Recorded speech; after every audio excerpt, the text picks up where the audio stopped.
All right, test. Hey everyone, Lazy Ben back on stream after a couple of days off. Let's just check the notes where we were.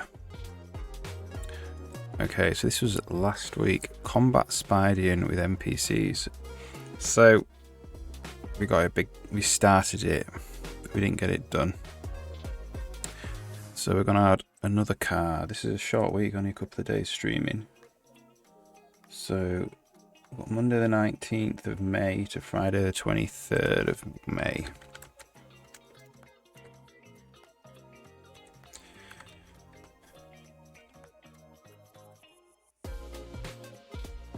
(23rd of May). So goals. Just have one goal.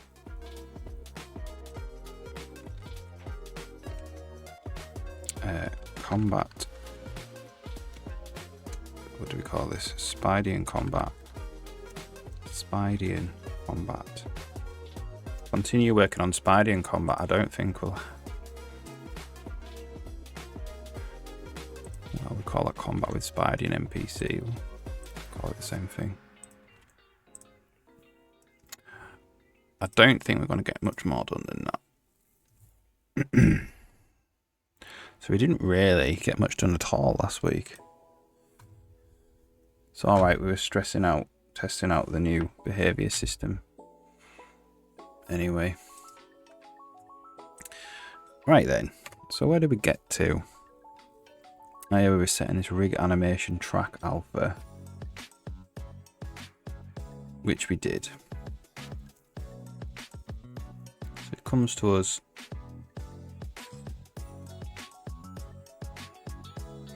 So what we kind of want, get rid of that. Get rid of that. Put that there.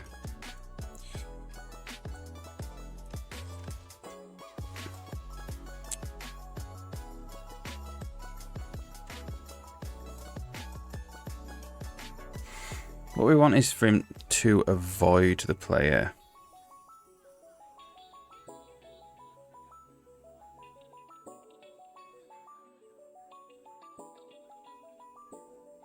We don't want him to walk around to the player.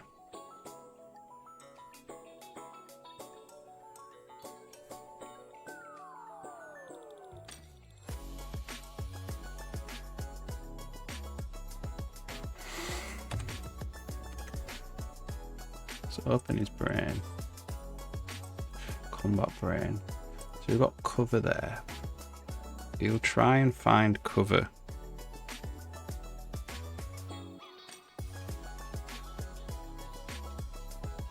So that's basically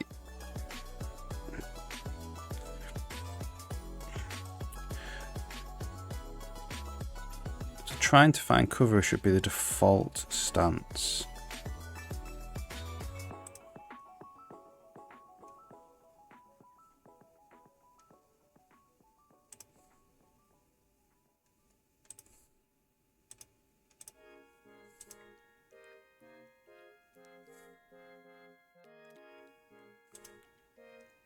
So let's just turn this one off. Let's delete that condition. This should be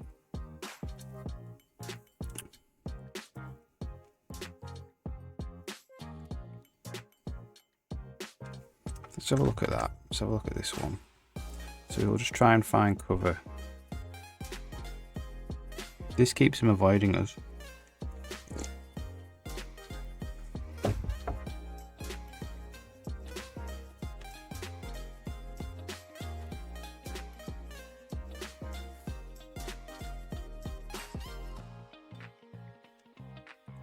I wonder if we should just have him work not crossing over the player. That was one of the things. Improve pathfinding system so NPCs don't cross over the playable character, e.g. when fleeing to cover in combat. Maybe we'll work on that.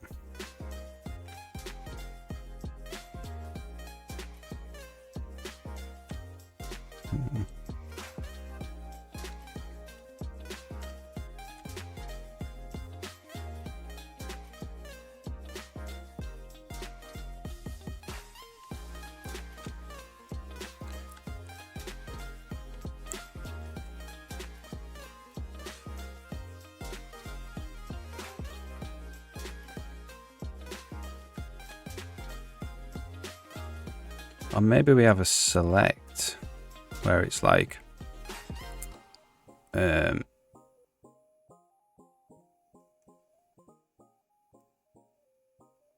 select where sometimes he becomes hostile, sometimes he flees into cover, and then we write some kind of controlling node.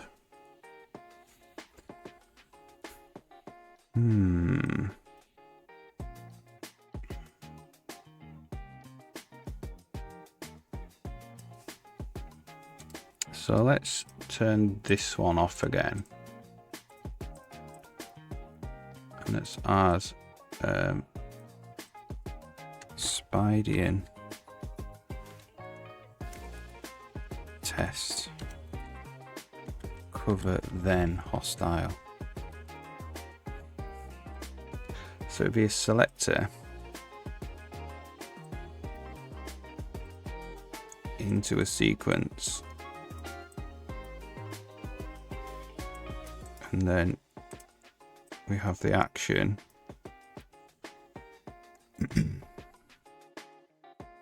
Just find cover. Spidean.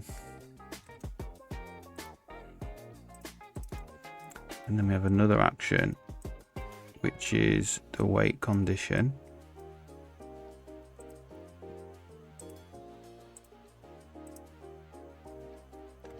And then the wait condition had this condition on it.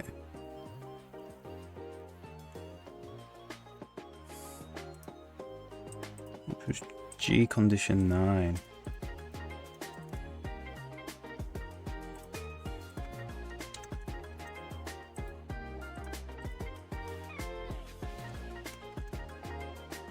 I believe.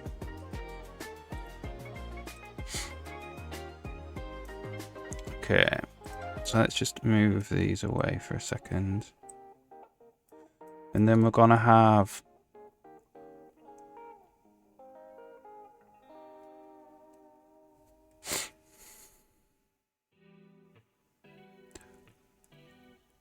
otherwise we have a sequence of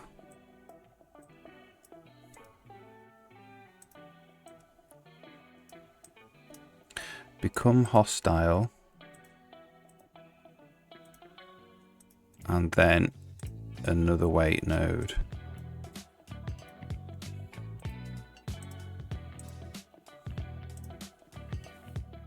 So that is essentially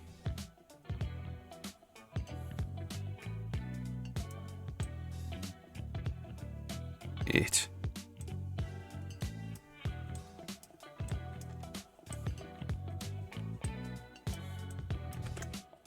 So this selector here, it's either going to, it's going to be a consecutive selector. So if we just do a random selector for now,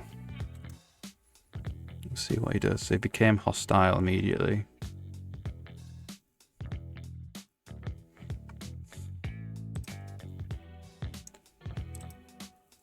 So that needs a condition on it.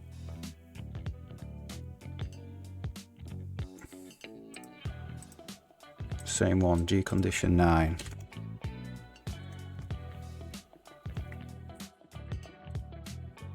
This is action node ID. So it's not on there.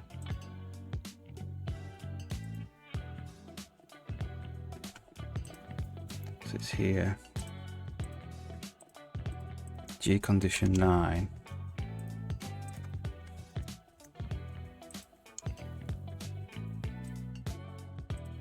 Less than 5. So that node will only happen if we're within 5 world units of Spidean. As it hero.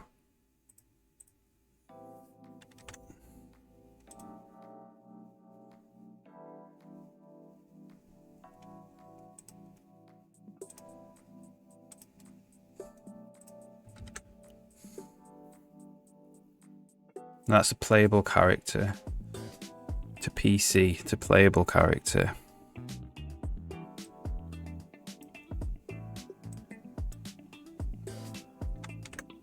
Alright, see what that looks like. So he's going to find cover.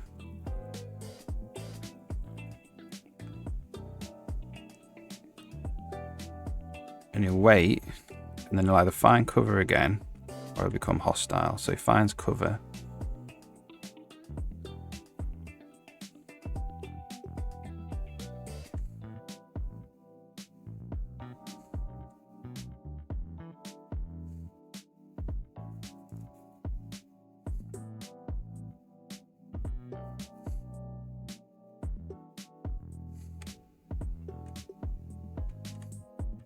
So he's finding cover again.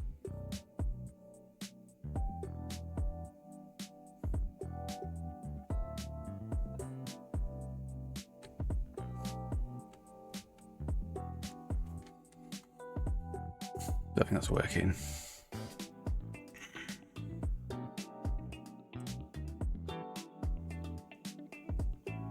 A bit Wielder, hey, how's it going? Hope you're alright.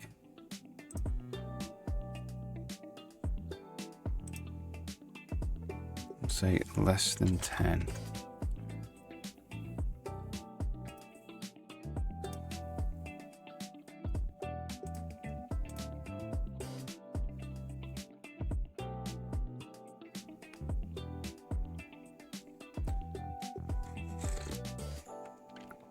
So that runs while it's less than 5. Kind of alright. Good. Hope you're feeling a bit better.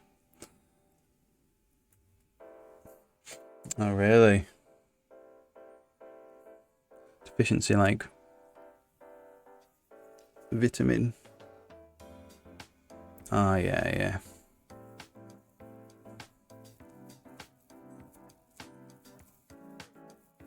Yeah, maybe.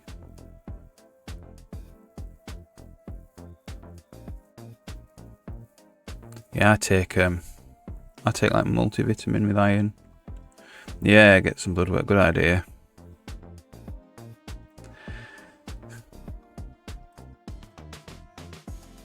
So this will run until the distance is 5.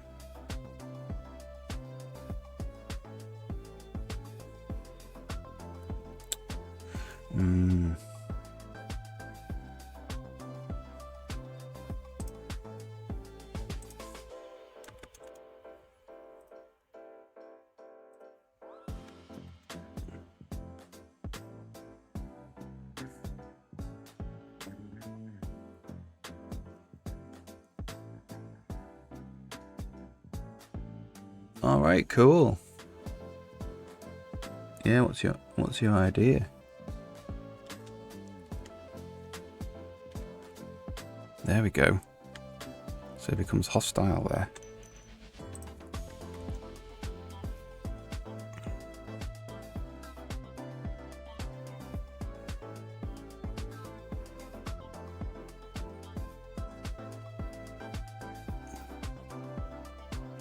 So always becoming hostile. Ooh, and the game's locked. Oh, he ran away. Oops. He's still hostile.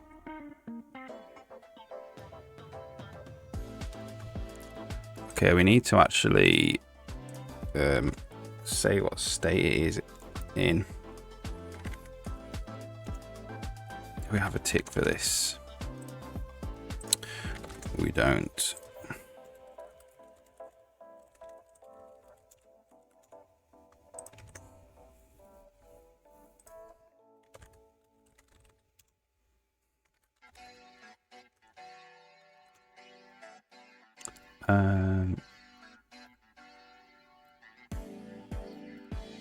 Tick animation controllers.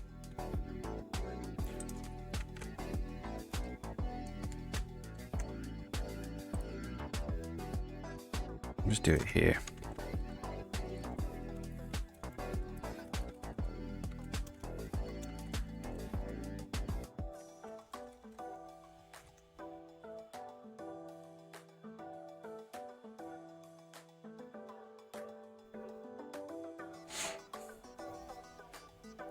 Did it really?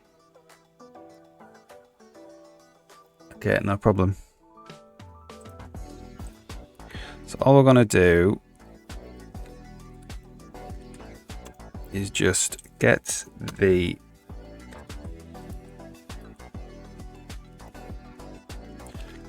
movement controller for the current ID. I'm just going to say get game canvas. Or is it get game U? Get game wood draw labeling world MC get position.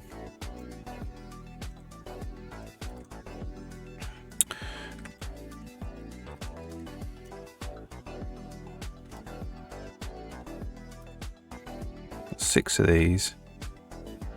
Position color string. It's not just a position string. There is.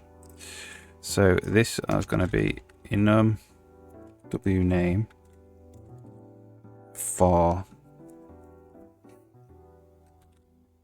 combat state.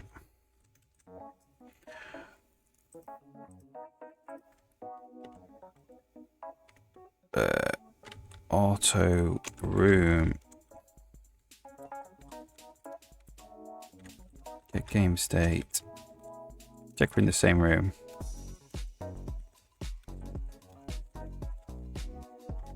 Location. What's that return?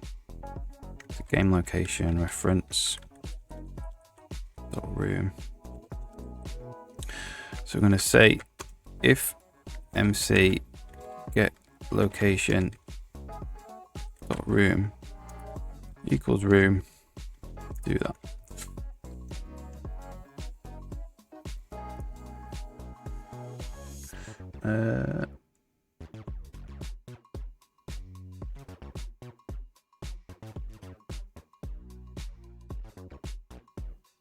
Oh yeah, nice one.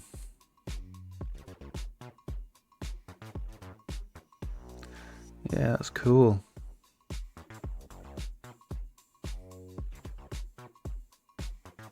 It's like a slogan.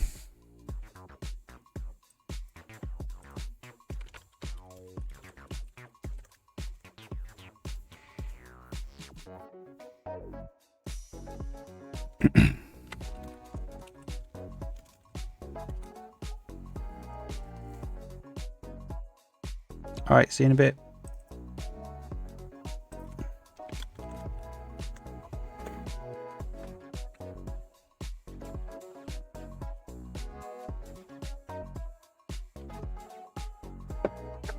Okay, so now it should say what combat state it's in, which I think will be handy to know.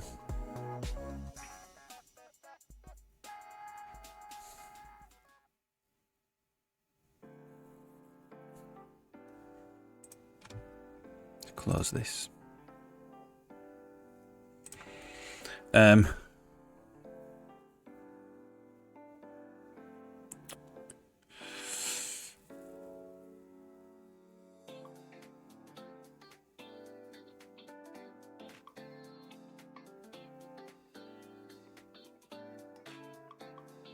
Okay, it's in none.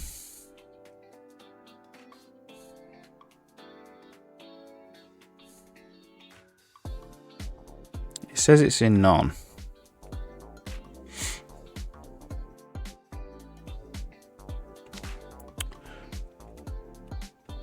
And now it's become hostile, and now it's hostile.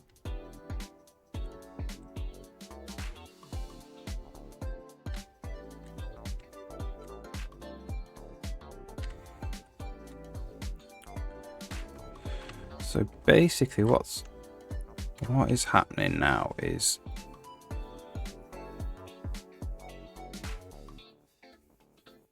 if we open up the brain again, whoops.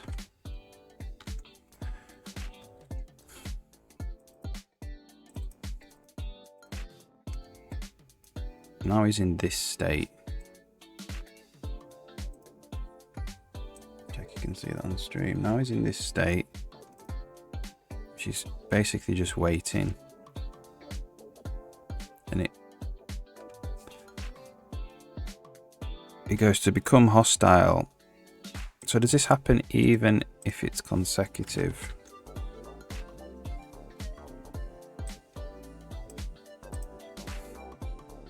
So now he's in this state.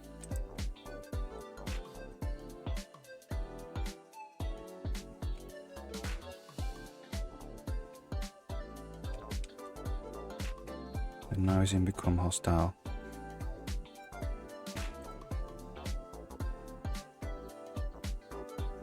So that finishes, and then it decides, and then it goes up to and goes that one. Yeah. Okay.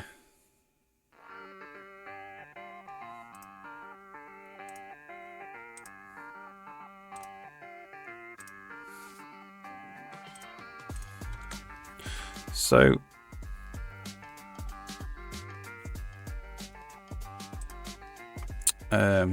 what do we want him to do? We want him to sometimes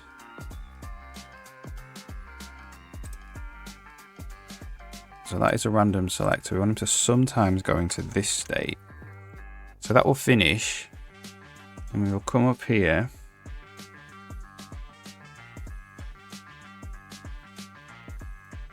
And then he'll go down here because he's already chosen this one.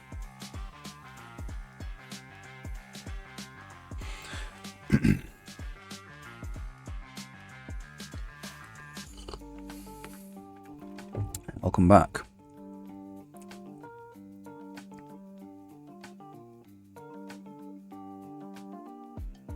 Yeah, I mean, come up with a bunch of ideas, I would say, including that one.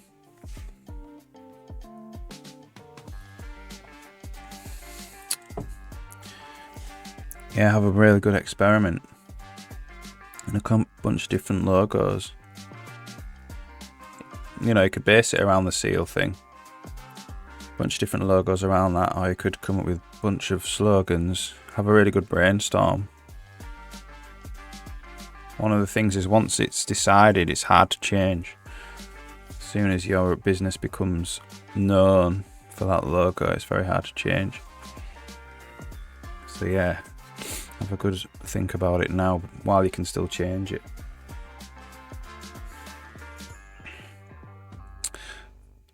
So it's coming up here, and then he's going down here because this one has already been used now. I don't think we want to do that. I think we want to change a little bit how this works.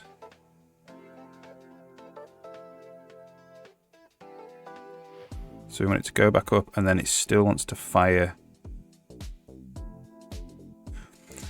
Maybe we want a third one, random, but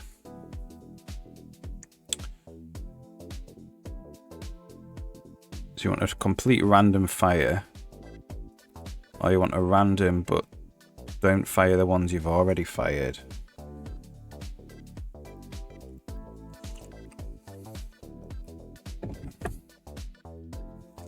Maybe we had a third one. So random, so it'll go back, so that'll complete and it'll go back up here. And we want it to sometimes go there and sometimes to go there. So maybe we do need a third one. So random would be that case. Sometimes go there, sometimes go there. Random, but don't go to the ones you've already visited. It would have to go down there in this case.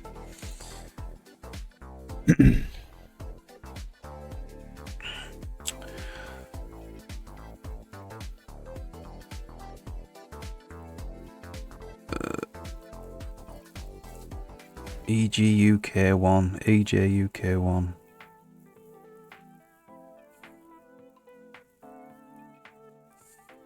I don't really know anything about streaming, unfortunately.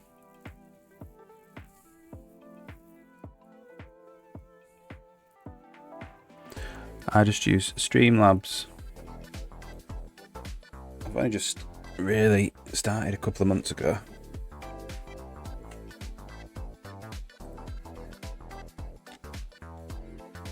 Alright, so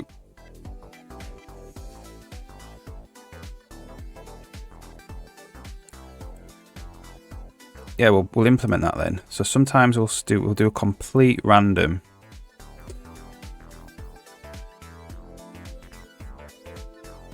So if the selector is a complete random, then we don't add it to visited nodes. Do you know such multi-platform tools?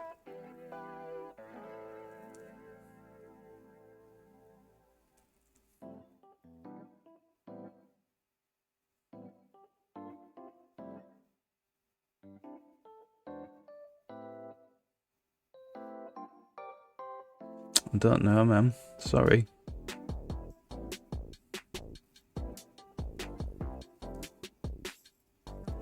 All streaming platforms, I think, are HTML, CSS. If you mean like overlays. Bitwielder.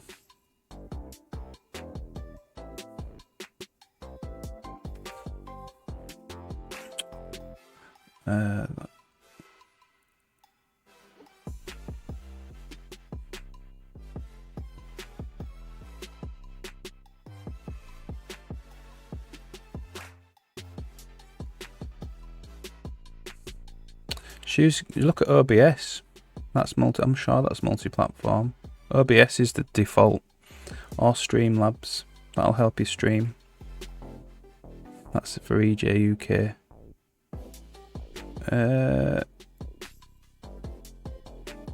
Bitwielder.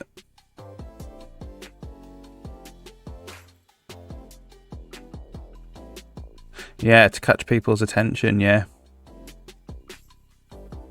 Yeah, definitely. It's a good idea. I think you need a logo that catches people's attention and a logo that's simple as well. You need both of those things. If you look at a lot of successful company logos, they're simple.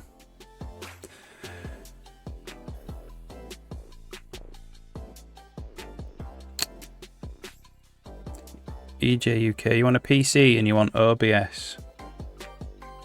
And then a Twitch account. And that's all you need. That's all you need.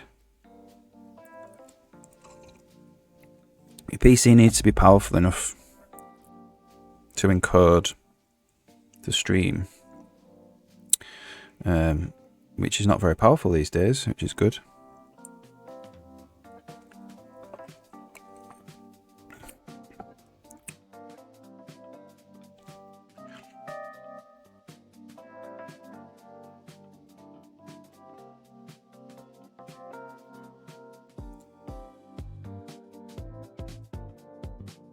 For streaming plugins, what do you mean by streaming plugins?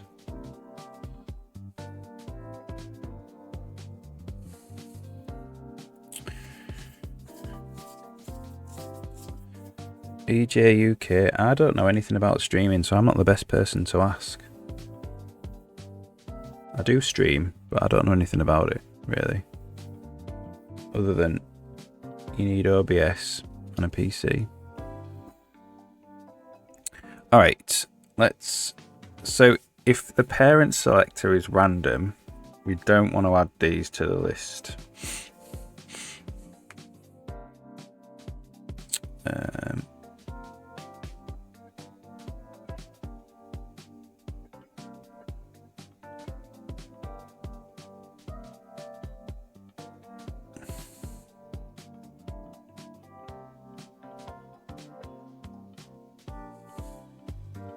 Yeah, you want something a bit... That's hard to do, that.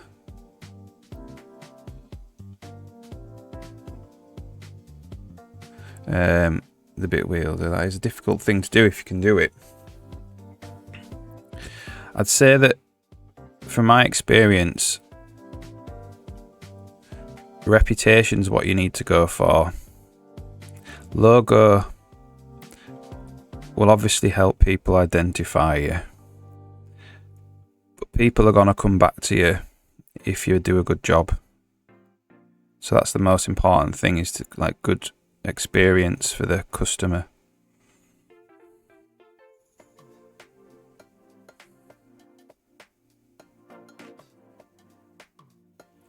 Multi-platform is looking for such You are not experienced in this field. After all, programmers should know something about it. Programming is a gigantic subject. If you want to talk to me about game engines, then that's totally fine.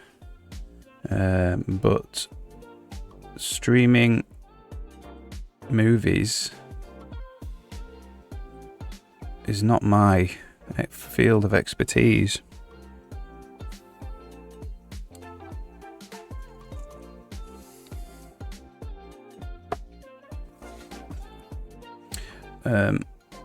Just catching people. Yeah. Like, obviously, to get the customers in to begin with, you need an advert in the paper or whatever that catch people's attention. But I think don't rely on people coming to you. You got to go and get them. So you need to be going to, you need to be going and getting your name around to these companies that will give you their electronics to fix. Yeah. It's a personal thing. That's what people want. The logo's good up to a point, but the most important thing is the business is about you, and you need the relationship there with the customer, a personal one.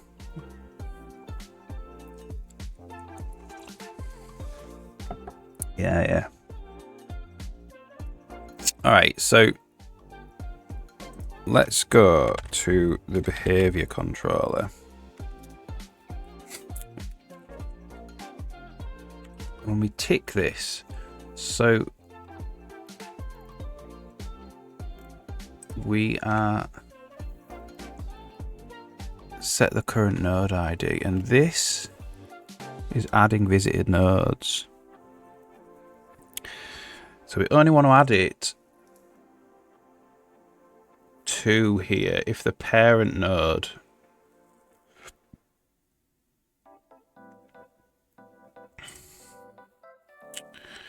so we've got node parent. If the parent node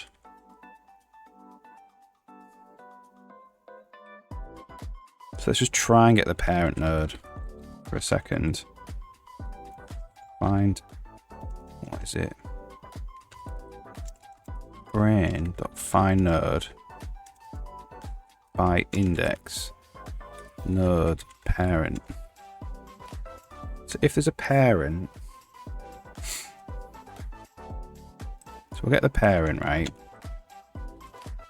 If parent is behavior selector,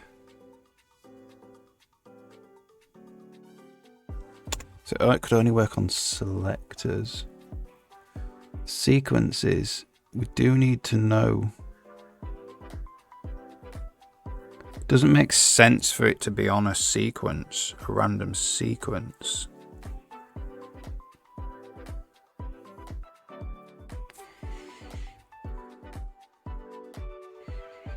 So a random sequence, no, it does make sense for it to be on a random sequence, but this kind of, yeah, so if it's a selector and parent,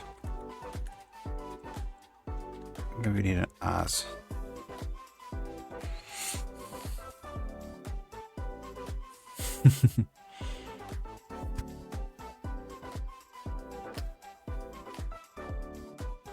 Yeah. I think it's a good idea. I think you do need a good logo for sure.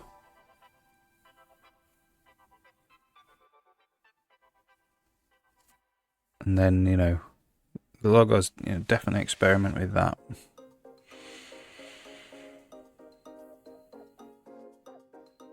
And show it to a lot of people and ask them what they think. It's a good idea to get lots and lots of feedback. And you want people to don't just show it to your family who are going to tell you it's great anyway. You need to show it to people who might tell you that it's not very good.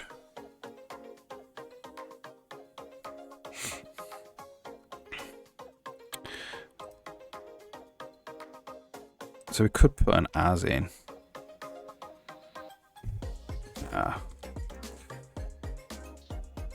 So we'll say if parent is behavior node. So we could put an add. No. Yeah, we'll say if auto data equals parent try and wrap behavior selector.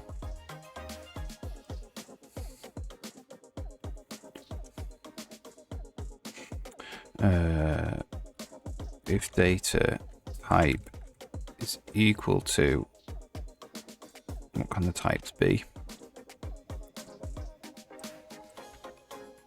A sequence type, random.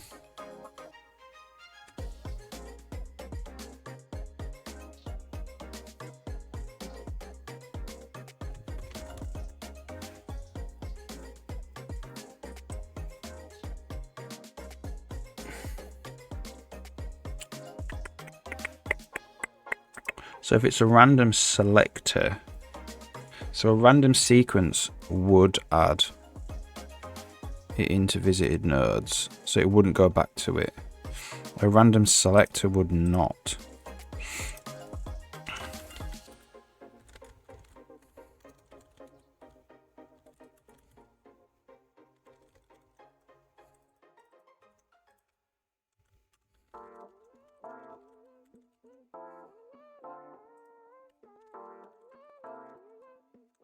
Okay.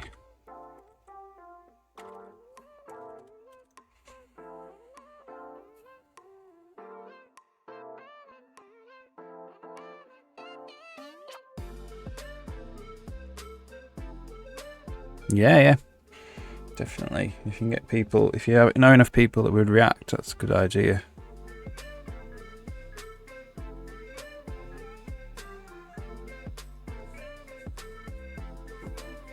Definitely. So is any way you can to get people to give you their opinion.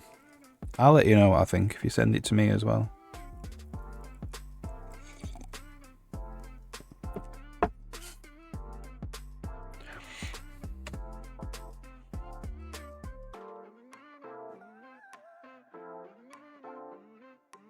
Okay.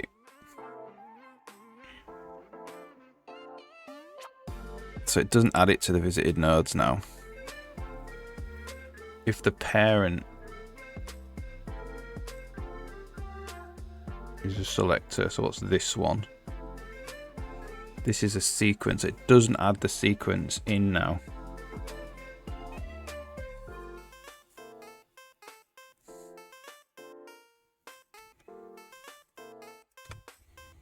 Which means it can come back again. So let's just look at this brain.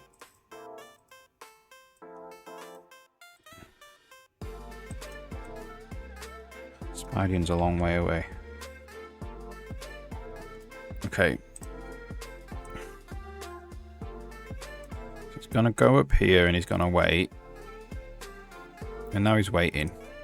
And now this sequence has not been added in, so this random should be able to fire this sequence again.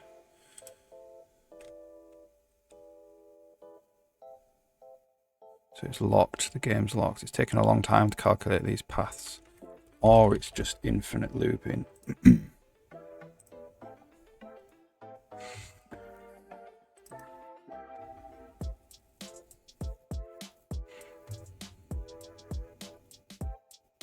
Alright, cool. I'll have a look.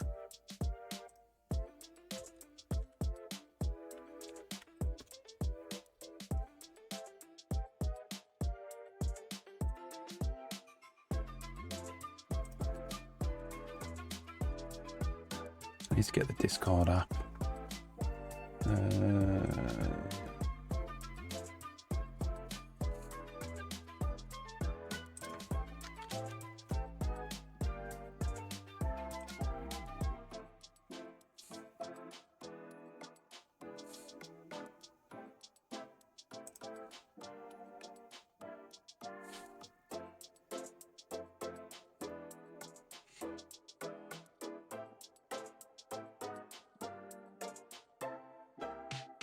you want me to show it on stream?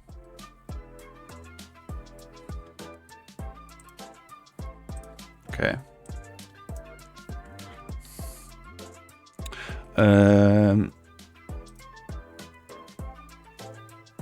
Yeah, you need something. It needs to be simpler, and it needs to at least have something to do with what the business is. But it also needs to be simpler.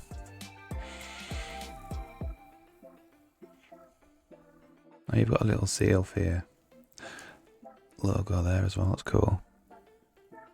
Yeah, no problem.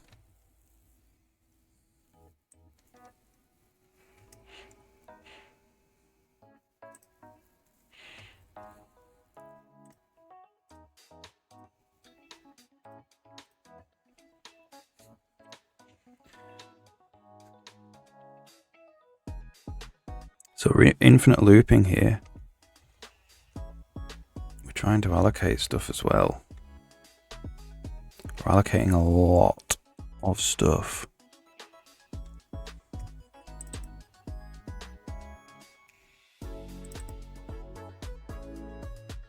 Oh no.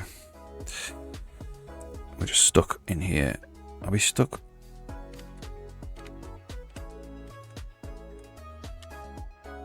Go to top of tick. So this is probably where it's looping. So we can't set. Yeah, it's looping here.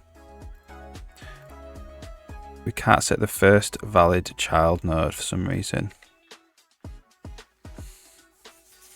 Okay, cool. Yeah, that's much better. That's much better. Imagine it on, I always think with logos, imagine it on a t-shirt. But here. Here. On your pocket, in a tiny little photo there wouldn't look very good. So if you can have an actual drawing or a vector graphic, that is a lot better. Like the Facebook logo would just work as a tiny little thing on your pocket there. And that one of the reasons why they have the logos like that is because they get printed everywhere. You know, they get printed on stickers and in magazines and in very large spaces and in very, very small spaces. So you need logos to be able to work in all of those situations. And when you've only got, you know, when it's a photo, when you push a photo down to be really small, it becomes less readable.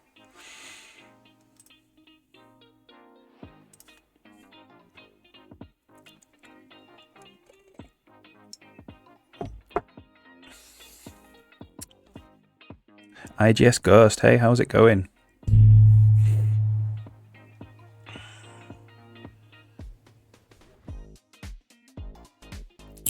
So we're infinite looping because we cannot select the first valid child node.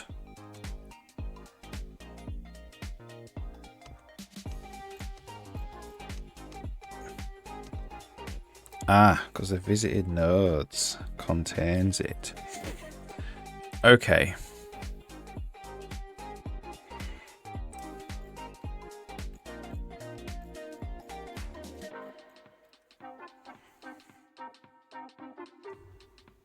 All right, yeah, cool. Yeah, it's cool.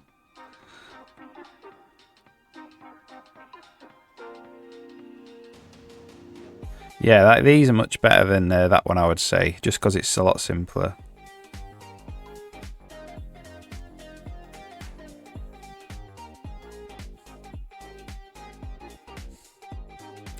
Yeah, and if you can get away, like this is better because it's got no shading. Obviously this has got this grey shadow.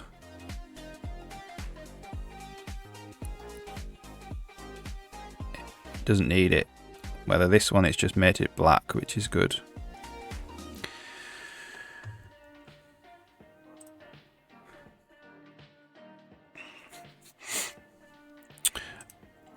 Okay, so this is infinite looping now because we're adding it.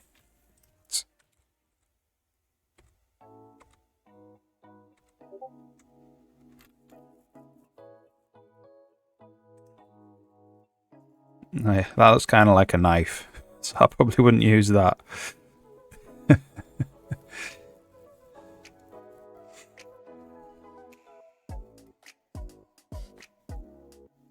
That's the best one so far, though.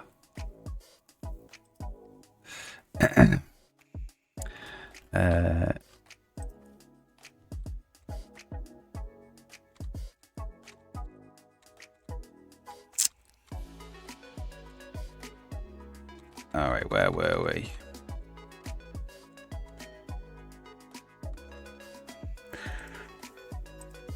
Okay, so we need to actually start then.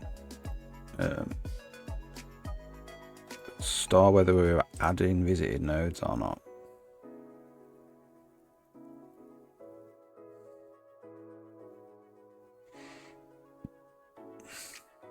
Which is just a toggle on the brain instance, I think. So we can do that.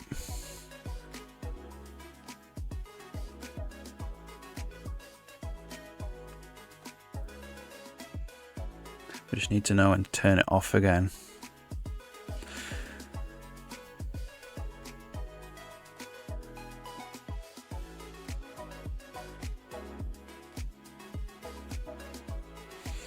So let's just ignore this and we're just going to follow the tree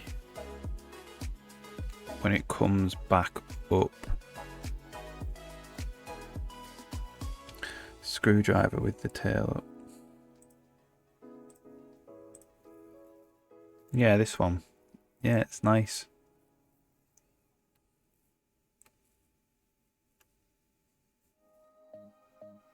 And then you obviously need the name of your the name of the business there somewhere.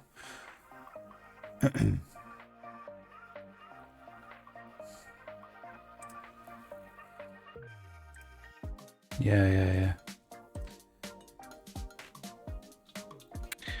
Right. So we need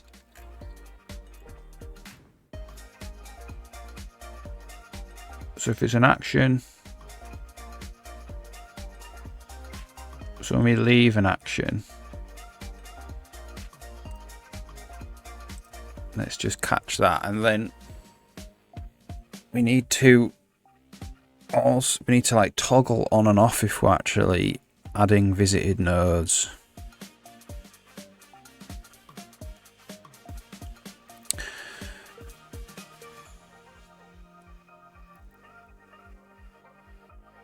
Okay.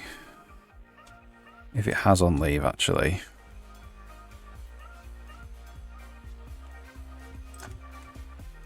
Some of them might not have on leave. What is it? Behavior types. Wait. Doesn't have an on leave. Okay, well we'll just we'll catch it here instead.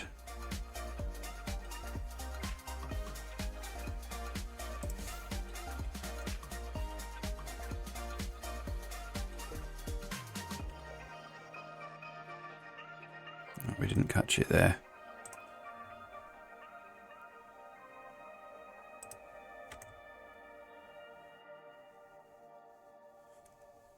So what is the state that it fails? If in different rooms, what is a state that it even succeeds? I mean, yeah, it's not here, is it? It's on the condition. It's here. It fails under condition. It's conditional wait after all. All right, there we go. So we just want to know what happens when we go back up the tree.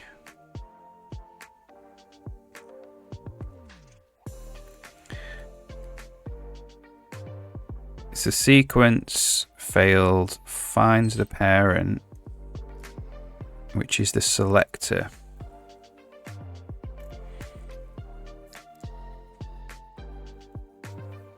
And it selects it, and it goes to the top and gets the current node. So we can turn it on and off here. If the current node is a selector node. Okay, we'll do it here then. We'll say else if current node is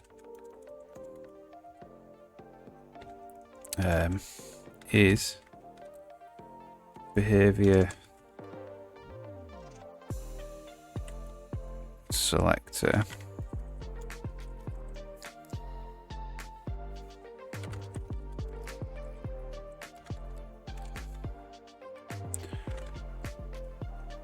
You can actually just do it here. If auto data equals current node dot try and wrap behavior selector. If data type is equal to e behavior state, no, what's it called again? Sequence type. Random. So if it's random,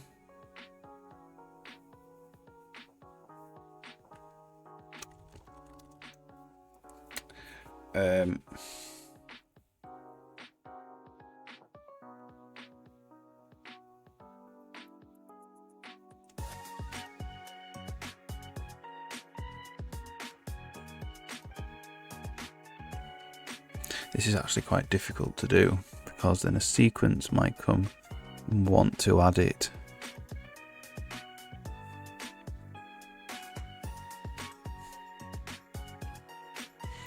And want to add them nodes in.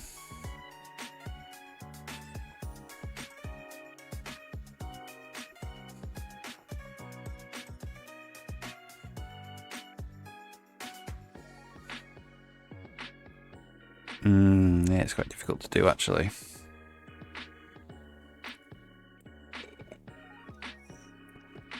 Without putting visited nodes on every single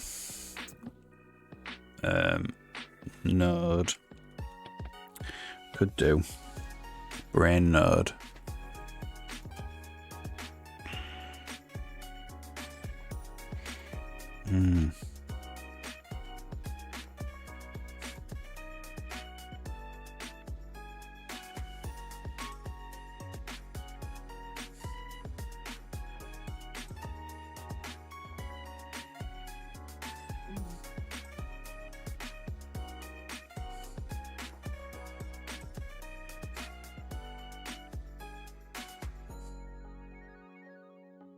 Yeah, I'm not sure.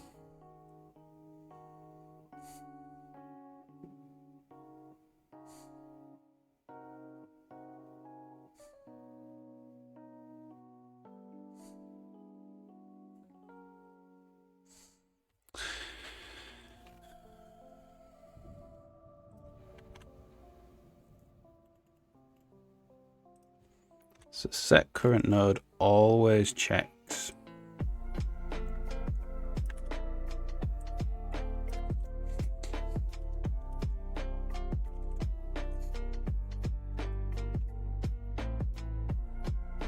set current node always will add it into the visit. It would always check that we've not visited the node before.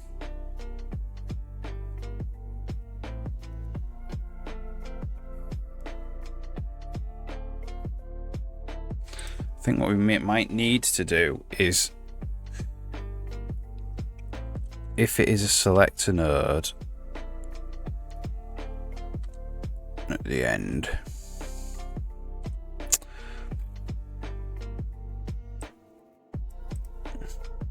and it's random, we need to remove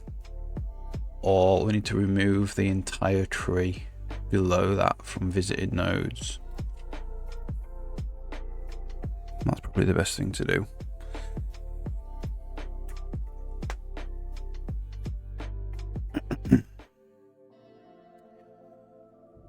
So we want like an has ancestor.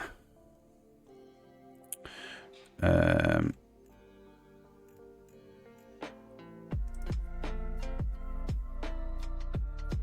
we're going to go through all the nodes, and if the node has an ancestor, which is this node,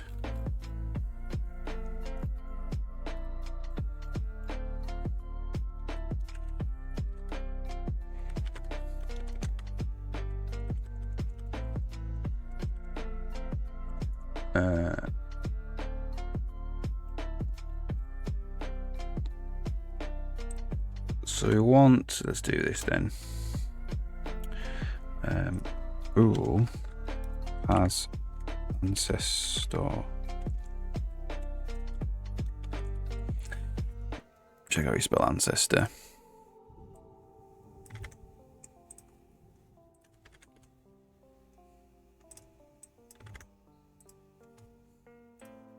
Like that. As ancestor. Usage for node ID. Usage for ancestor node ID.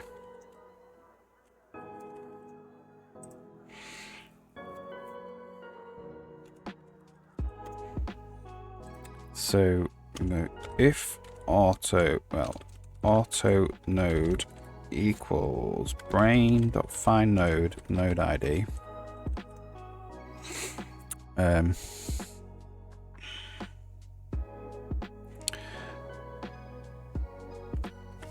So if node ID equals ancestor node ID, return true. We find the node.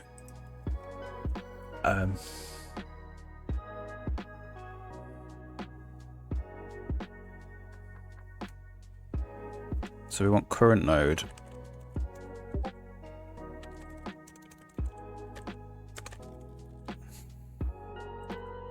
And say while current node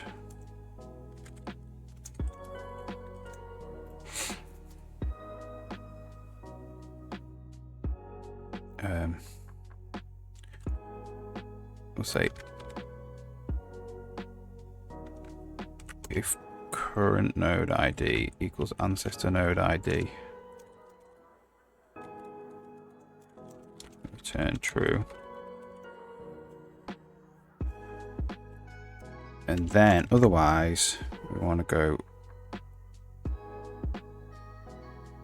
current node equals brain.find node by index current node parent.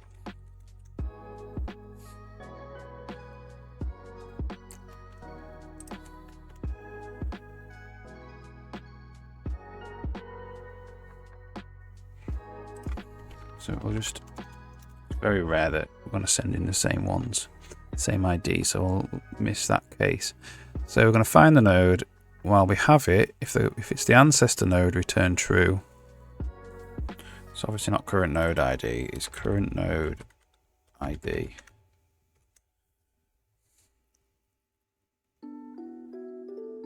Else we find the parent, and we just keep trying to find the parent.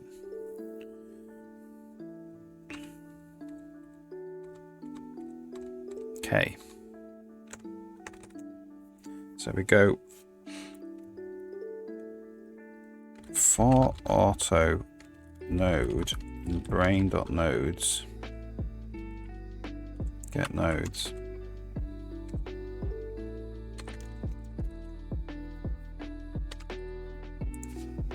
If so we're going to do auto index equals visited nodes dot index of node ID. If index is less than visited nodes dot get count, so we're in the list.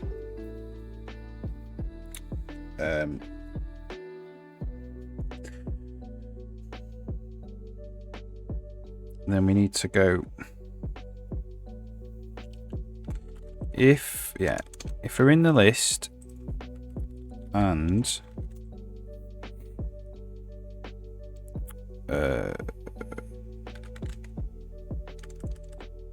What's this?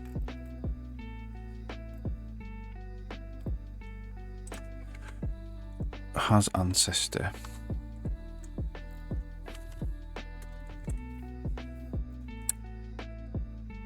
Node ID. Current node ID. Visited nodes. Remove index.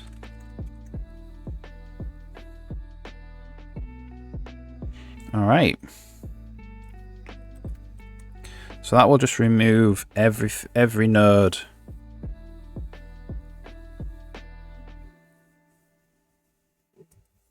that is a child of the current node.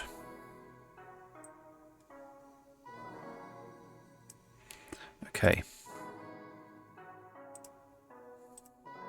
Try that. Let's try that out.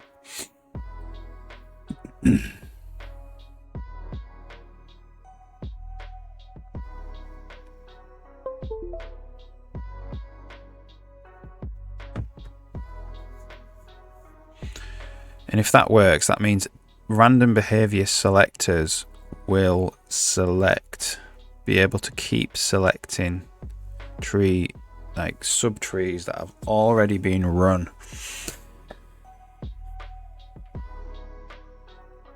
And then random sequence nodes don't do that.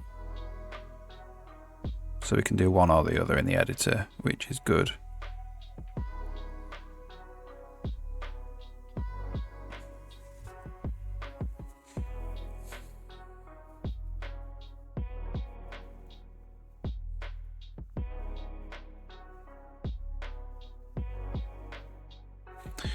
So we won't put a breakpoint there. We'll put a breakpoint where we come in and trigger a different part of the tree.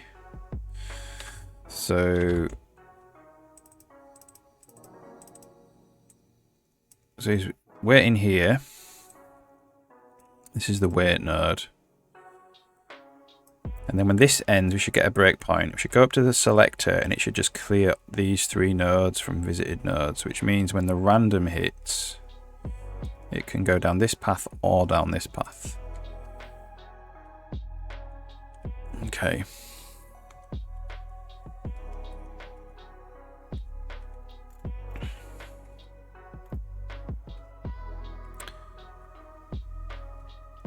So the parent knows we've set the selector.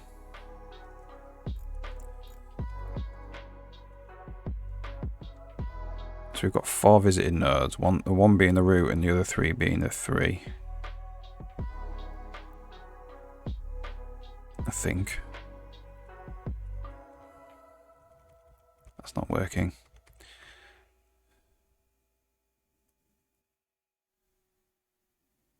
A different node.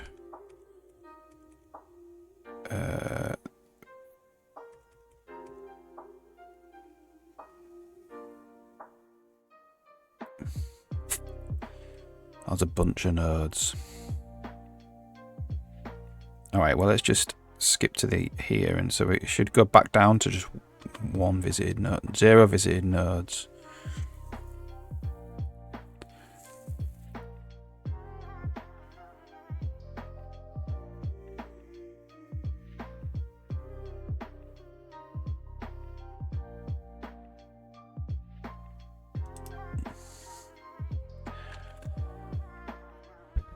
Ancestor. I've got that the right way around. Ancestor node ID.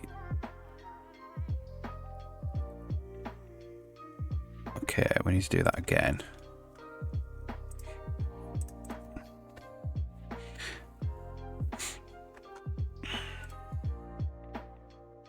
Try that again.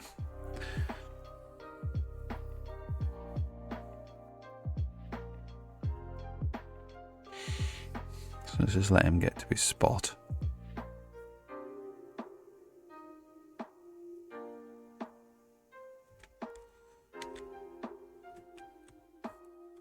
Okay.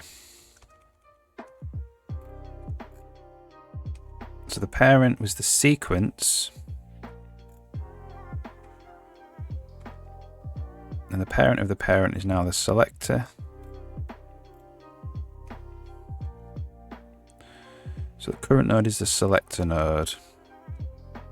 It's a random selector node. So visited nodes, just put that up here.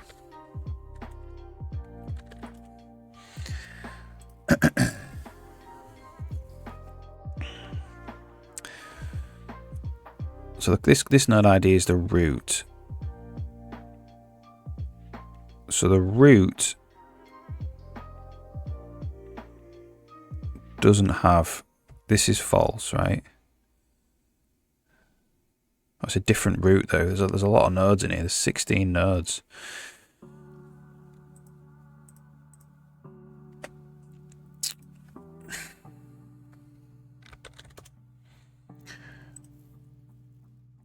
This one's a root as well, with ID 746. So that's not in the list. So I haven't visited that one. 142, that's not in the list. This is an action node. 947, that's not in the list. 723, that's not in the list. 057, nope. 587, nope. 226, nope. 5404, nope. 889, that is in the list. So this is the selector node.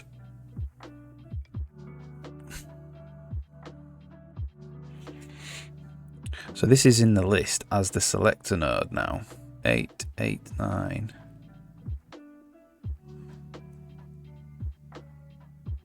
So we do want to remove this.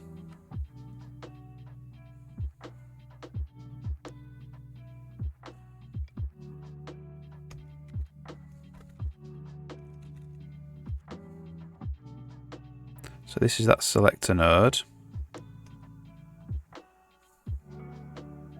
889. So this returns true.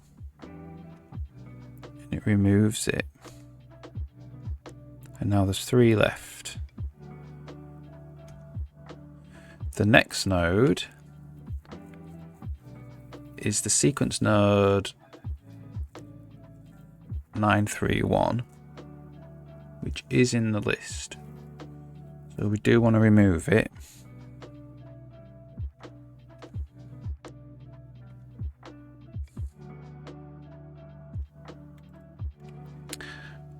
I think that it is actually working. I think it is actually working. That is actually working, yeah.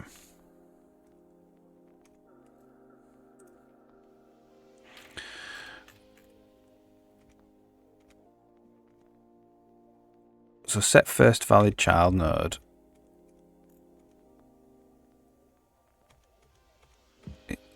It just doesn't.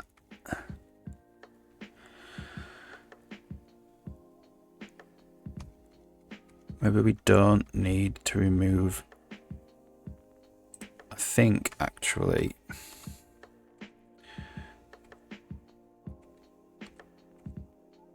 On the has ancestor there. We have to do this. If node ID equals ancestor node ID, return false. And we don't say it can be an ancestor of itself. And that should leave in the current selector node. Okay.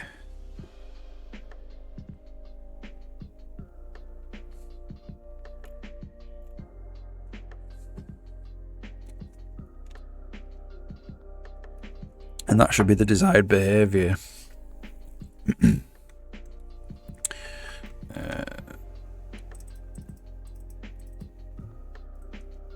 Alright. So now we're working on this node.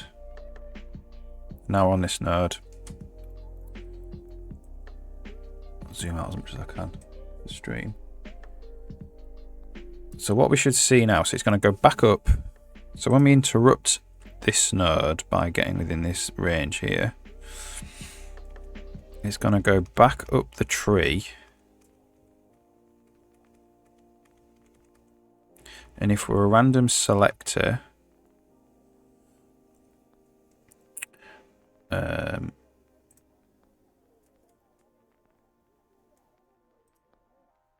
so the visited nodes, so 889, we're looking for a node 889 again.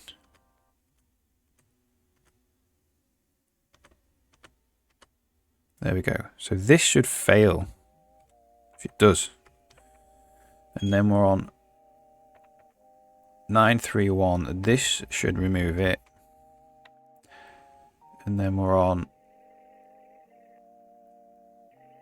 948. That's not, oh, that is, this should remove it. And then we're on 607. There we go.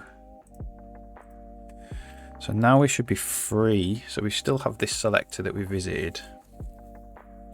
Yeah. This should be free now to go back there. Okay, so it worked. It went back there. And then sometimes it should go down here.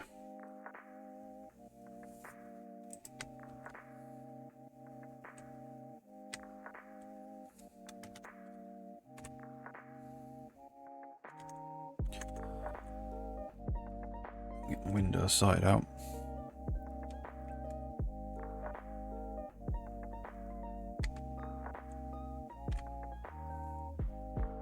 So it always seems to be going down here. Sometimes I want it to go down here.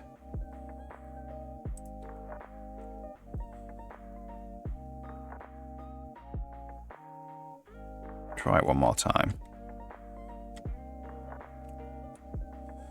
So it's always going, actually,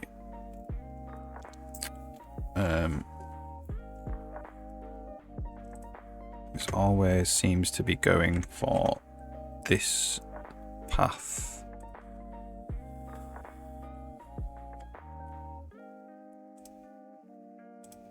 Conditions that were less than 5. Maybe it's because it's failing that path. We don't need that condition on anymore.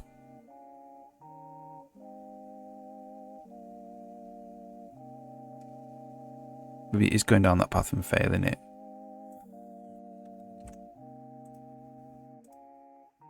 Okay, let's relaunch then.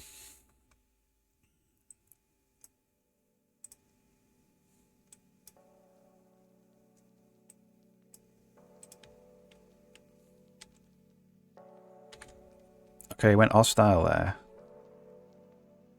Straight away. Okay, so now he moved. Now he's down here.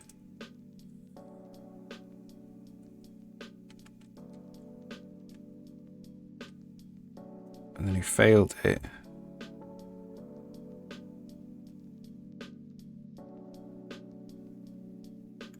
Ah.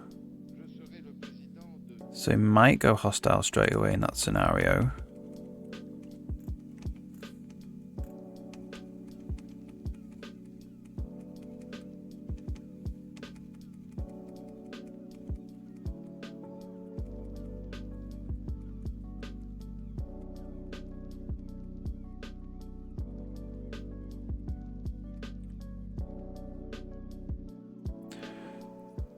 So set first valid child node.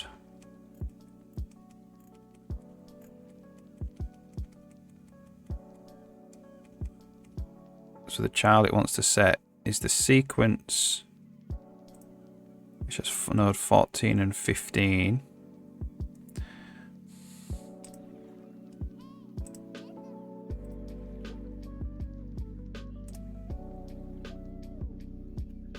Which is the become hostile one. Right, so that is working so far. So he went hostile that time. So we do need the condition on here. That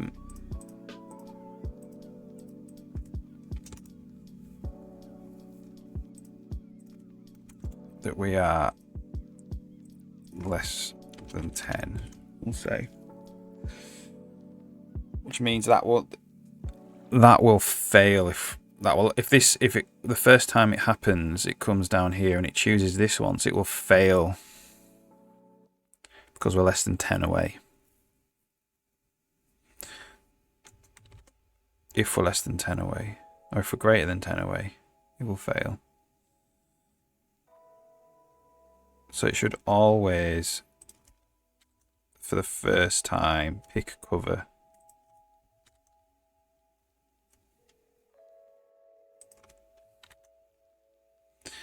And then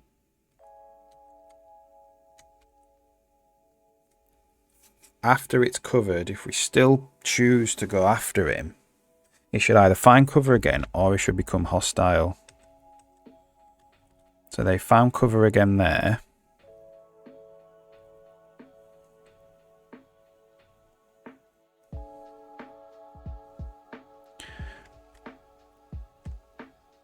And then one of these days he should become hostile. Unless it's always failing. No.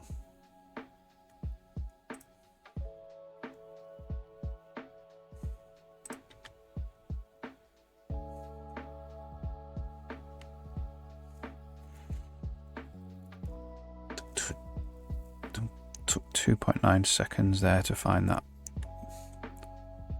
I think we might have to put this pathfinding on a background thread, you know. It's locking up the game. There we go. He became hostile finally.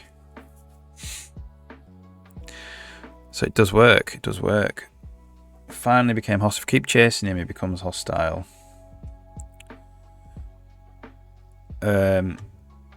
Let's check that in then. So we want to weight this. We might have to put weights.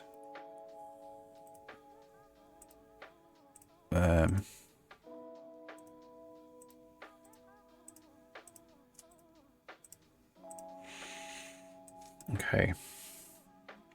Now let's check this in first. And have a 2-minute break, make some more coffee. But we do want to wait, add weights. Because we want to say 75% of the time do this, 25% of the time do that.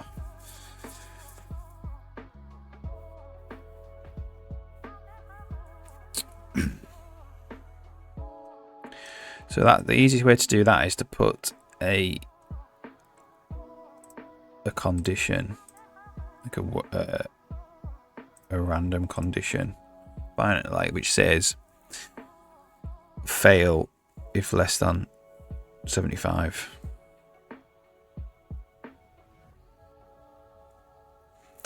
But the thing is, we might actually want to draw here.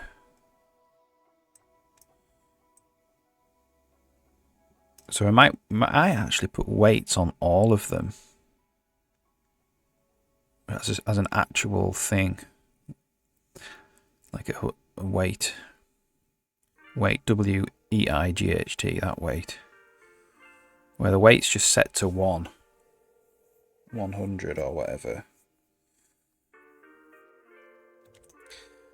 and then you can actually set the weight to be different. Yeah. Alright, we'll have a cup of coffee and we'll come back on add weights. Be back in a couple of minutes.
All right. So we're going to put weights. So we need to put weights when the parent node. The parent node is a selector or a sequence. We need to put weights on them. This is a random selector. And it has to be random. So we want to say like 30% of the time do this, 70% of the time do this. So the easiest way to do that, I think, is to put weights on all of the nodes and just expose them when the parent is a random selector or a random consecutive. So that would be in the brain editor.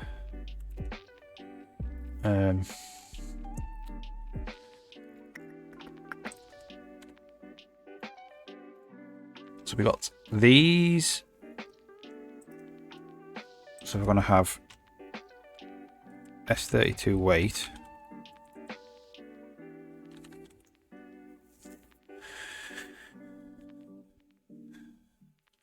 Maybe we set it to be 100, I don't know. Want it there. And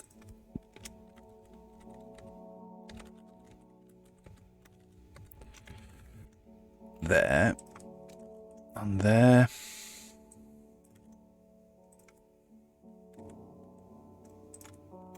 And there.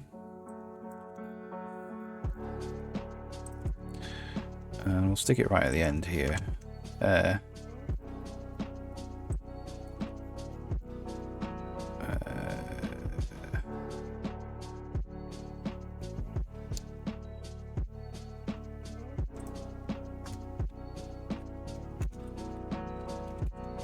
Put that there.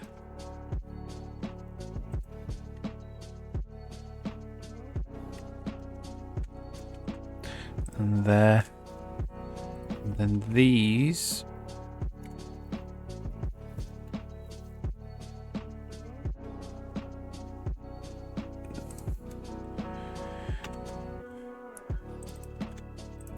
That's reader action weight there. That's writer action weight there. Maybe do want to put these before.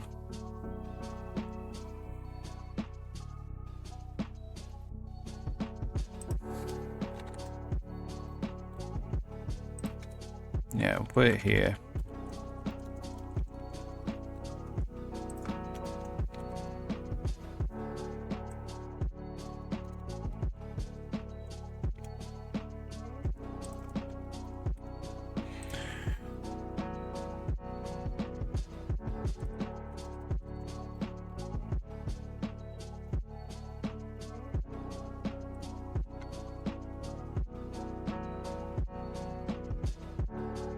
Okay, so in the engine config now, we need to definitely rebuild brains.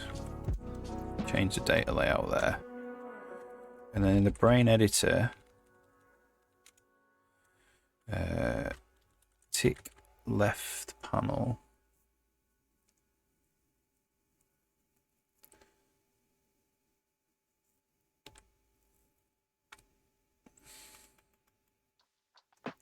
So we're calling tick left panel there.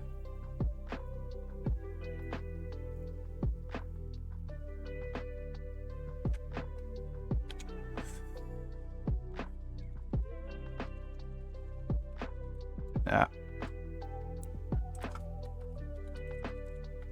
So the selector node, we just want canvas draw text box weight.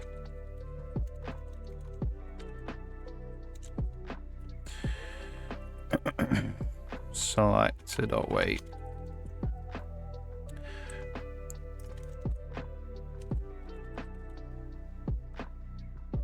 Sequence node the same. Action node.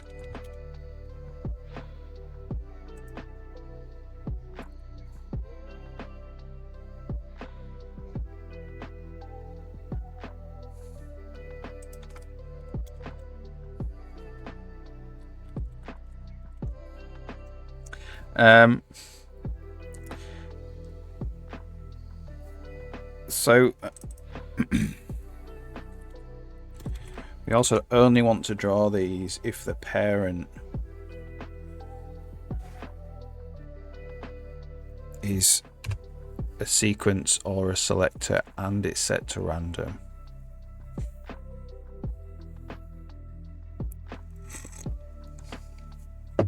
So how do we do that? Get parent. No, it's a Windows call. Editor. Get parents of this.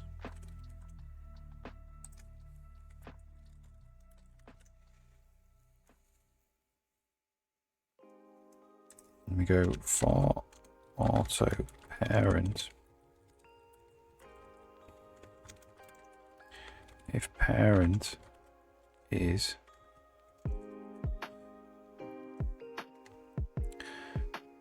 sequence node,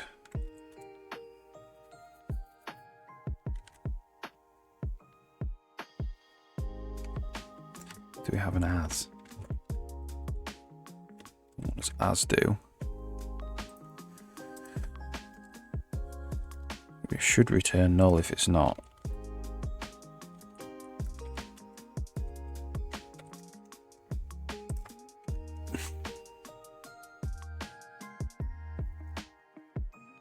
It asserts.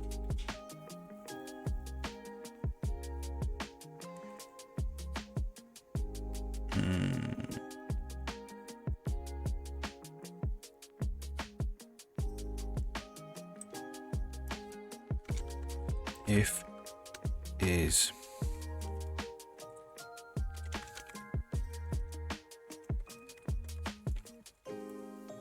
I mean, that's only a dynamic cast actually.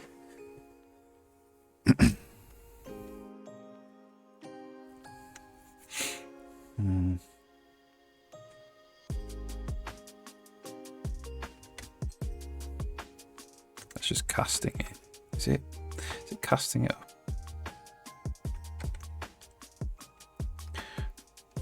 So I'm going to say dynamic cast sequence node parent.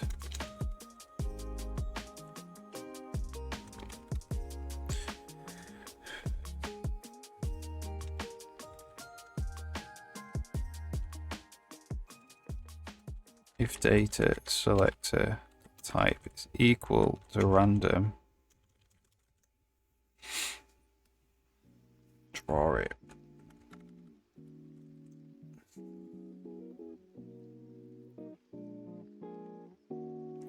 Okay, so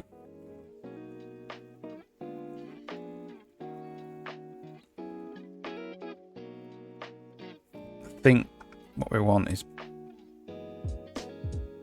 parent is random. So we want bool parent is as is random sequence. What do we call it?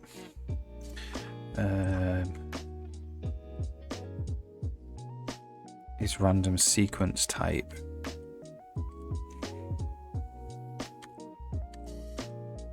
Call it random sequence type. Selector type. So you've got sequence type and selector type.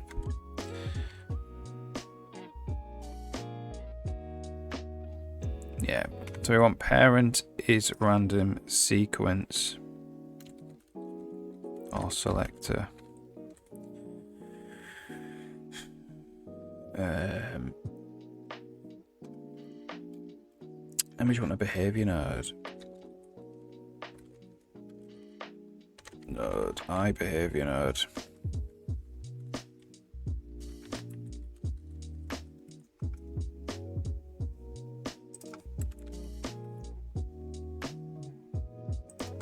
What do we call it? I brain node.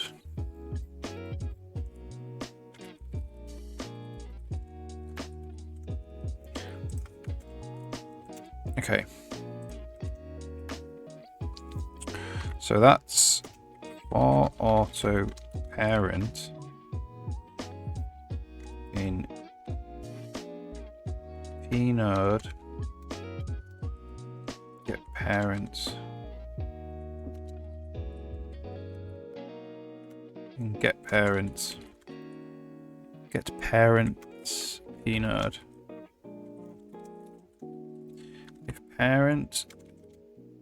If auto selector equals parent, what is it? Dynamic cast parent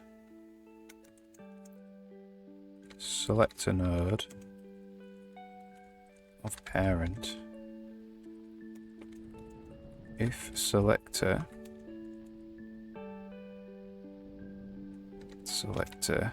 type is equal to random, then true.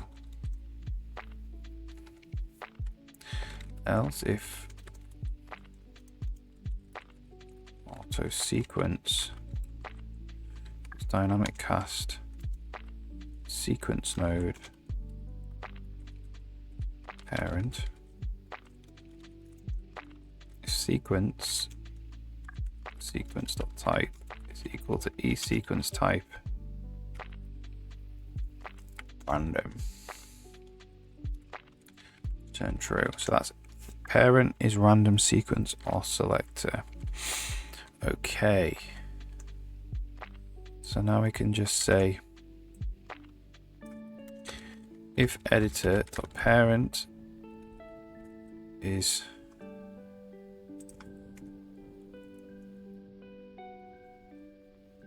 public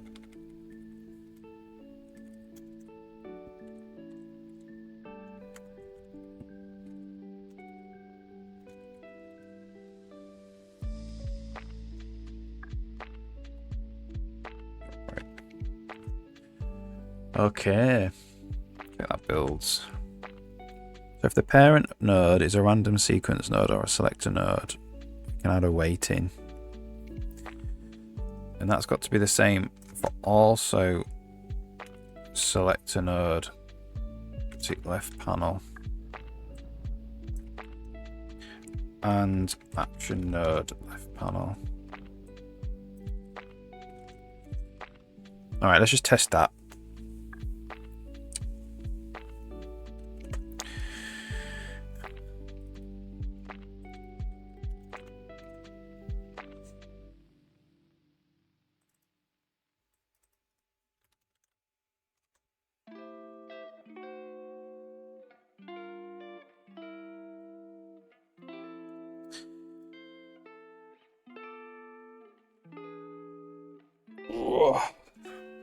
Yeah, so if this works, that means that when we load up the editor, on some of the nodes we should be able to specify a weight.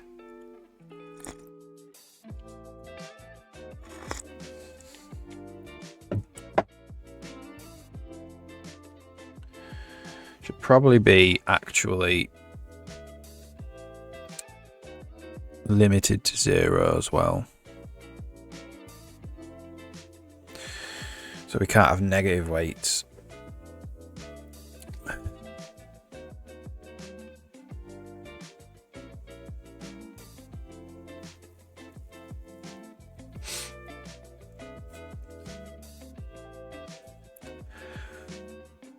Either that or we make weight an unsigned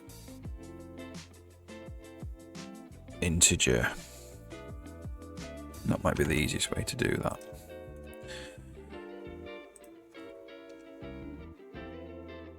So that'd be U32.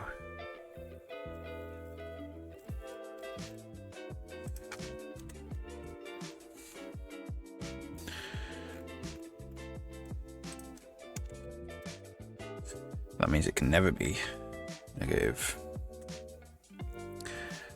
So yeah, that's good. And then we need to do a little bit of work now when we actually generate the random shuffle. So on the behavior controller now, we do this. We just shuffle them. We pick the first, and we try each one.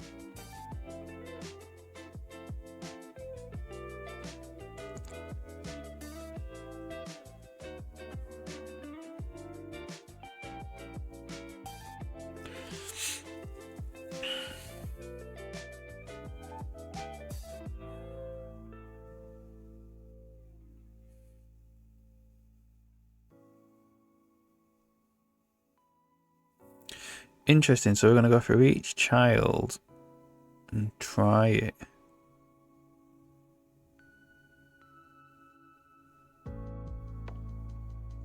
So is there a weighted shuffle in C++?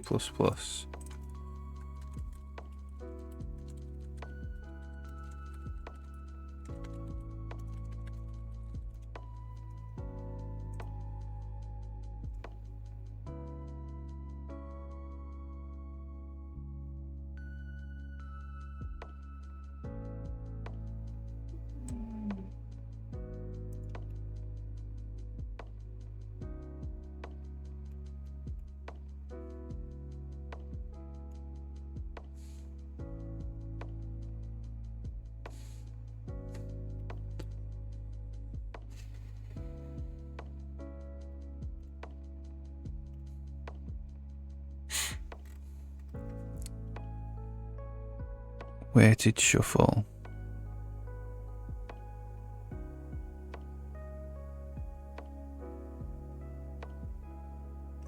First weight, last weight.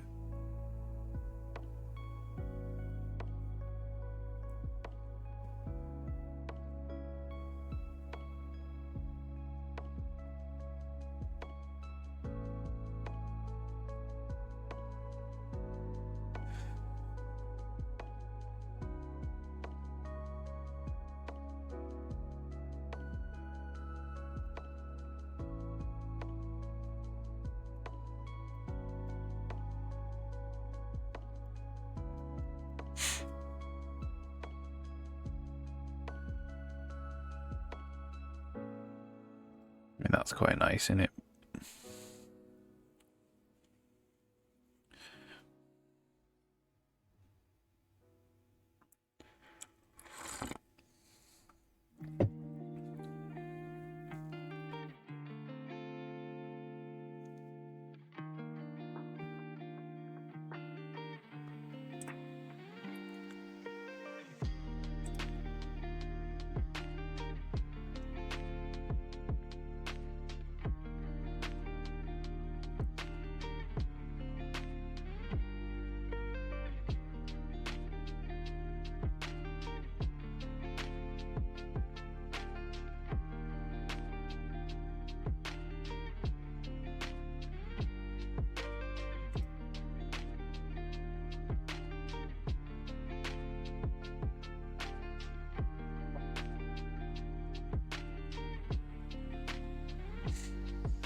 Shuffle based on the weight indices. So you just swap.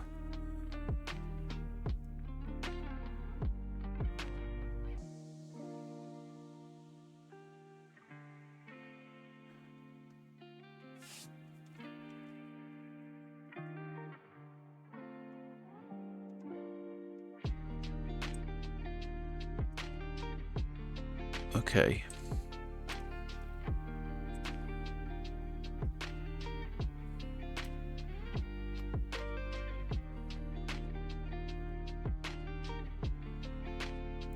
Needs to sum to 1 though.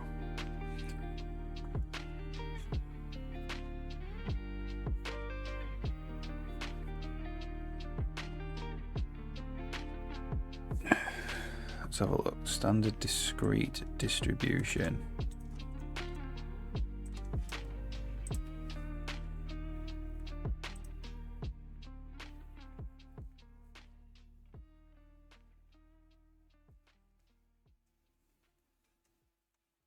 Does it need to sum to 1 though? Produce a random integer in the interval 0 to n, where the probability of each integer is defined as the element divided by the sum.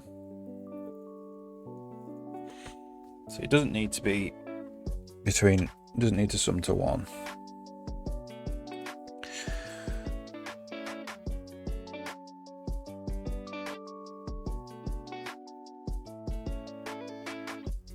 Okay, let's try this then.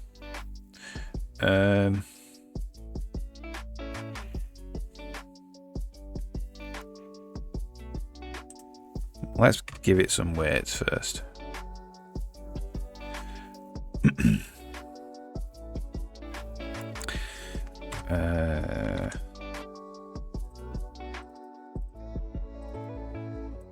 So this shouldn't be able.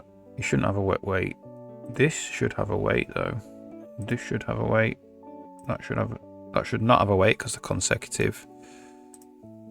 So it's just this and this that we can assign weights to, which is good.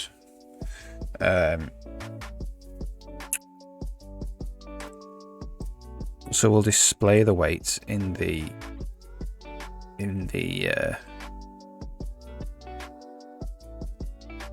could display them there or just here.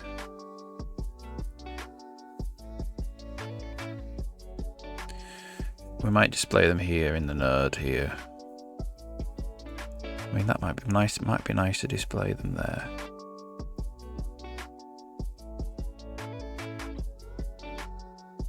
No, we'll display them here. So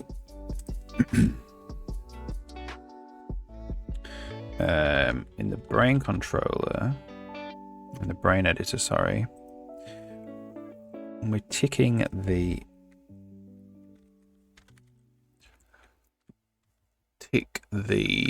node panel.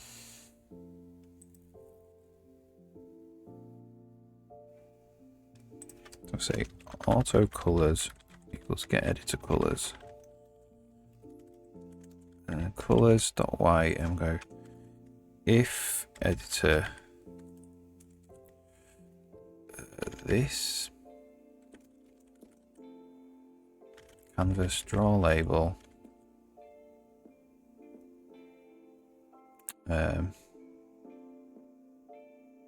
helpers format TW string weight action.weight colors white,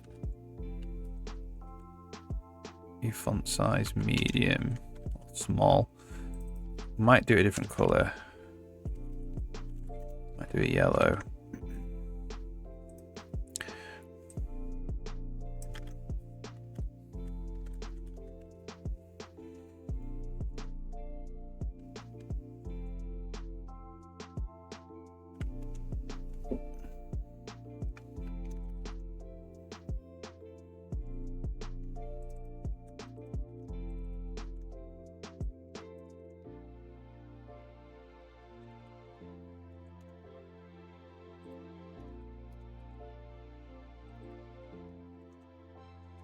All right, good.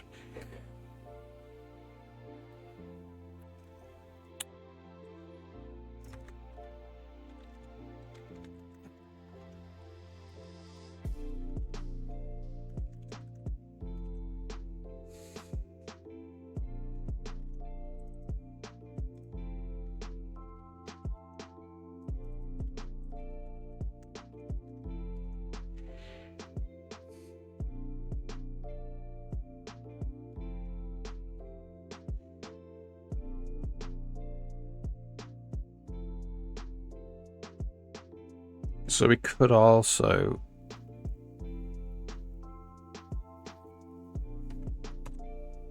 maybe make the weights between 0 and 100. There we go. So we've got weight 100 there.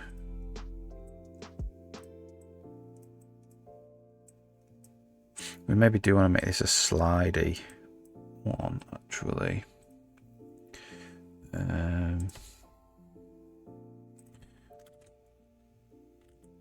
We're going to put delta 1, I think.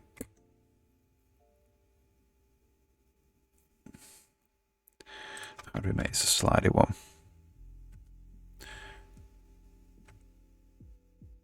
Initial value, number delta. So I think it needs to be 1U.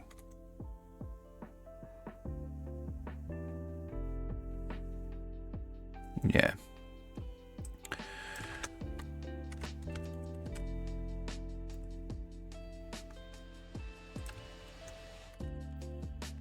Whoops.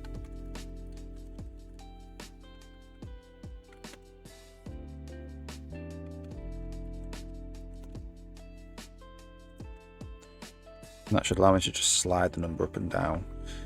Let's see how sensitive that is as well.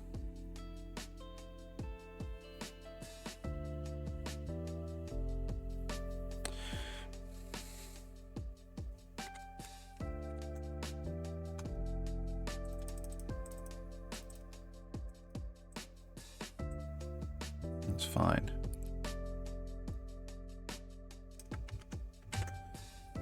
So we now have weights. We can assign weights to these. So if we make this one 200, that means that this should fire twice as often as this. If we change that to consecutive, it gets rid of them. Brilliant. Okay. So let's go to a bit of code now that decides this. Let me run. Okay.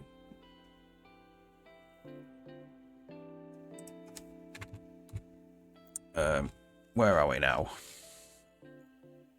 So we want to know the node is a selector. So we've got valid children, which is just 2 IDs. We need to know the weights as well. So let's just check actually that we've got the weights. Yeah. So we need to do tier 8 U32 weights, child count. We need to add the weights. Weights.add child.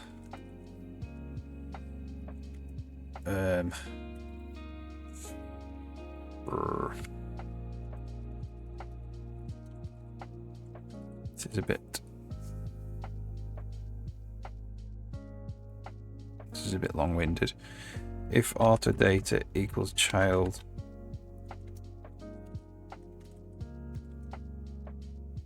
try and wrap behavior action weights.add data weight, else if data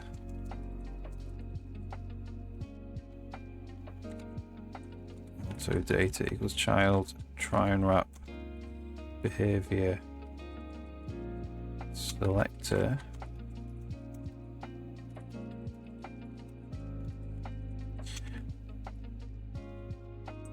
else else if auto data equals child try and wrap behavior sequence weights.add data weight, else weights.add 0. So we'll add all the weights in, and now we need to actually do this shuffle with the weighted shuffle thing.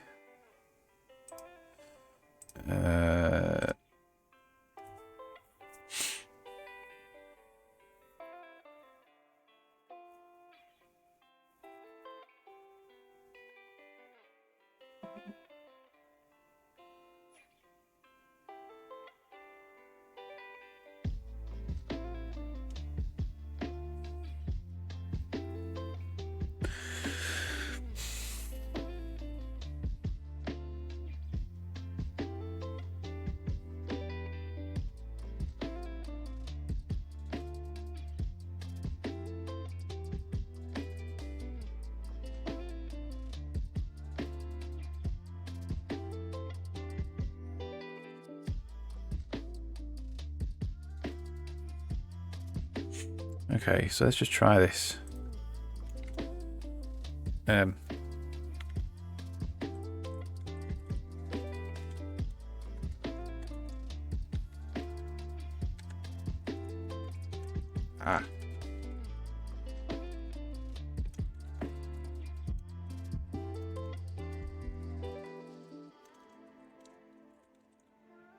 if those conditions are true, we want to do standard default random engine generator, standard discrete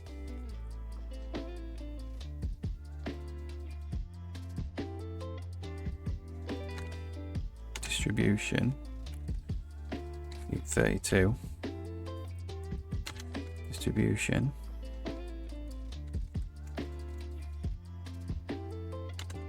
distribution weights again weights.end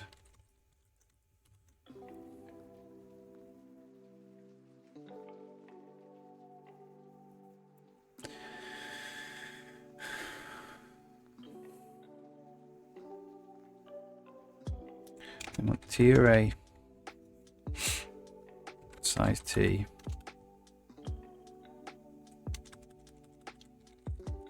indices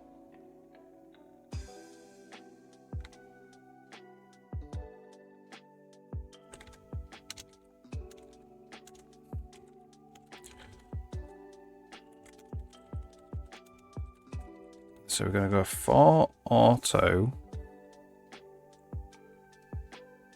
I in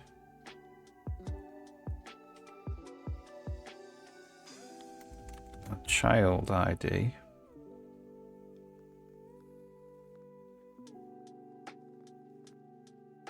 oh so it's going through valid children indices dot add distribution generator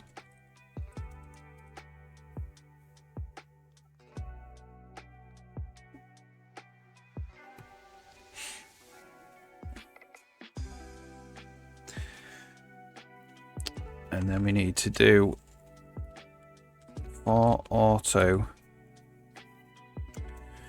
child ID invalid children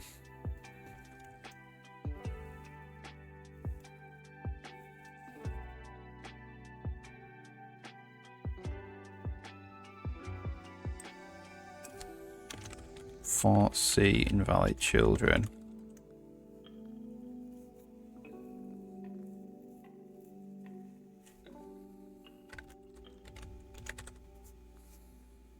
swap them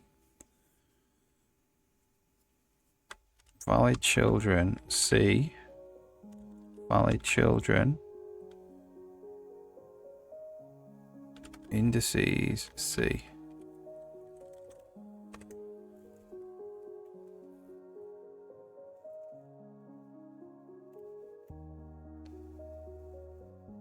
and then we don't do this.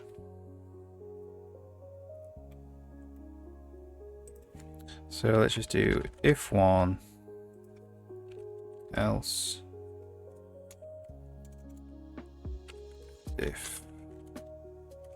So basically this replaces this shuffle and this is a weighted shuffle.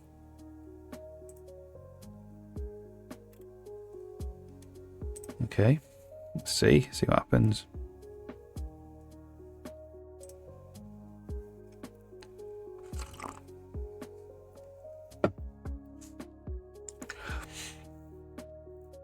So there we go, 100, 200 there.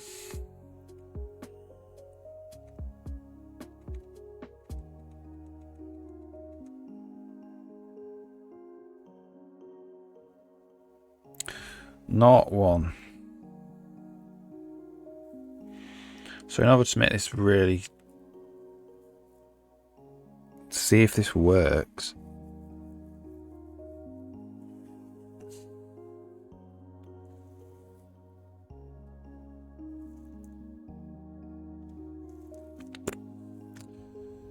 we need to make it so it's a very small chance.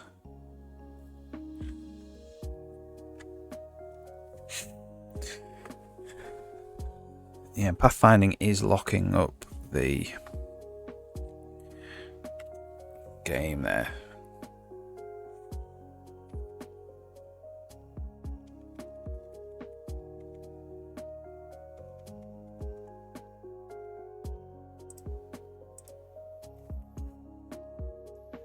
So that was 0-1 again.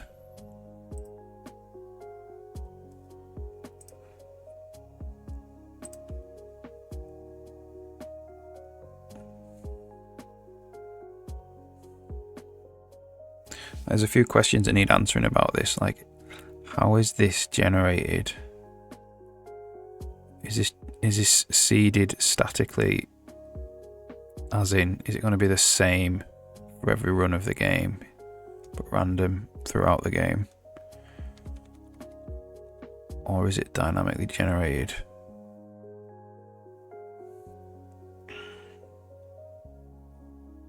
So it's always 0-1.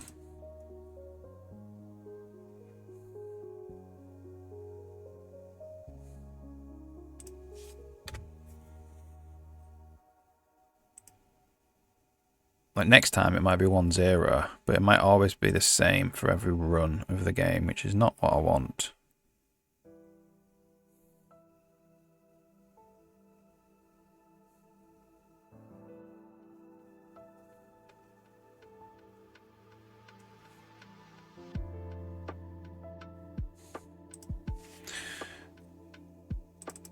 Default random generator.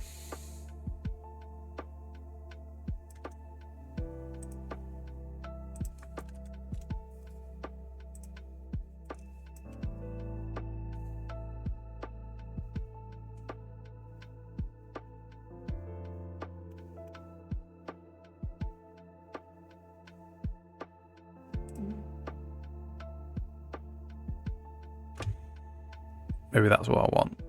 MT1337, this one.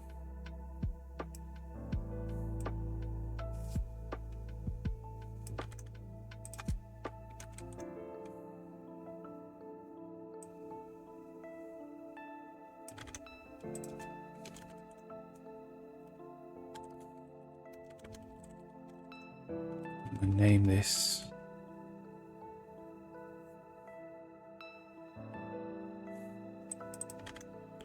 generator.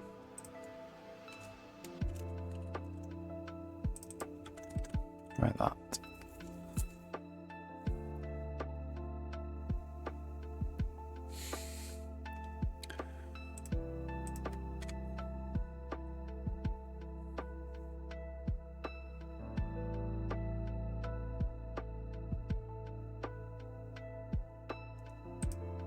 One zero.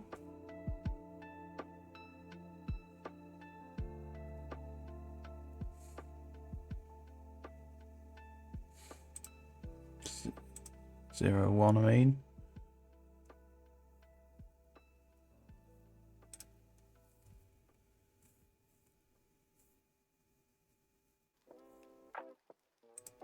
One zero. Brilliant. That's it.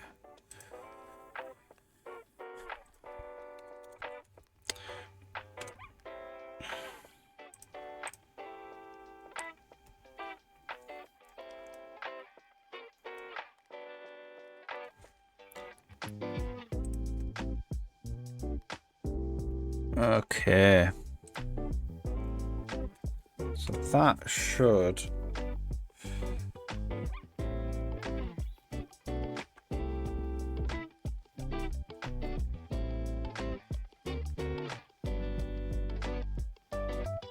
be able to weight this. So it should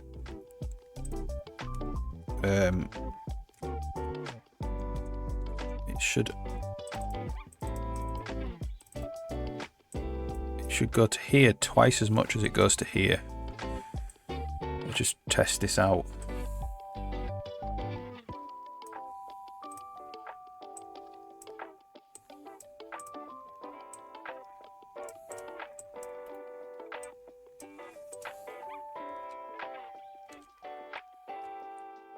So it became hostile. There's no actual. So we want to put a game condition 9.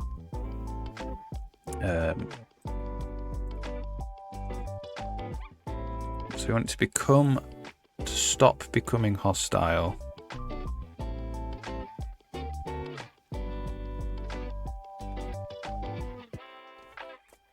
So if we're less than 15, this will work. This will fire until we are, as long as we are less than 15 away from it.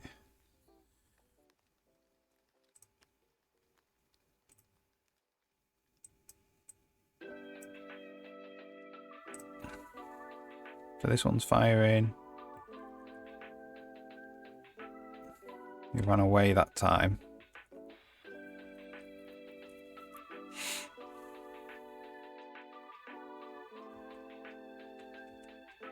Became hostile that time, and he's hostile, and this is running. Now if I walk away,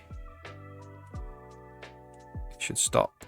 He's still hostile, but at least he's running a different node.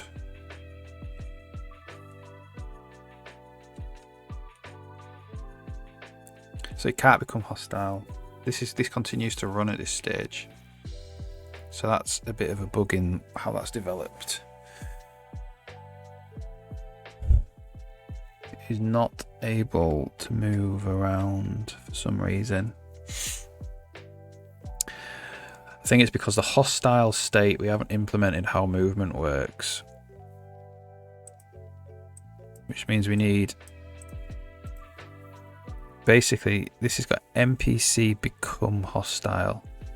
I think we need NPC set combat state instead of NPC become hostile. So then we can set it to become hostile. And then we can set it to be not hostile. After it's done this action, it's not hostile anymore.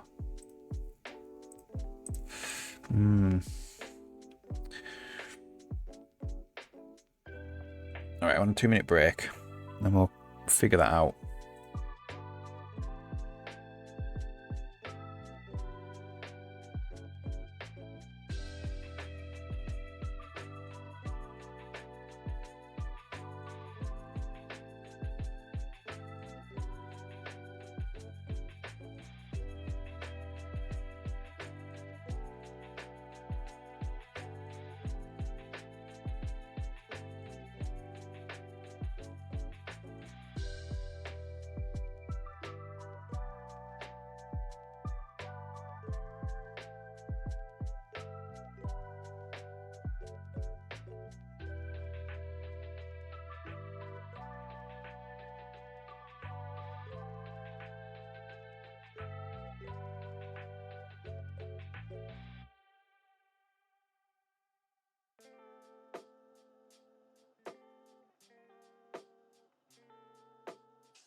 But this state he's in now really should be don't come too close or I'll attack you.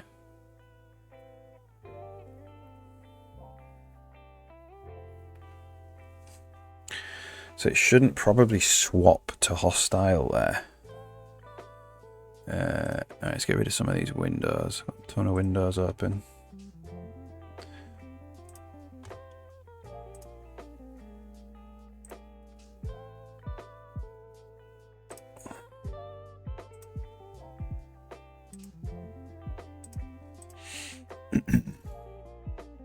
So that's in the combat controller, I think.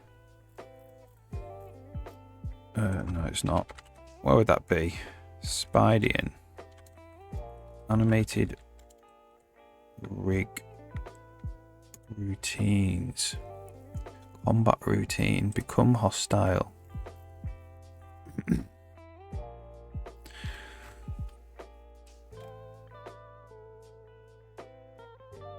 If the combat state is become hostile, set animation at once, return true. So we just won't set it to be to hostile yet. And then hopefully that means that it'll just stay in the become hostile state. And then we can set it to be hostile if we move even closer.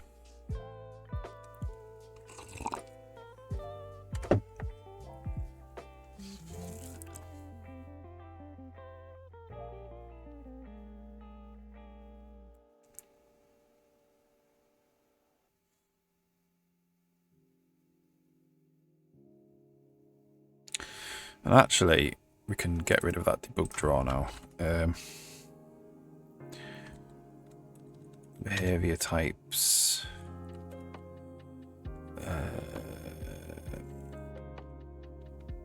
Move next to NPC.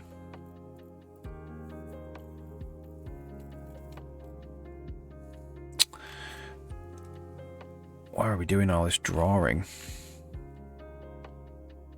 No, it's not move next to NPC, it's cover. Find cover. Here we go.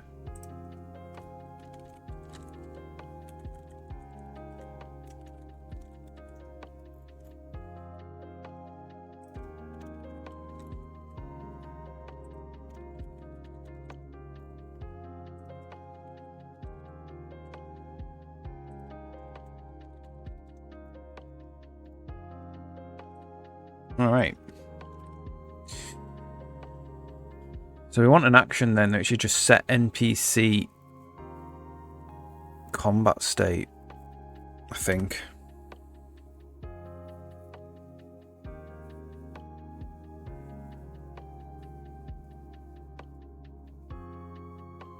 Okay. Let's just hide colliders. Okay, so he's hiding over there. If we go up to him, he becomes hostile. And he's stuck becoming hostile now. Which is what we want. So we're here.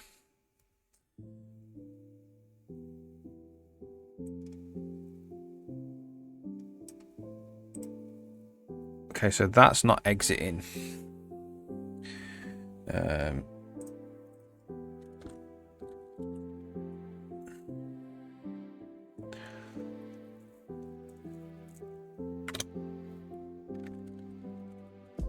It's because when we're ticking, we're just checking the state. If it goes to hostile state, it's true.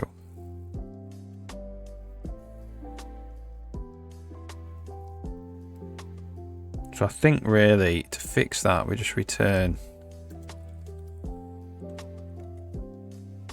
If the combat state is becoming hostile, we return success.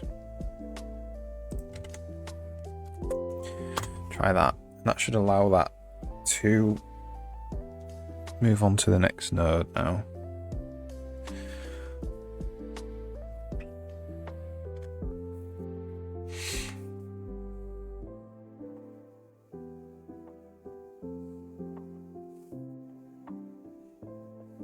Alright.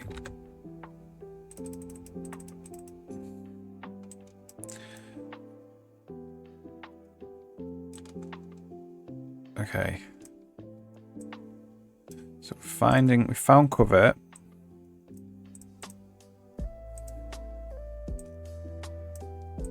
And now we're just in a wait. Conditional wait. I'm going to find cover again. Can chase this guy around and he will move away from me. So he really don't want to fight me. But if I just annoy him a bit too much, he becomes hostile. And then he goes into the wait and he still becomes hostile, right? So if we move away from him now, he's still in the become hostile state there. If we moved away from him, we need to actually set his state again to be not hostile. So we need another action.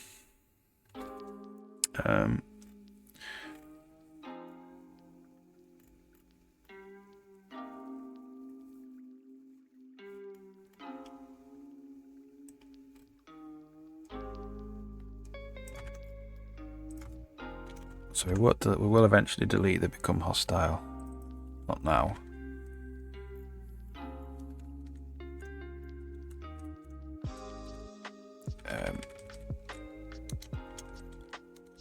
NPC set combat state.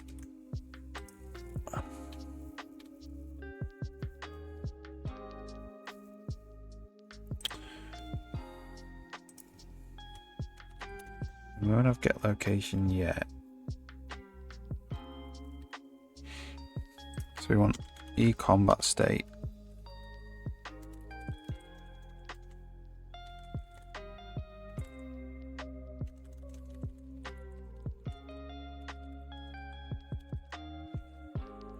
So we're going to set the combat state.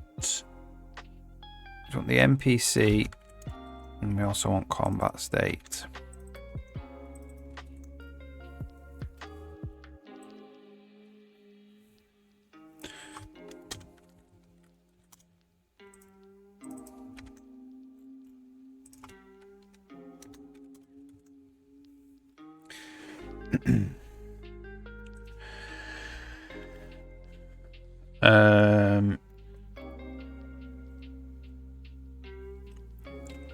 Yeah, so we need both of these.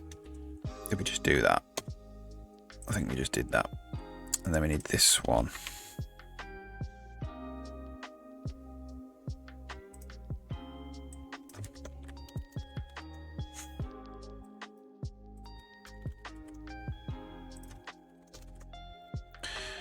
So we want the NPC and the combat state.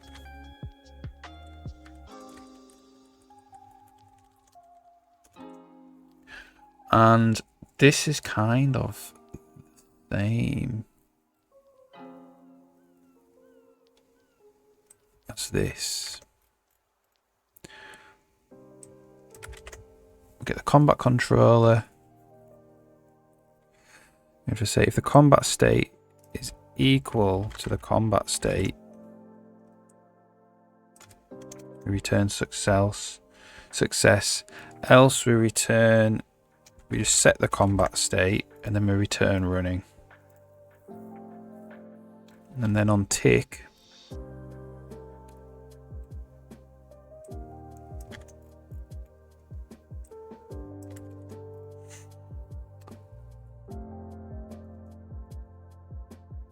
return fail. If the combat state is equal to the combat state, return that, else we return running. Okay, so I think we probably can delete become hostile now.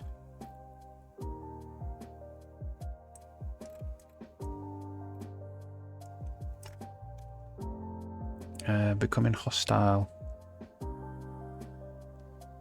happens. Yes, I think actually we do need get location.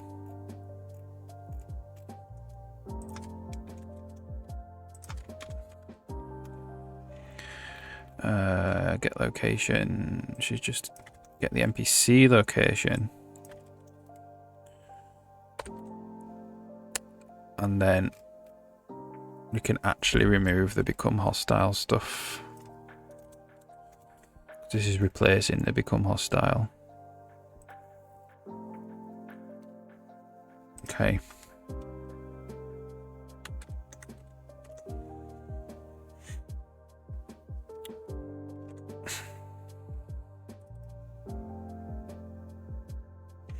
What's the problem here?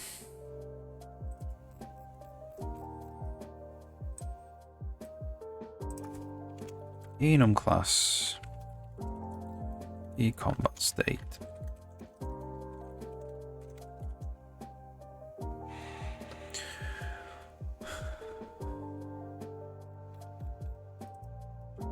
You can delete these.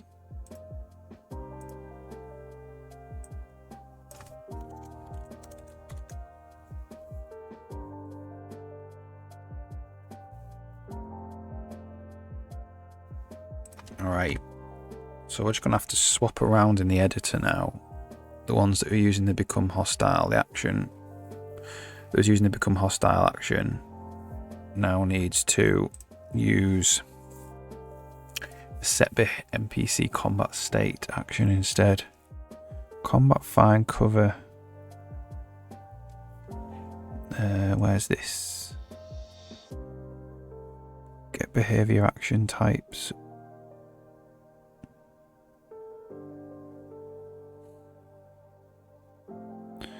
Ensure behavior action storage.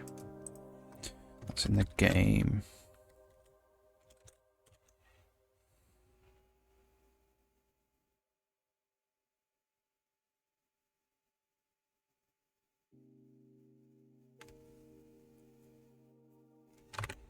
Okay.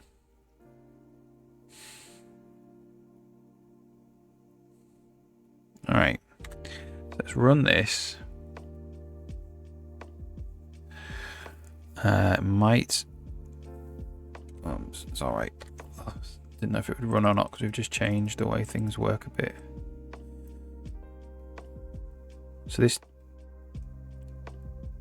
NPC become hostile, which isn't an action anymore. It's NPC set combat state Spidey in to become hostile.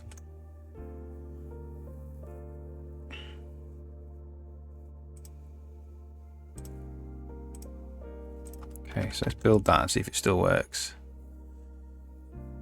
So once he's found cover,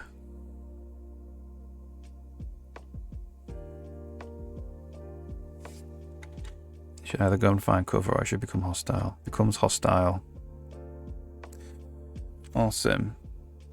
So we're here now. So what we need is more nodes. We need a... So that is a wait condition.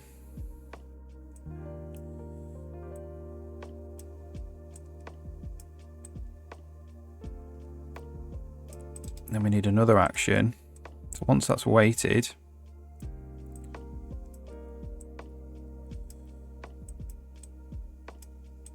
so how when this wait does it fail on the wait condition? It fails on this wait condition.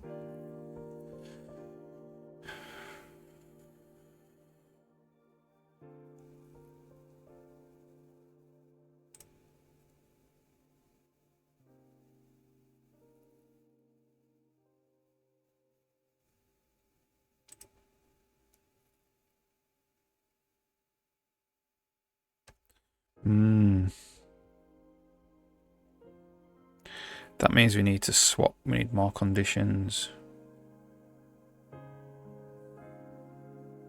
We need the actual success condition.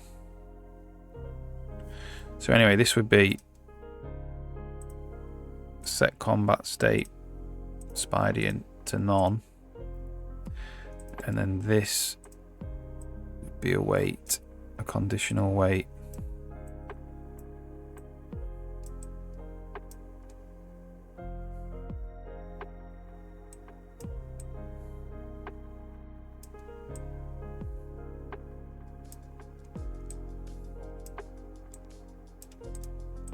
Like that.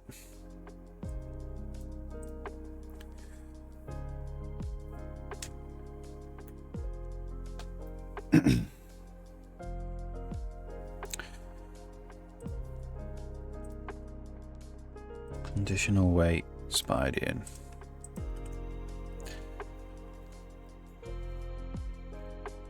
NPC conditional wait. I don't know if it needs to be an NPC conditional wait. It's just a conditional wait of the owner, this behavior.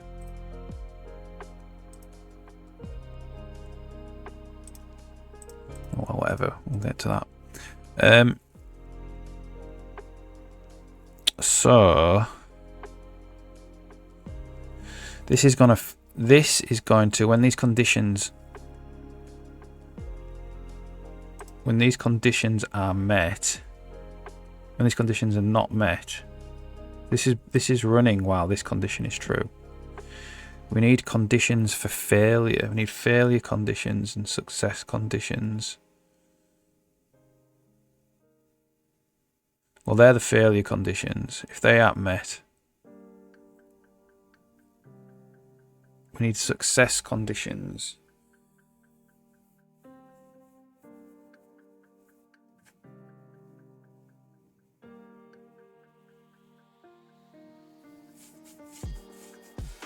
because this only returns a fail right now, I think.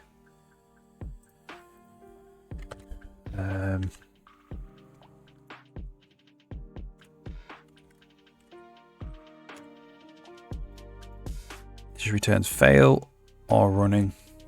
There's nothing to do with success to make it move on to the next node. So we need to put that in.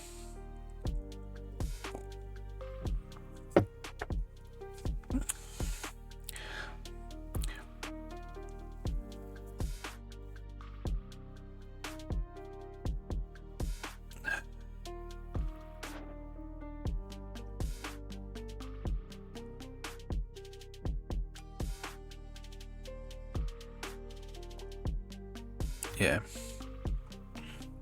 So we want the success conditions in NPC conditional weight. Okay.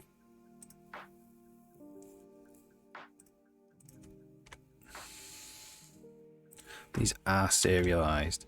So it's an array of engine condition, success conditions. We may as well just do failure conditions as well.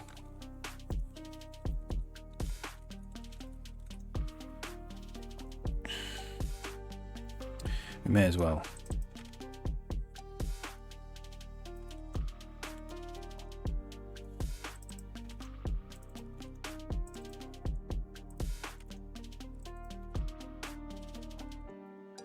It's not trivially binarily serializable anymore.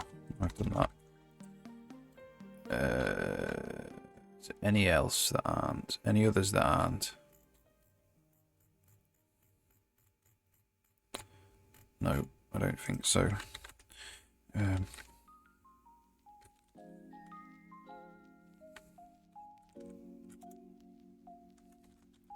Where are we?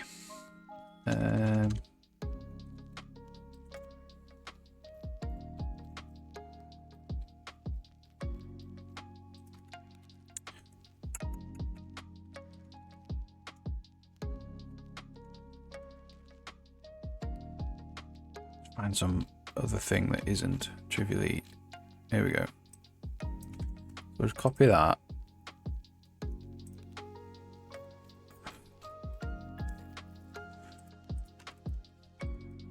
Conditional weight. And then we want NPC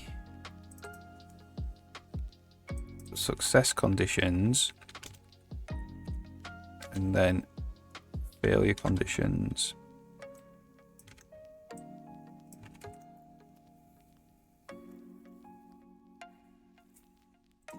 And then when we draw this, now we need to draw these conditions out. So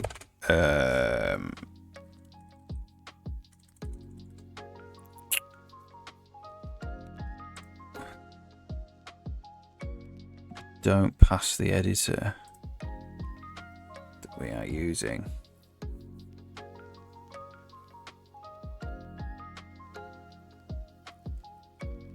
Don't think we need it.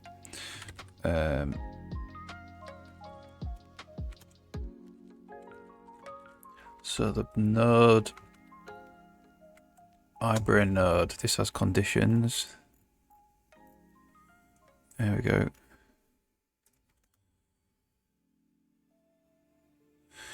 We might need the editor.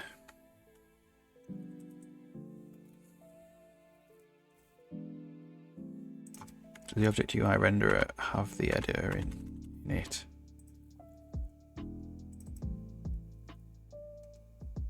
So these are success conditions.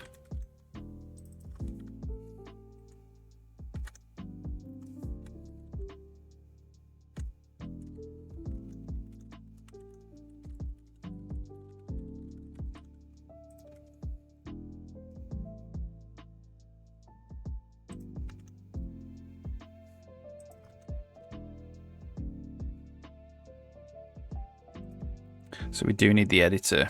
How do we get the editor?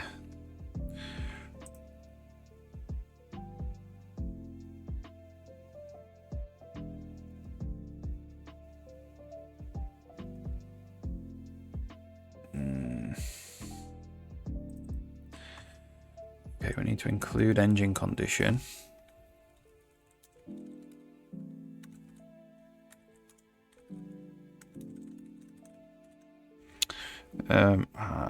We don't have the editor though.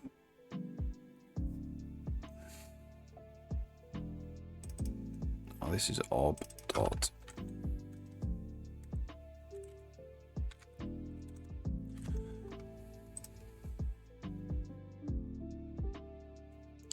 We don't have the editor, so how do we get the editor?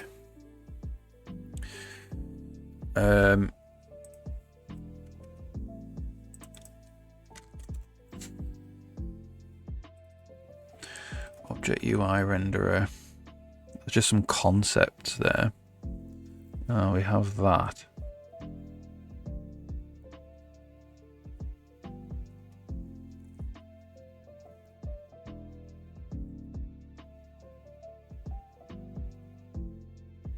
Just means, unfortunately, we'll have to change a lot of stuff. But it's the current editor. So is it get editor window?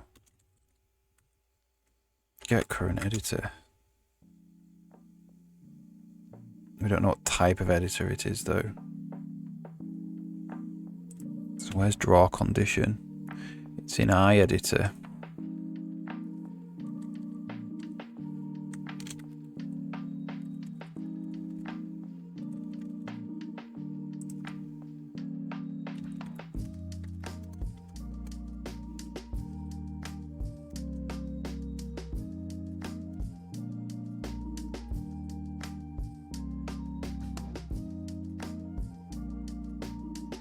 If there's a current editor, it dynamically casts it to that. So it's iEditor pointer, I think.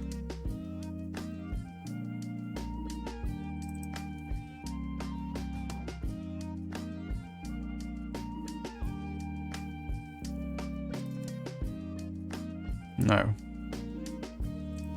It's that. That's it, that's fine, that's fine.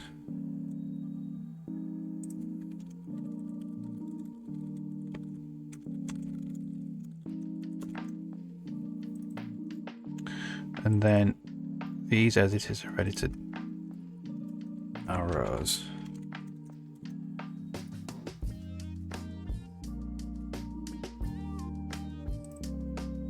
Push, oh, it's inode editor.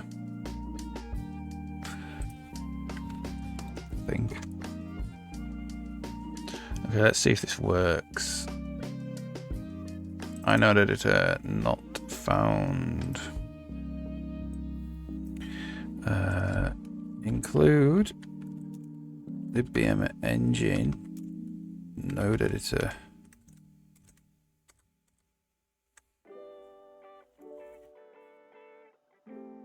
All right, hopefully that gets us the correct editor. It's the current one that we're on, which it should be totally fine.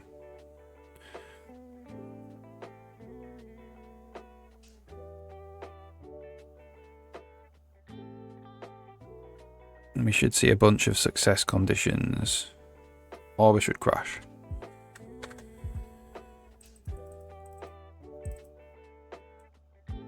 Okay, so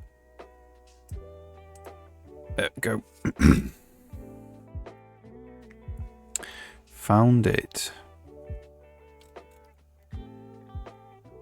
Okay. Good. So let's just do the same with failure conditions. So we'll just say, we'll just do them here.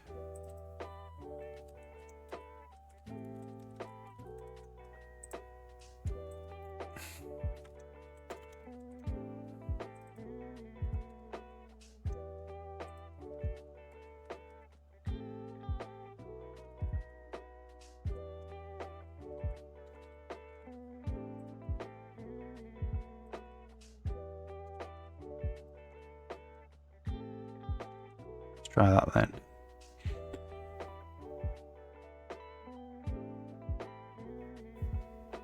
I think we might need also this.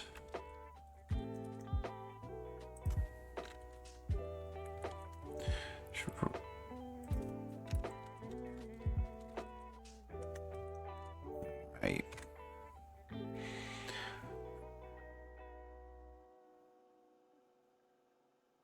So we should be able to now put in success and failure conditions on these weight nodes.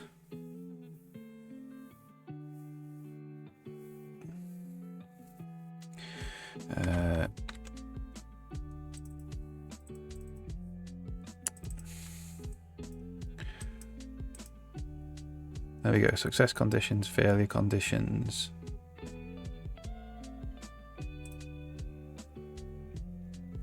So a failure condition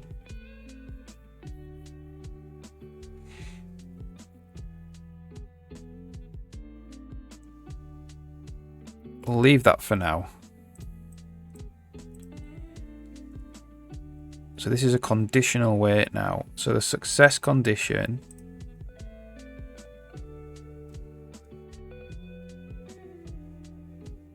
is G condition 9 again. Which is the distance, behavior distance to playable character.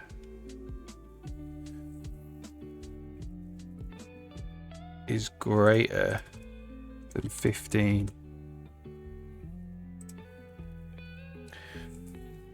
And a failure condition is it's less than 15.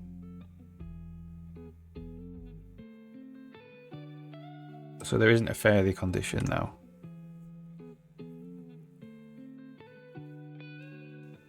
So that means if we get greater than 15 away, we can move to the next one. Okay. So we'll save that. And then we need to write the code for that.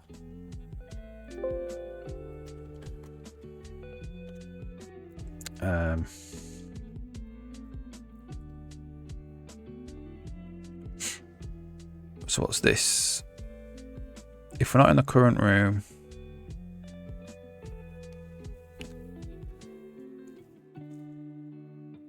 we fail. So if we leave rooms, we fail. If we don't have a movement controller, we fail. If they're not in the same room, it fails.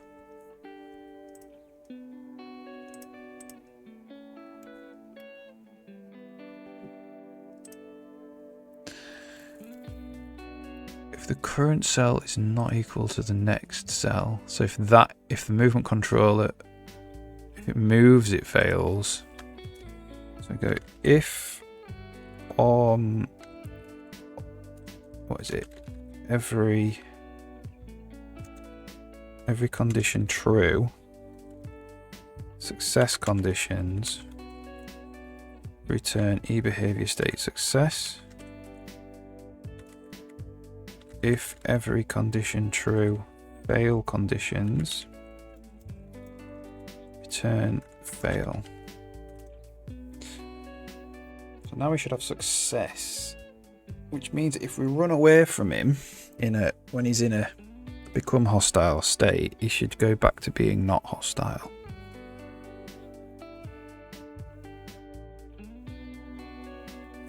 Let's see.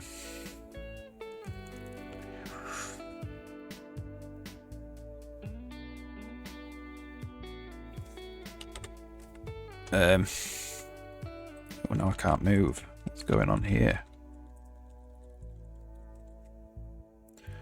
The game's locked.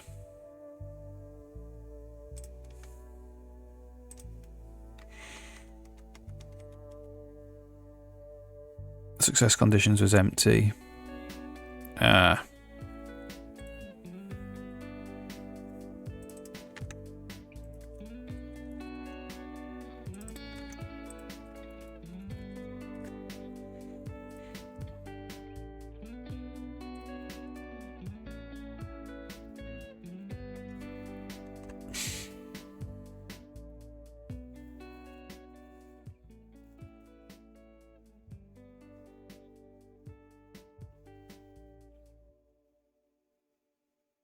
See if it locks the game again.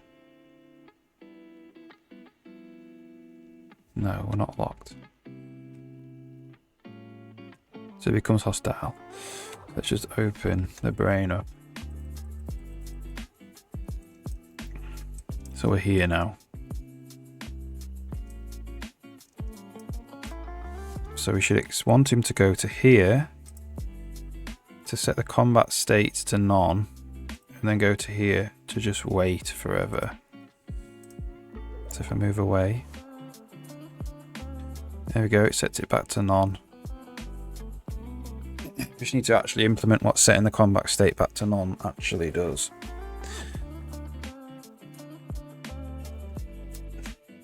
Now,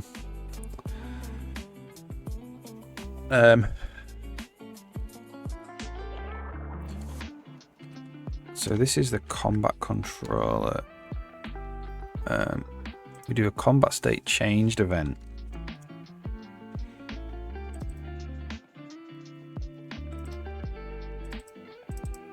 Which is this.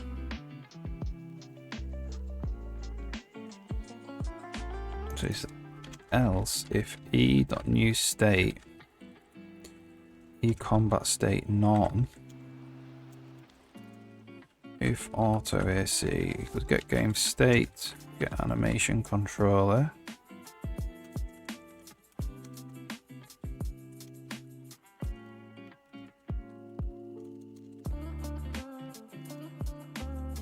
AC play animation routine, Spidey and roaming routine.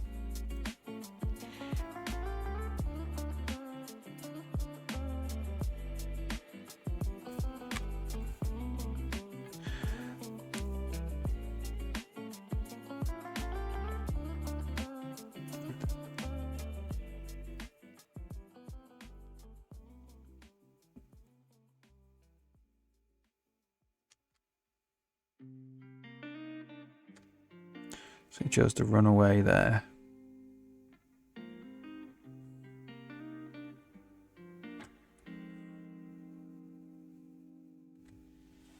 Whoops.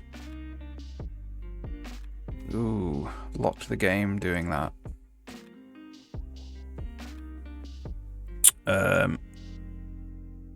Where's the call stacks?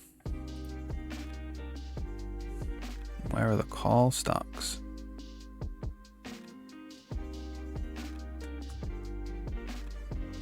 It's not gone into a break mode. Oh, it's on the wrong thread. Oops. Try that again, 8.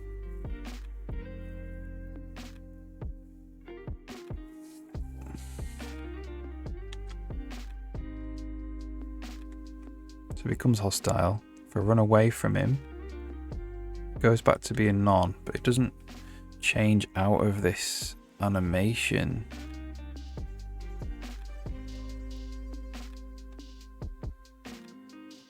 He's not even animating there. So they become hostile as well.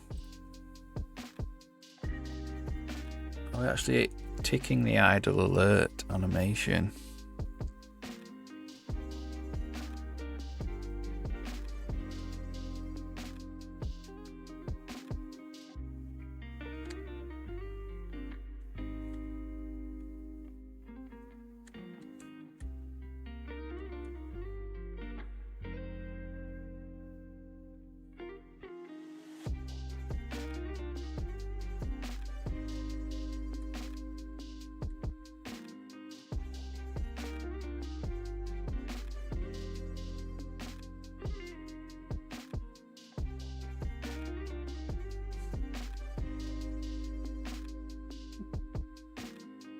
We're not. Okay.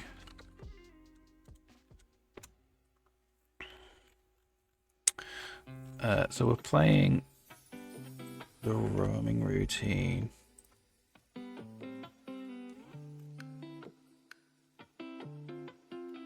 No, we're playing the combat routine.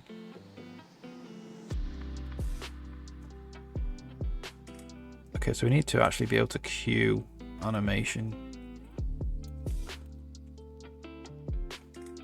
Q animations. Which we can't do yet. Set animation track once.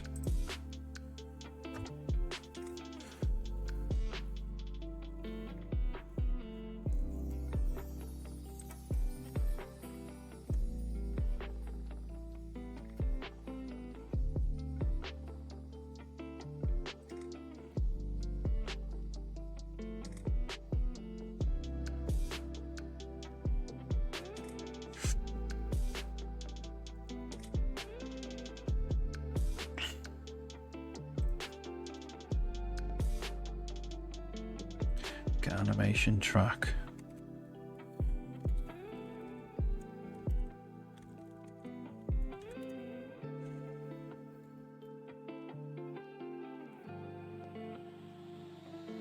P animation state get current. P animation state get Q. Whoops.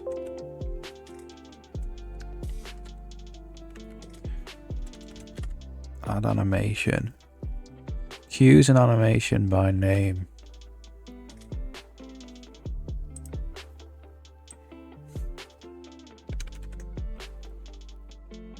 That's called set animation.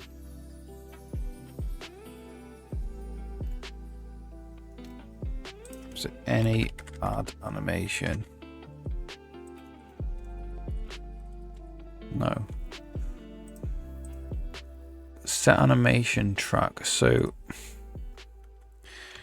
P animation state, add animation, track animation loop delay.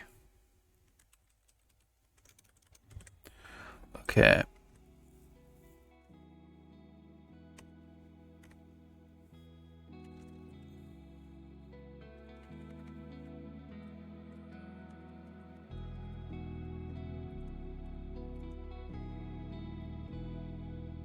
Set animation track, get animation track. Virtual animation.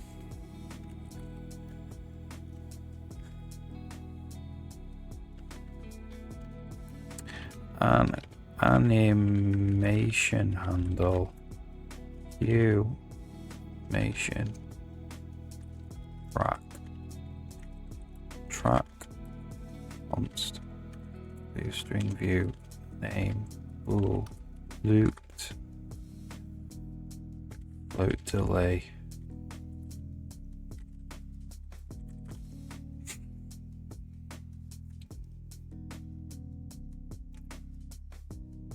Well, that will work.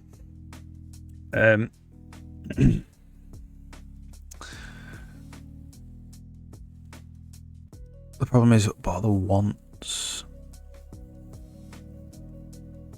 If it's already queued. Anyway, we'll implement this first.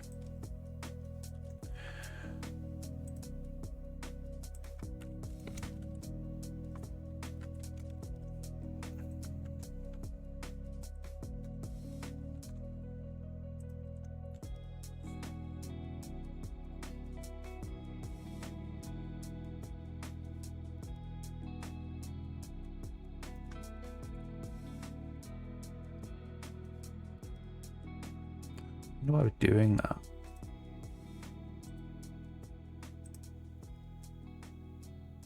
I wonder why we're doing that rather than just doing set animation by name.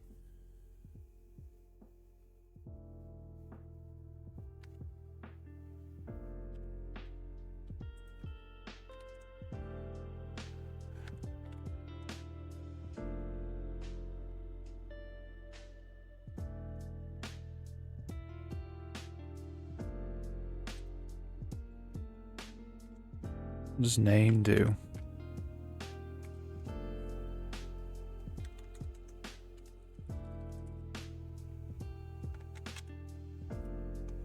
It just finds it. Oh, that's it's asserting. Yeah, this API is pretty bad. Should just return null pointer. Should let me decide to assert, not the library.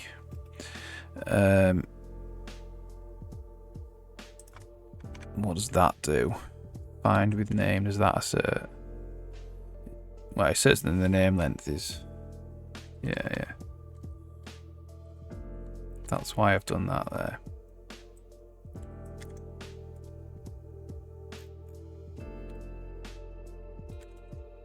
So this is add animation. Track, animation, looped, delay. Animation queue.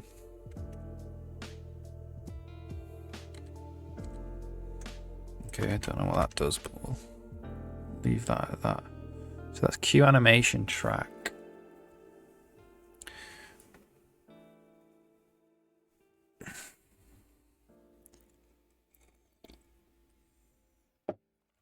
So how do we find if an animation has been queued?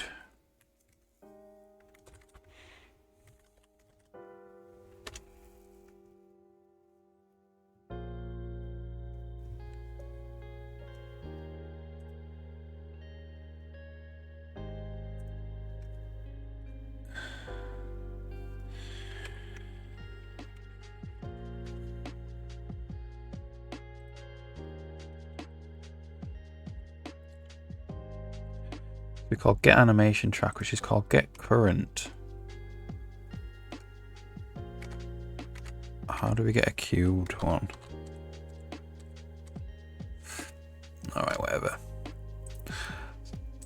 Queue animation track for iAnimated rig.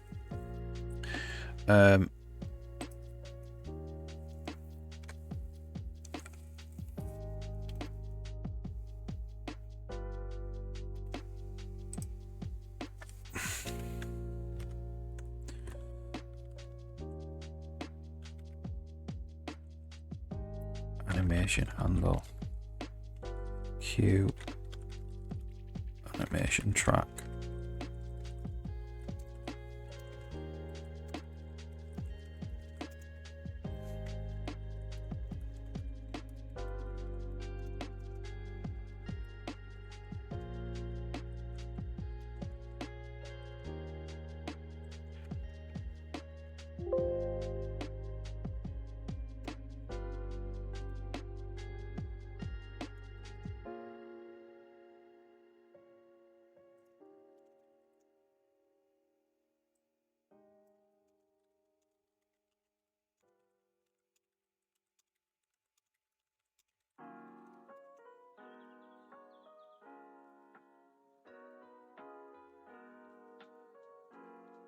Okay. So what we're going to do there is we're going to see if we can queue it. But we want to do queue once. So we want to do to idle alert and then rig.queue animation track. Idle alert. True. We only want to do that if this gets set. So we want queue animation track once. Anyway, just see if we can work out where all that stuff goes, and then might be able to get it back out again to see if it's been queued. Otherwise I have to check whether this has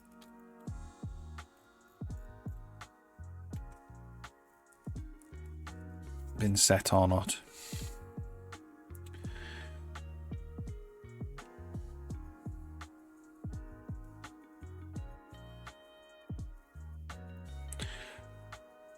Do we have rig get animation track 0 dot handle? We have name. We could do that actually.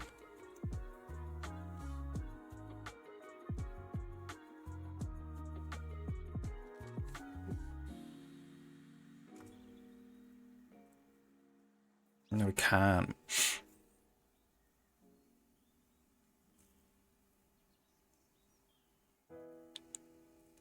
Yeah, I don't know. We'll find out.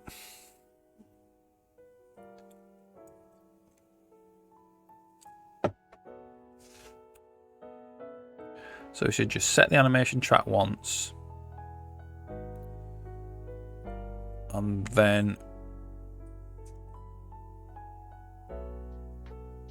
we should just be able to cue the idle alert.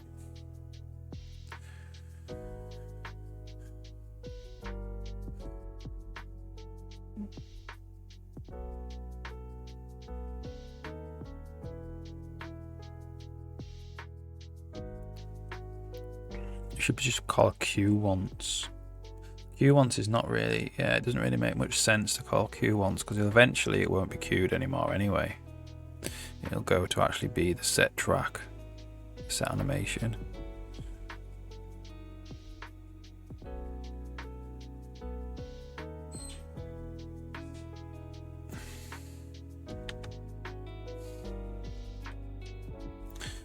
So that calls cue.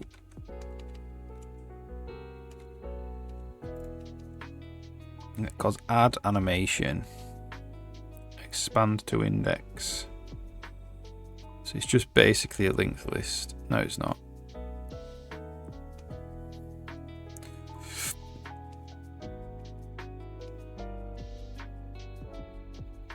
Promise this is going to come again now. It's going to queue it again. I'm going to say equals 0. Do that.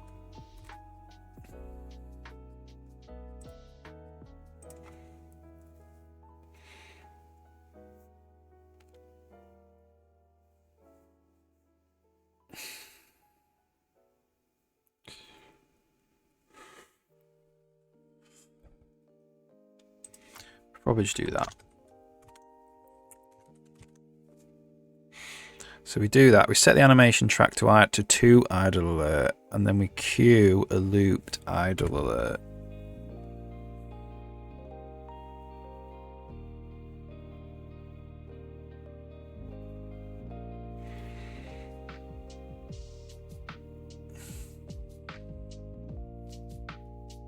Which is good.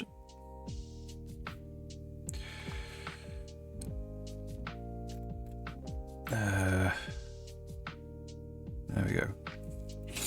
Window didn't pop up there for a while.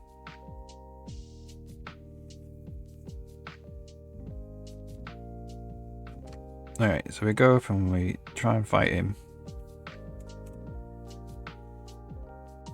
There we go. So he's doing his idle alert there. So we run away from him. He's gone back to being not hostile, but we haven't gone back to queuing. We haven't gone back to just a normal roaming.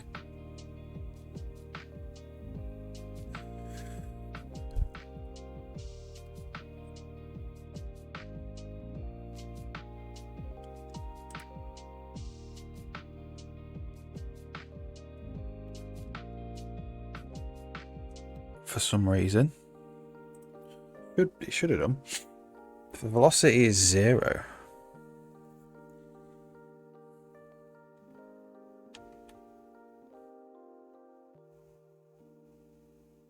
Oh, actually, maybe we do Spidey.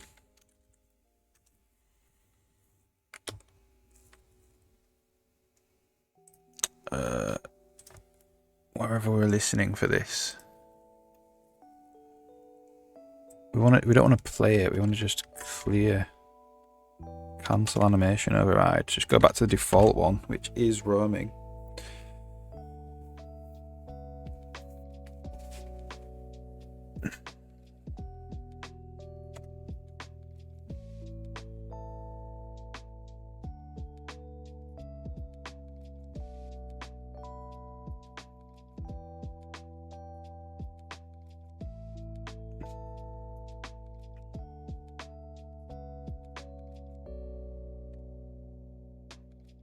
So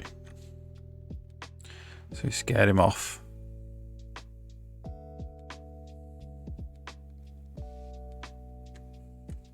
Whoops. Yes, and this is having a problem with... This is actually stalling the game doing this. So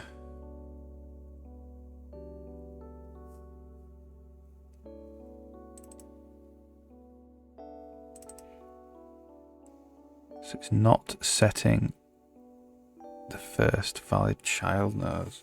So the current node, it's gone to that sequence.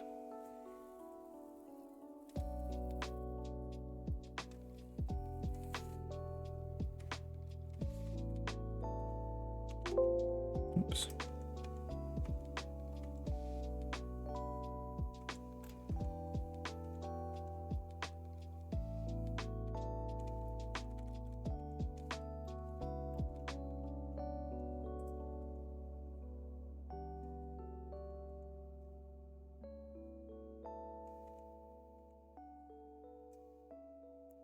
So the combat room.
Whether it's passed or succeeded.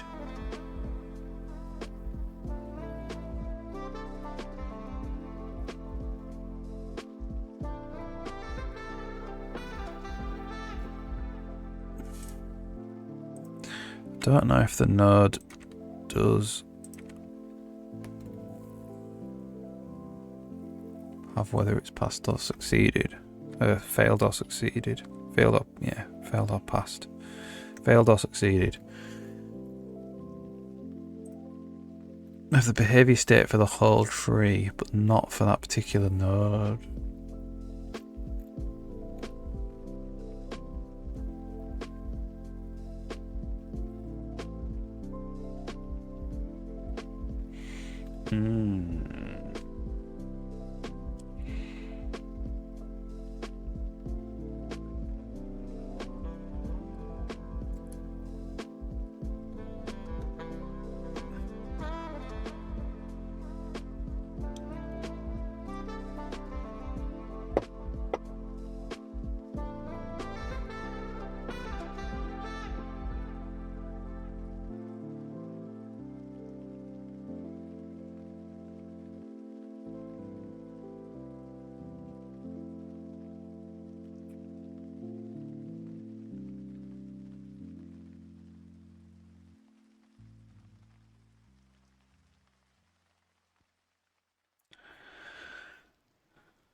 Ooh.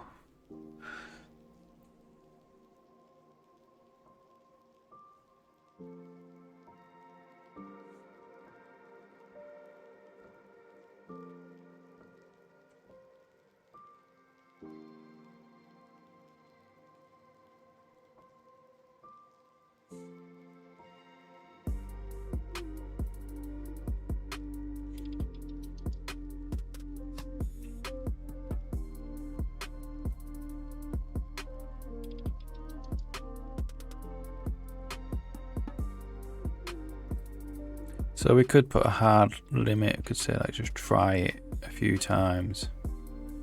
That doesn't seem great though.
I think we only want to remove... like we could only...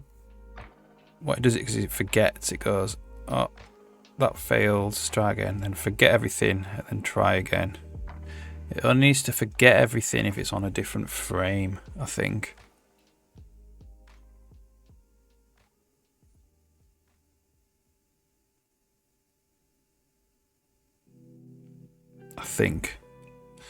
So it comes along, goes down here, this fails, goes up,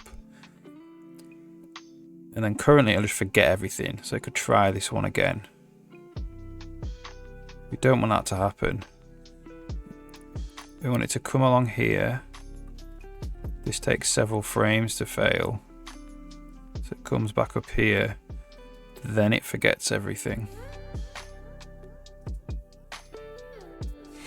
Maybe. If this just immediately fails,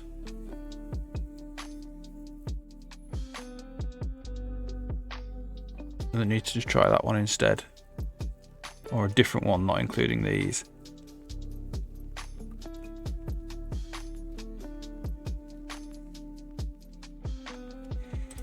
Maybe.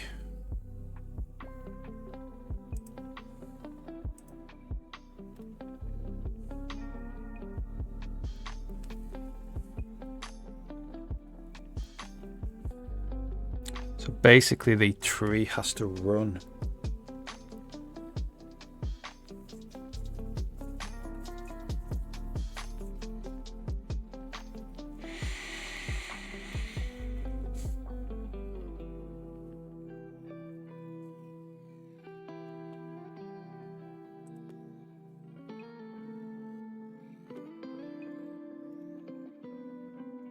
If the tree runs,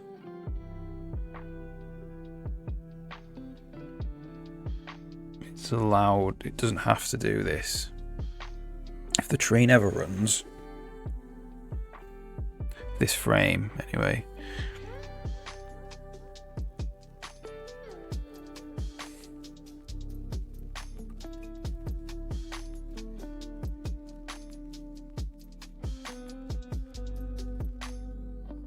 getting more and more complicated.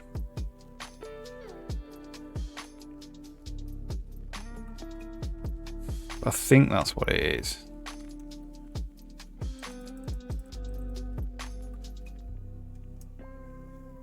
So the tree is currently running. So when we come back up here, it's allowed to just delete everything if it fails.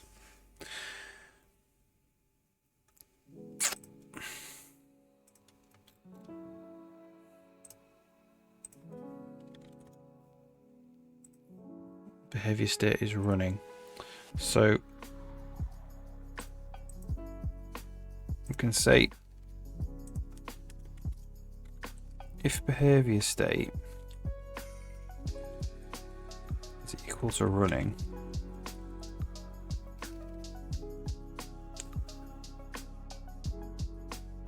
we just say like can clear children, can forget children equals true.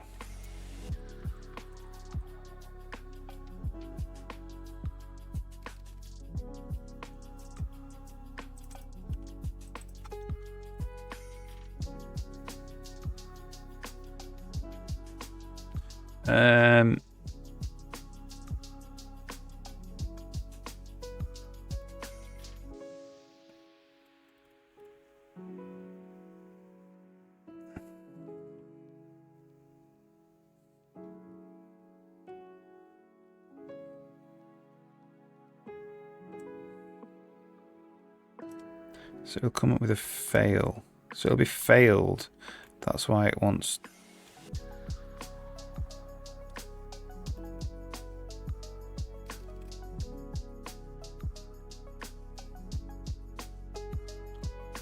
It would have changed state though. That's why it wants to come up here anyway.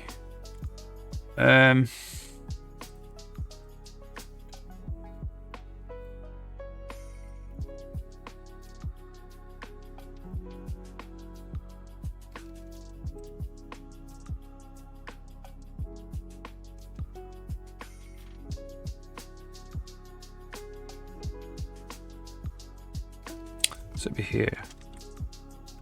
Can't forget children. That's true.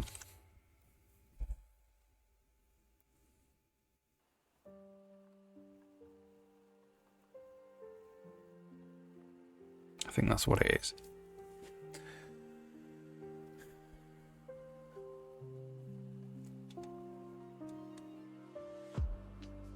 The thing is, if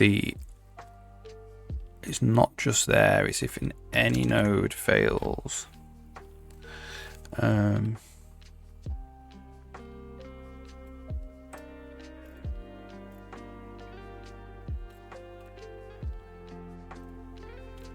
Not just the action nodes, that only happens on the action nodes.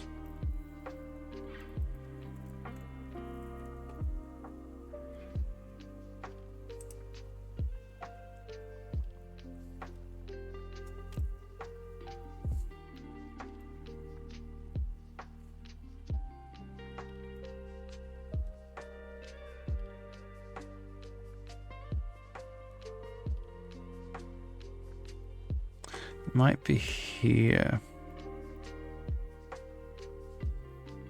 If it's a selector and we've failed, if the parent is a selector and we have failed,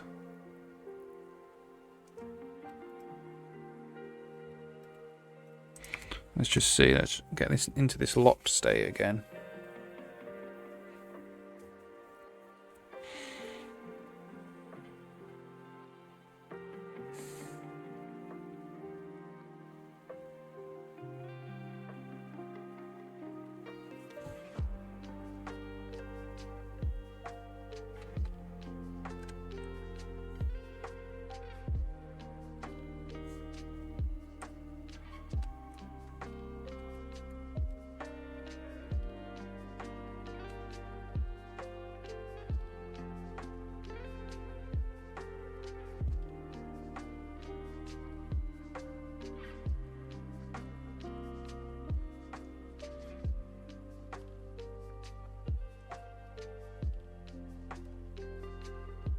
And now we're not locking, which is a shame.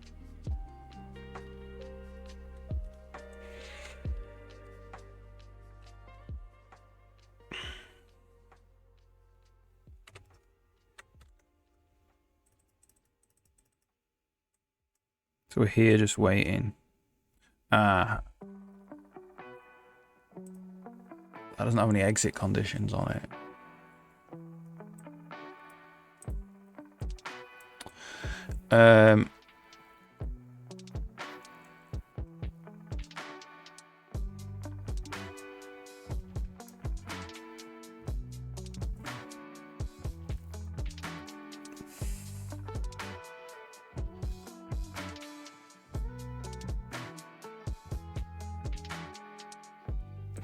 So we could do something like, well, we need to actually reproduce this case. How do we reproduce this case?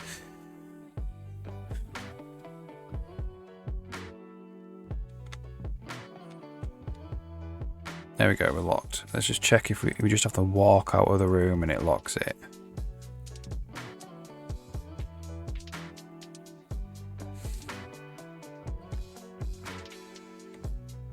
Yeah.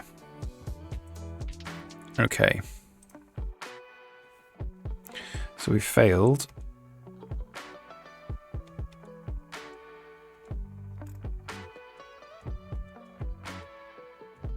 Get the selector. We forget all of its children. And we don't want to forget all of its children this time.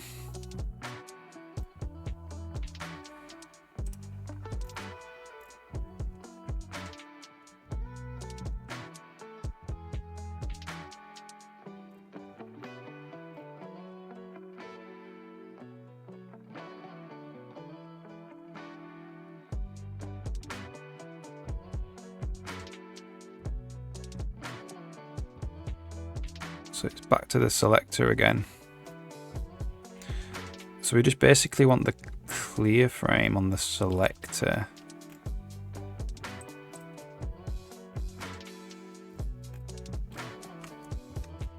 We only want to clear it.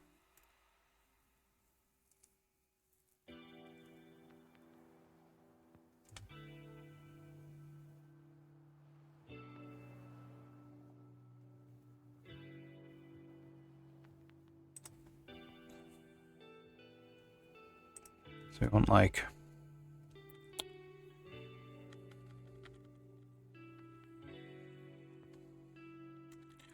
data clear frame.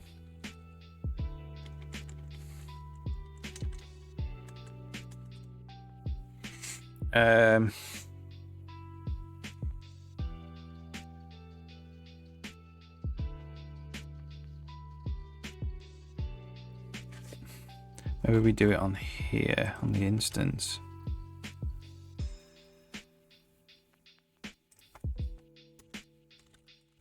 Visited nodes, clear frame, not clear frame.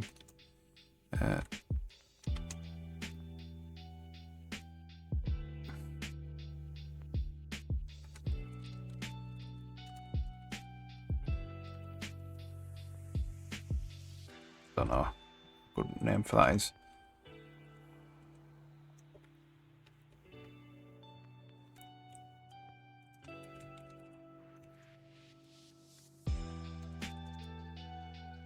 And it's not equal to the frame count.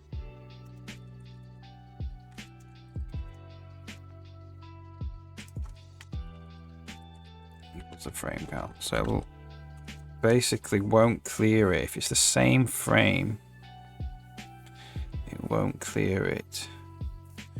We should hopefully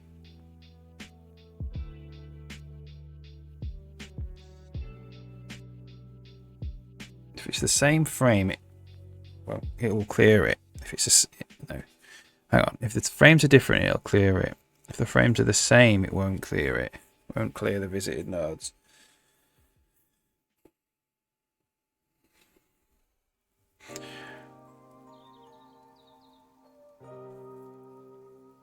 Which will at least mean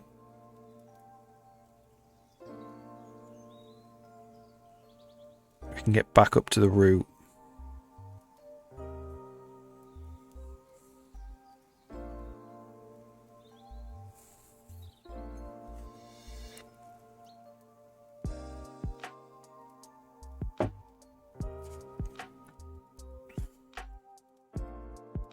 That's a bad name as well. We'll find a better name for that. Let's just run out.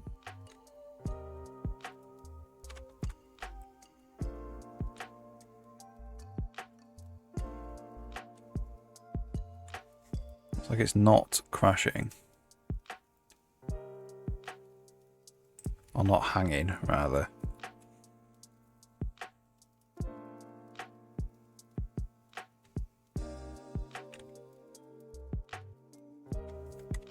What's it doing there? Just waiting.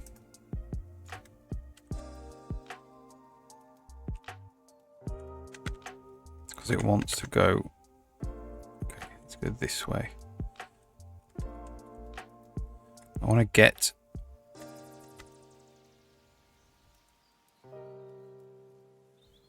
Make sure it doesn't finish it. Okay, that's working.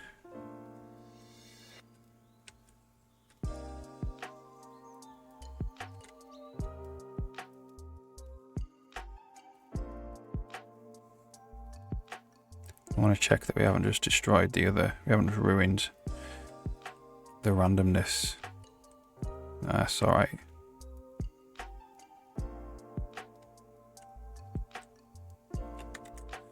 So now we are here. So we just told it to wait, basically.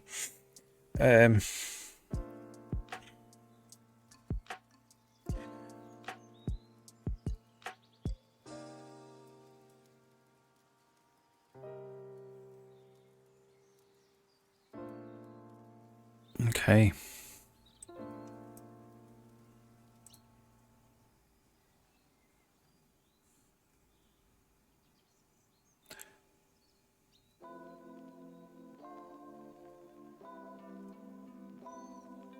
So he's always finding cover there. So he's always moving away from me.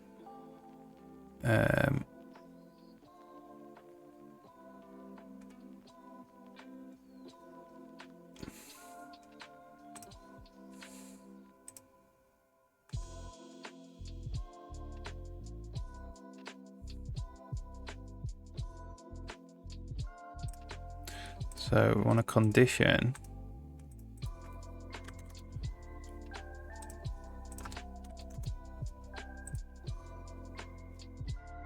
Is less than 5.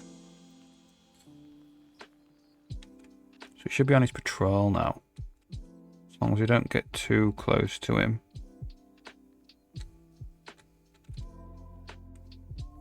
So this is just his normal patrol. Now he's finding cover. No, what's he doing?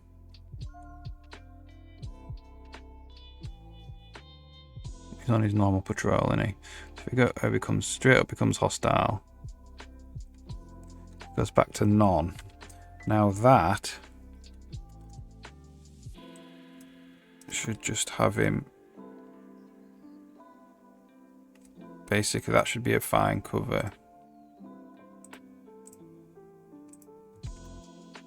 And then after that, okay.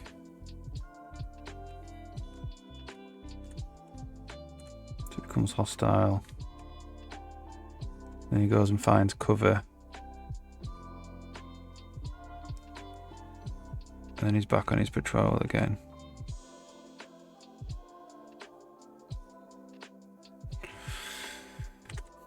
Let's watch this again.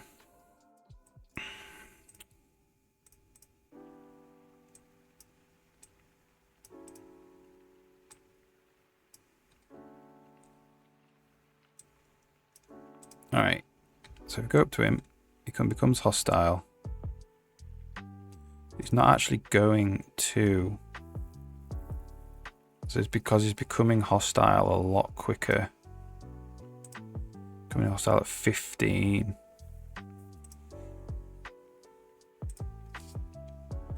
So I'll say 16 there.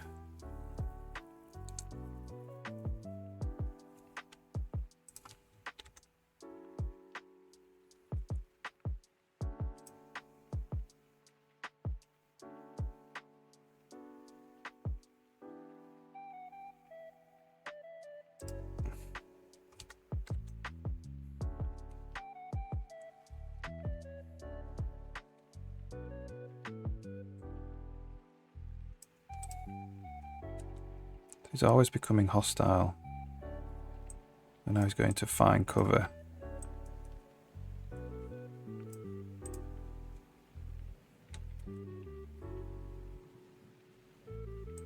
So it must be of trying to evaluate this and becoming false.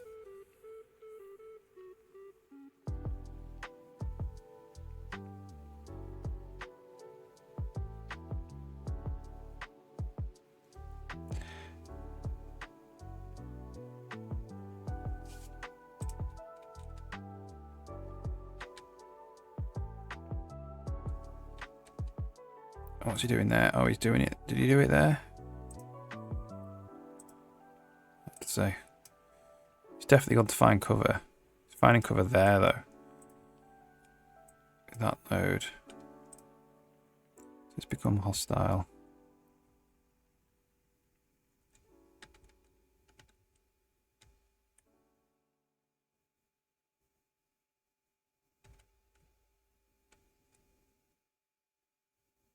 He's trying to find cover there. Hard for you to see. He's trying to find cover.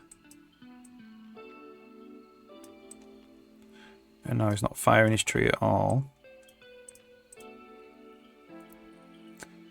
So he's always becoming hostile. So this is always failing.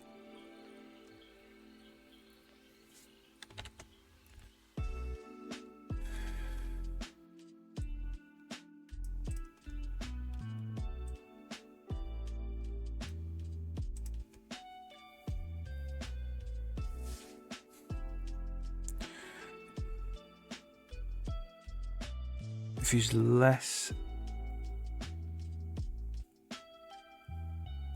than 16 away, we can do find cover.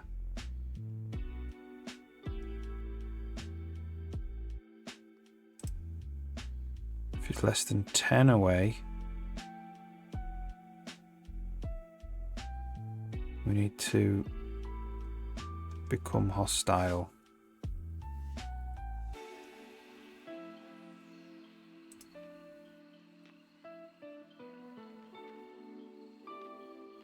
and then await.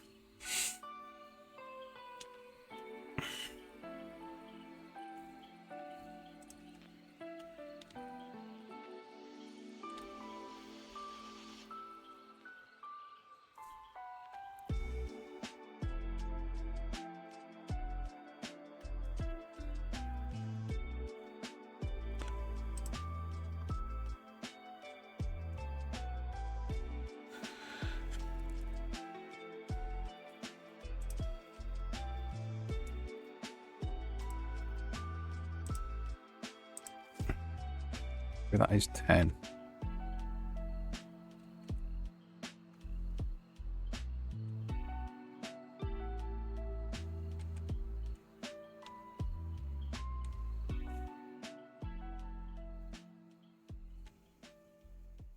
It's always becoming hostile for some reason.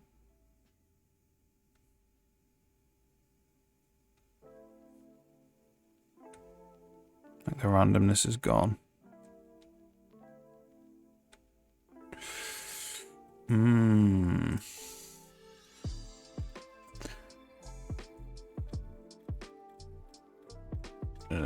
So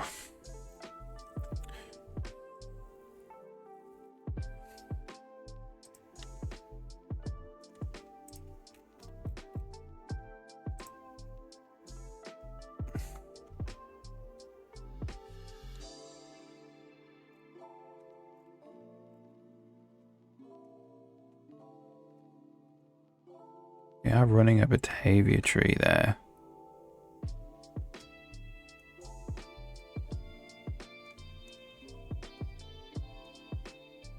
We are running something.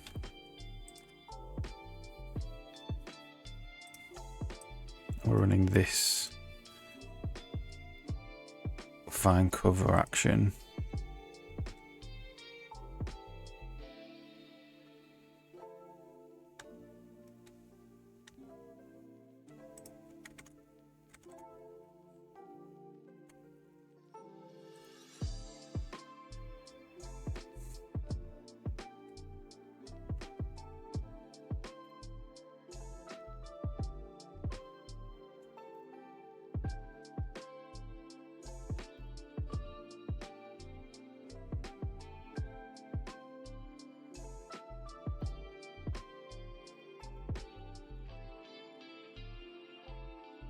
So it could set it there.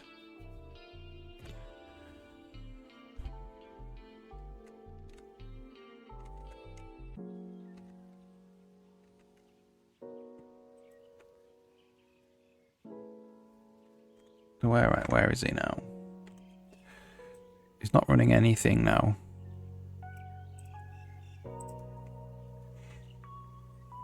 The route.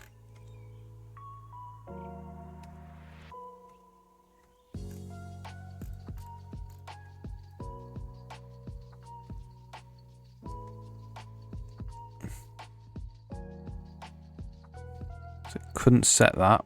Couldn't set the first child.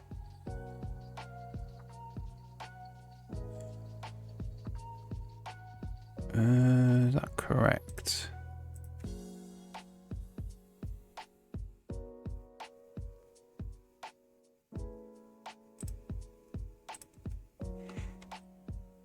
Route.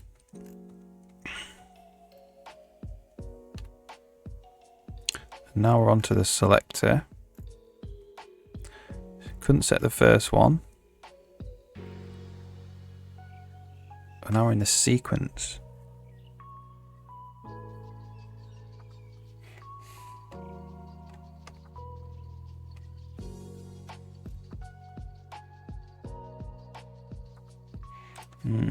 That correct logic.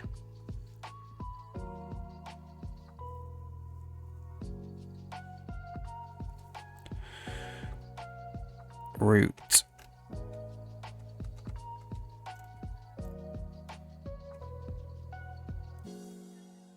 And now we're in the selector node.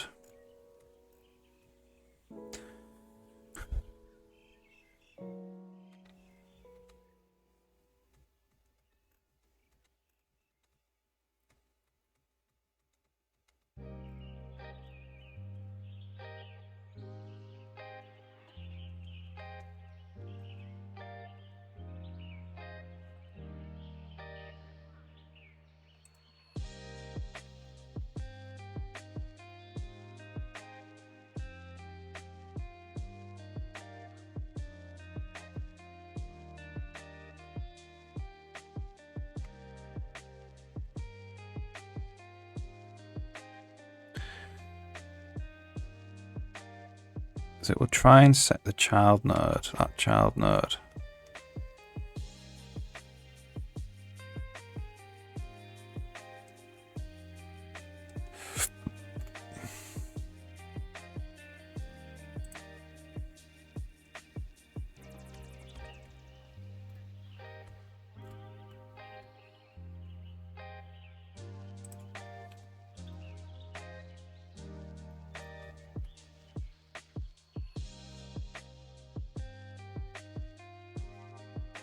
Sets it to be the sequence node.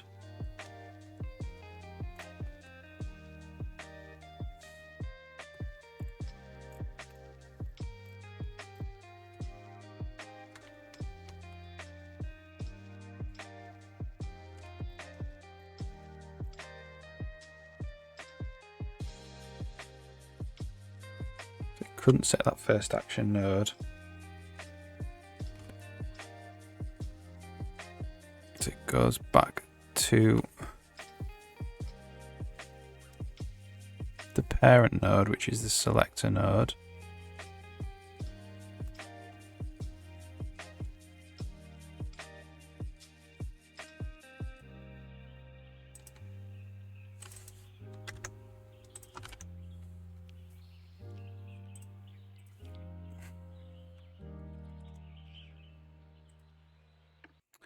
Baby Asuna, hey, how's it going? If you've got any questions, just ask. Just working on kind of AI combat stuff at the moment.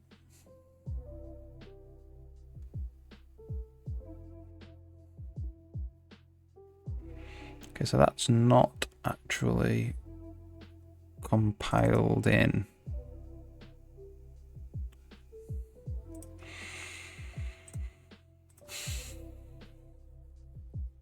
Yeah, so I've got this behavior tree.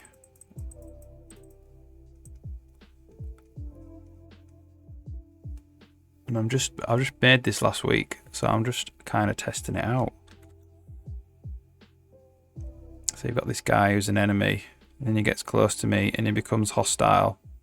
And if I move away from him, he goes back to normal, but he runs for cover, and then he resumes his normal patrol. But I've got this kind of semi-randomness, so I want him to either go down here or down here. But at the moment he always seems to be going down here, so there's a little bug there.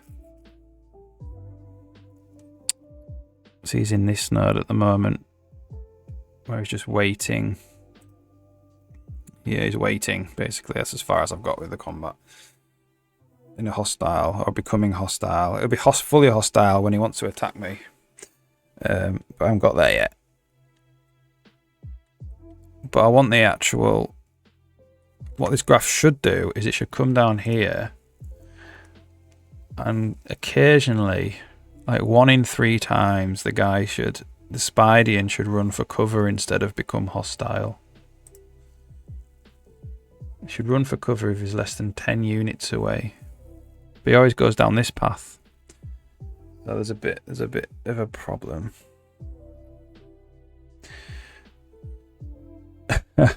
You're at that stage, that's fine. We all go through all these stages. Don't worry about it. You'll get through it.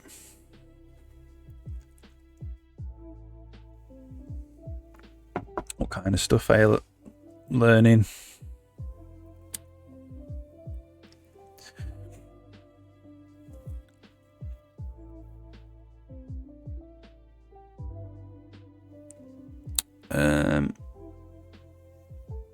All right.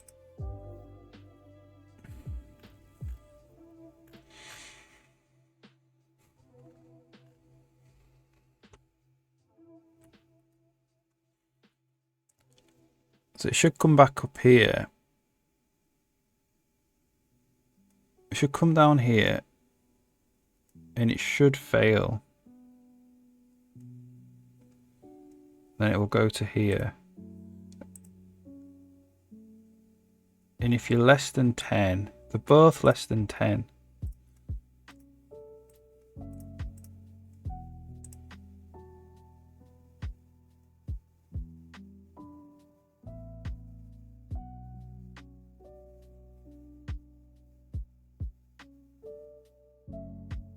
And we've got a weight there. He's going to go to that and he's going to wait for cover. He's going to wait until we get within 5 of him.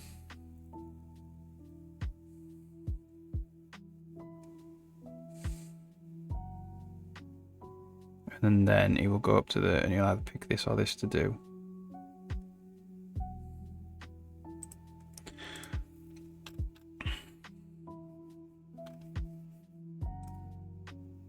Kind of need a. Oh, thanks for the follow, baby Asuna. Yeah, let us know what you're working on. Or if you're just learning, it's fine. I mean, we're all just learning, really. Like, I've never done these behaviour trees to this depth before with an editor and stuff. I'm still kind of working out what would be the best way to do them.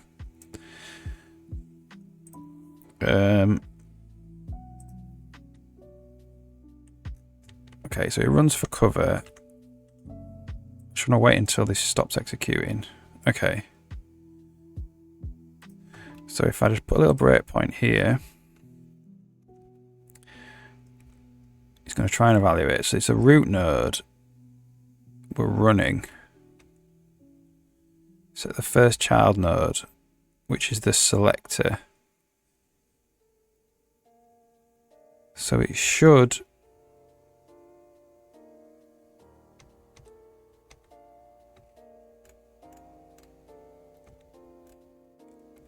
okay, so I think what we need to do to make this work is that find cover, we'll just make it always fail. And then the behavior action, the behavior types, find cover.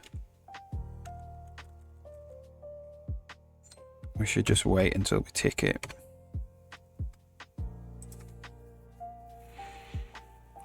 And then we'll see why it's failing. I mean, it should fail because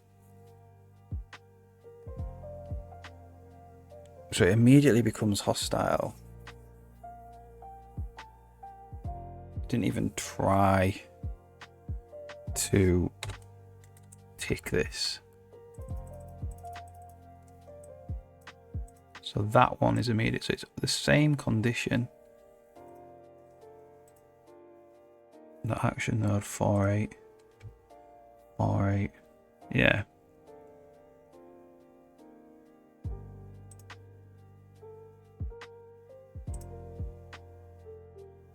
It's the same condition, it just didn't pick it. So what I'm going to do is I'm going to put this weight down to 1.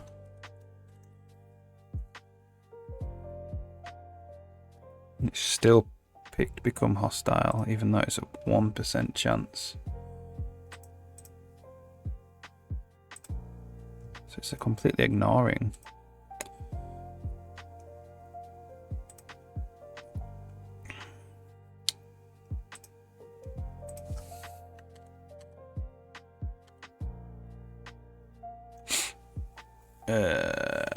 Finding a way to get into a state where this can be debugged is quite hard.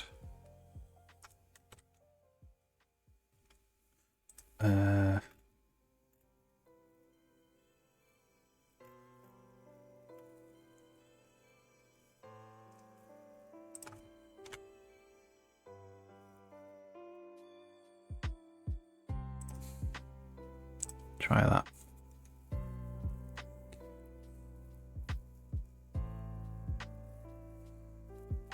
So he immediately wants to select it.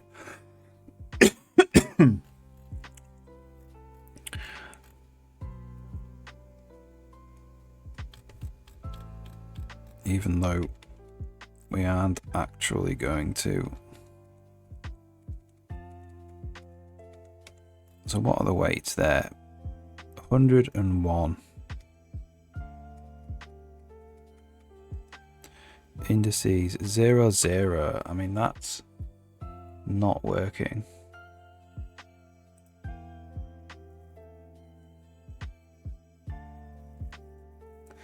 That's wrong, that.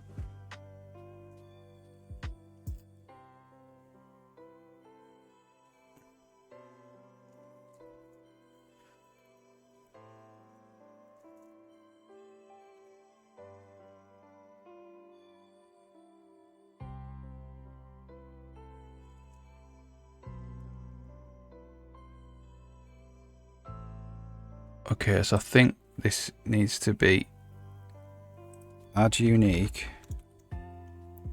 and then we want if indices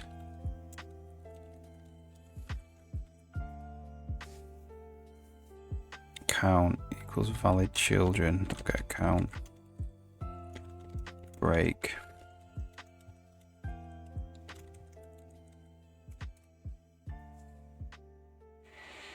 Now that might be a performance problem. Might take a lot of iterations. We'll see.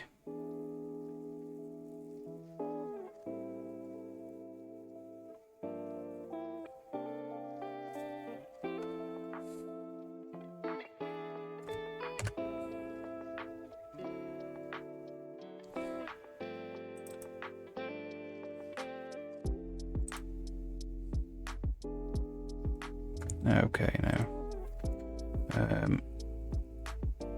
That's actually while true.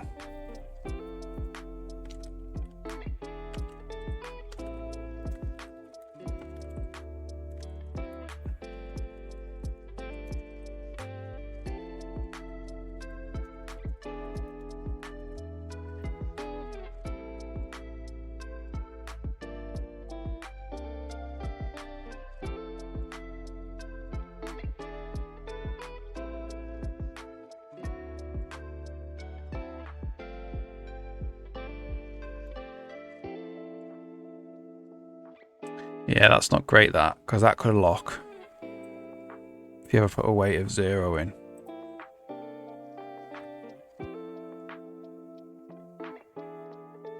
I mean, we need to put a weight of 1 in, really, don't we? A minimum of 1. You can't have a weight of 0.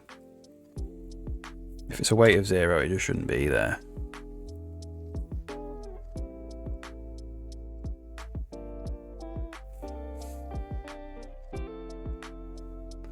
So 0, 1.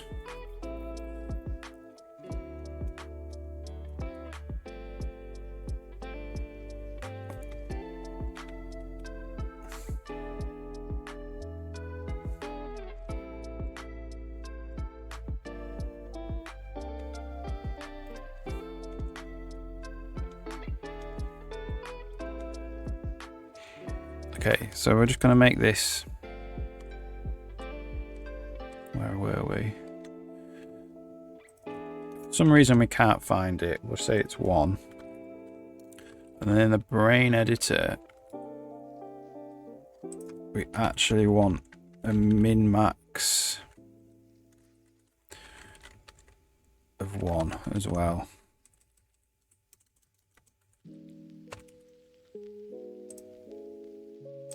So 1 to 100.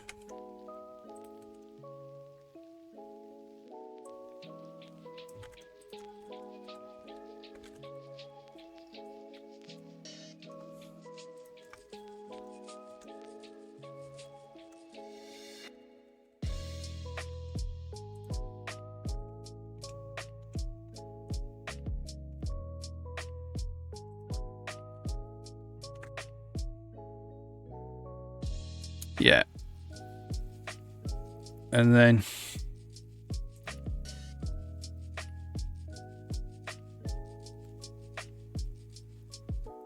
we need to find the it's hard to debug this because we can't set really breakpoints anywhere.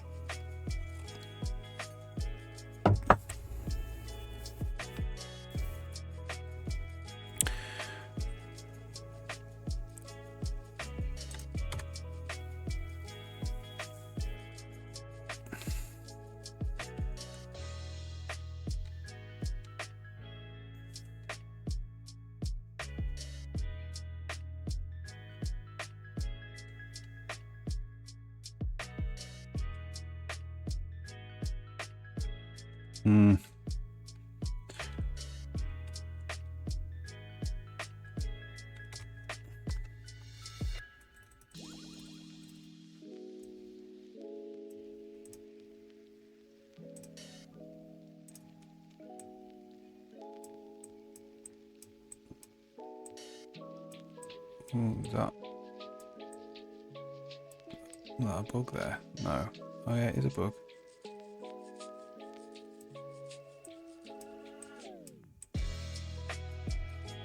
Something like rolls over there.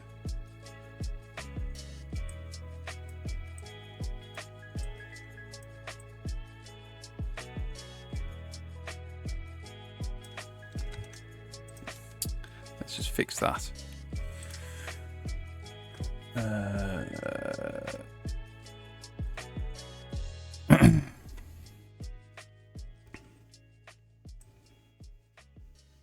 So it's always clamping properly.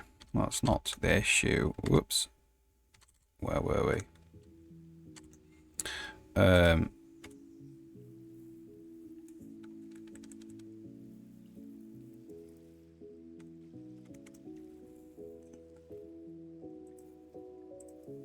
So where we're doing the drag.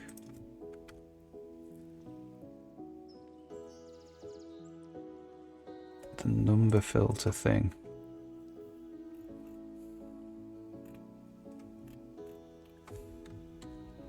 Where are we doing this drag?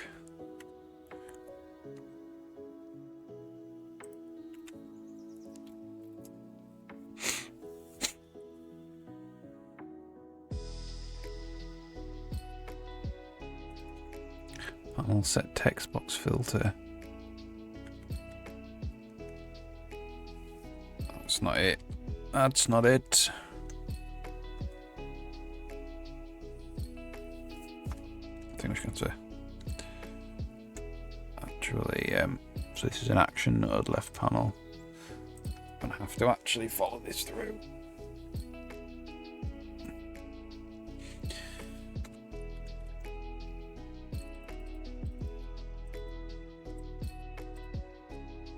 Oh, I can't be on an action. Don't actually have them yet. Select a node. Tick left panel here. No, sequence node, not there. Tick left panel here. Alright, so if I click on this.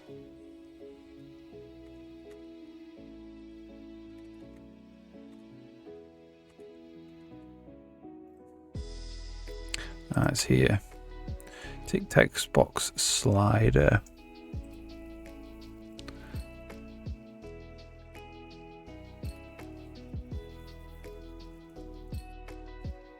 Slider state X delta.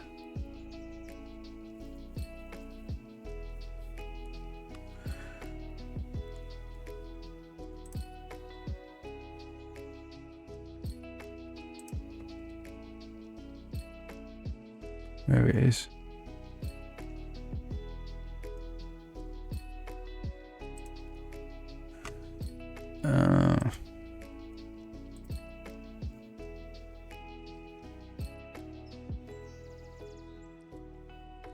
Initial value plus the X delta times 1.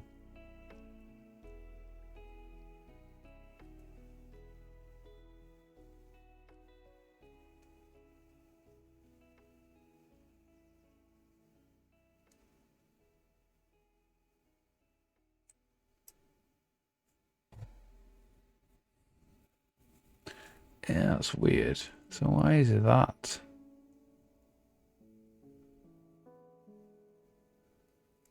I think we got to...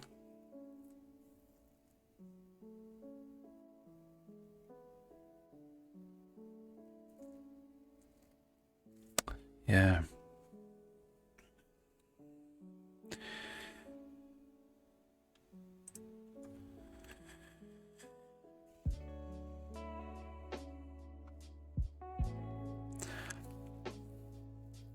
I think it's got to be X deltas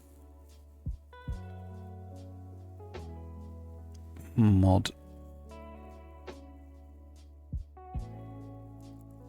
the range or something.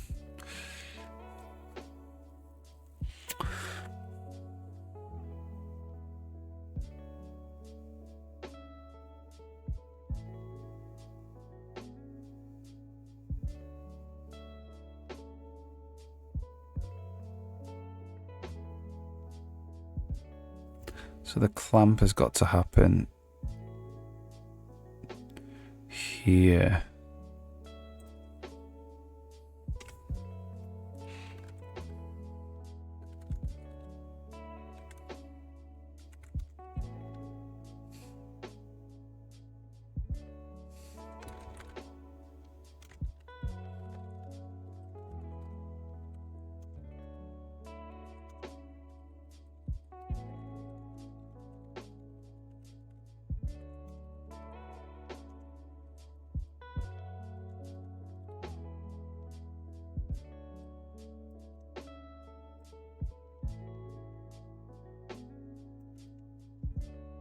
Might as well leave that clamp there, just in case.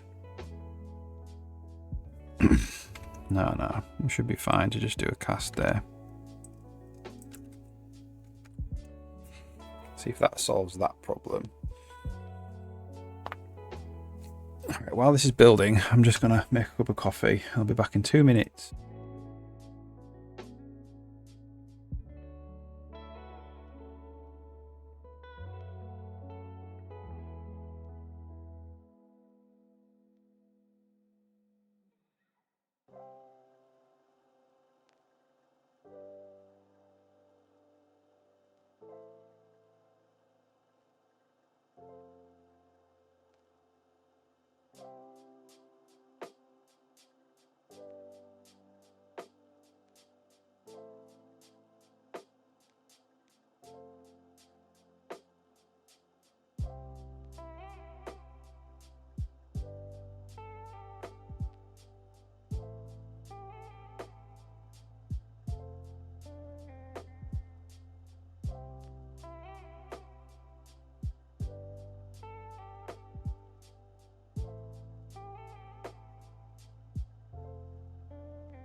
Alright then.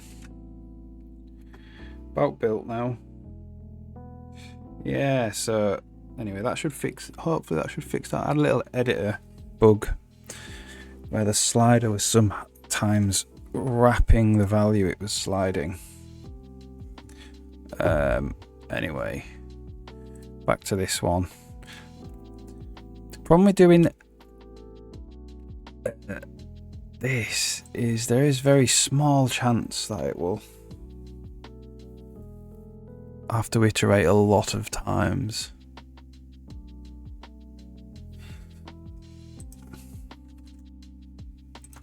And maybe we should just put a cap on of like 1,000 times. But then if this fails, the whole thing fails. Can't pick the node.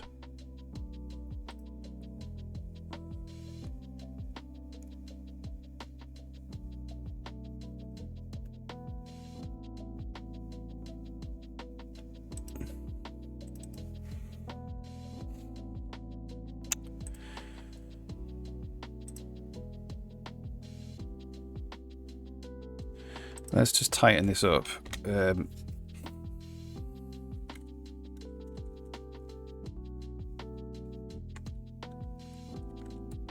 So say auto, say I32. So we'll give it 1,000 goes.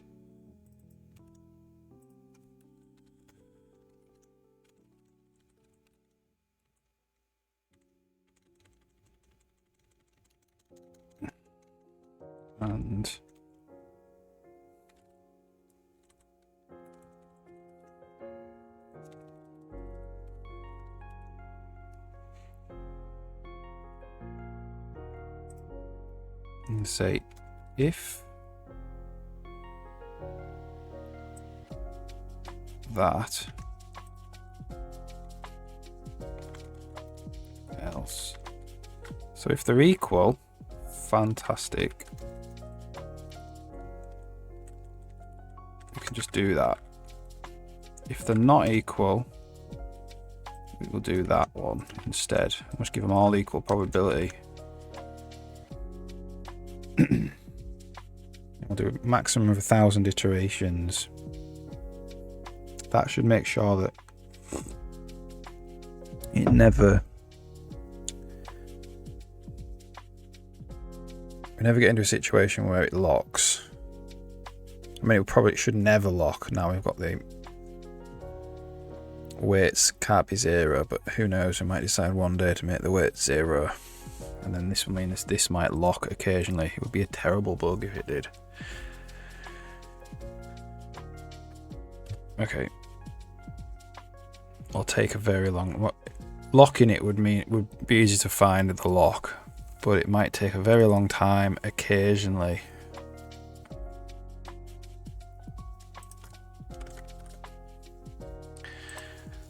And that'll be very hard to debug. Why is sometimes a frame taking a really long time?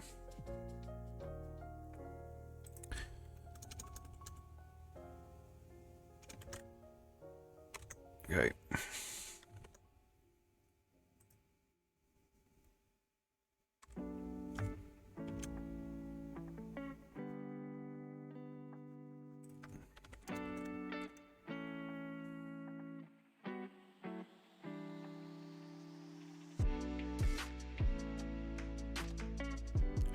So I think, to be fair, we just need to do that, don't we?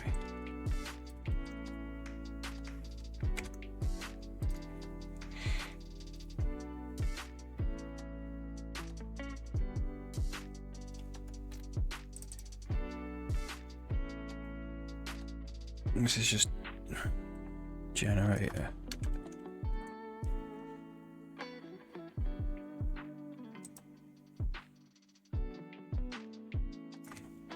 Okay, good.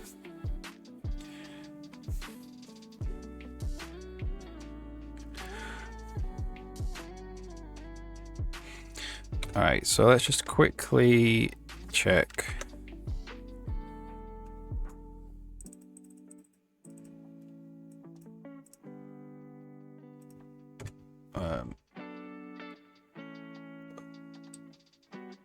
We can't drag this past 0, past 1. There we go.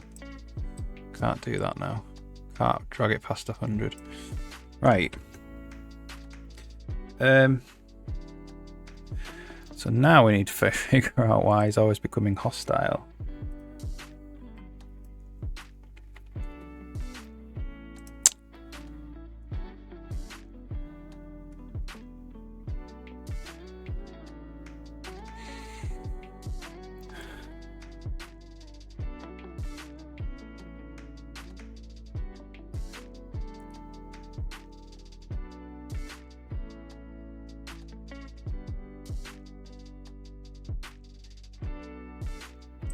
Right. So let's go back to the brain instance tick. And then let's just move away.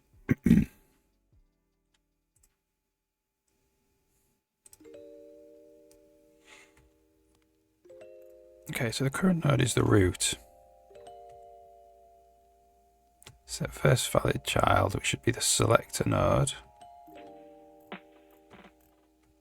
And then we want to set the first valid child of that.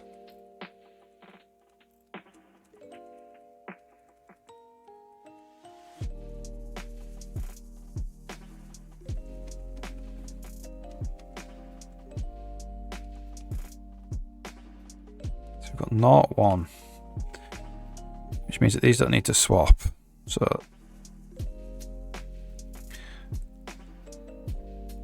So node 931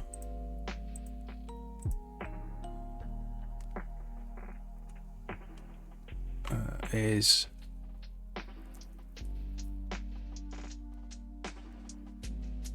that one, which is a sequence of 2. So this is the one that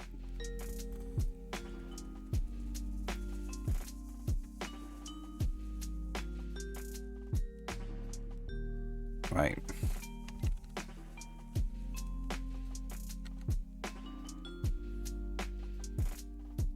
So it could set it.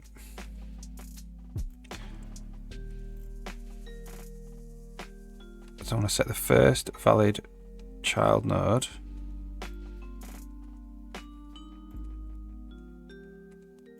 Set the current ID. So this is the action node that has in the condition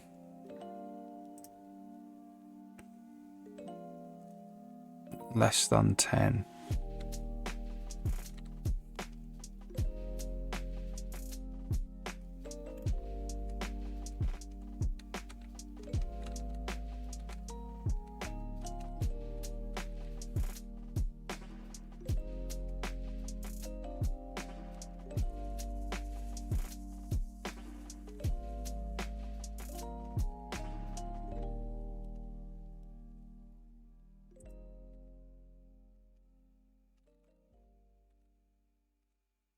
Source location, desk location is empty. The action node ID. Okay, action node location is empty. That's why it's failing.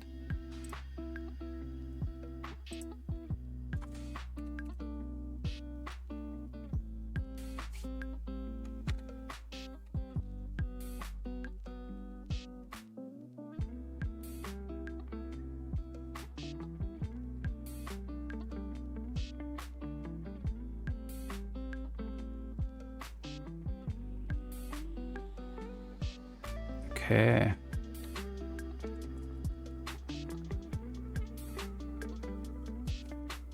Right. So that must mean that the cover one doesn't have a get location. It doesn't. That's why it's failing.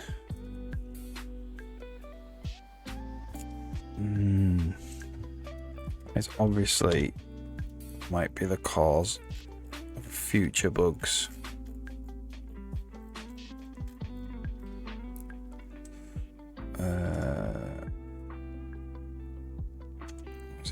Get game state. Get NPC location.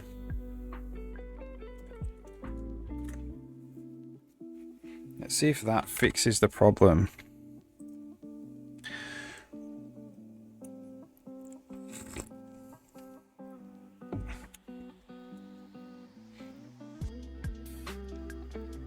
So we need to maybe do a static, some kind of assert.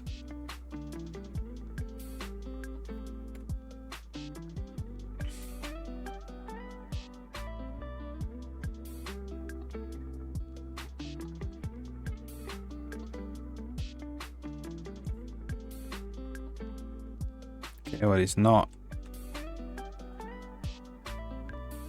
Oh no, but he is trying to find cover. What is he doing now? He's trying to find cover.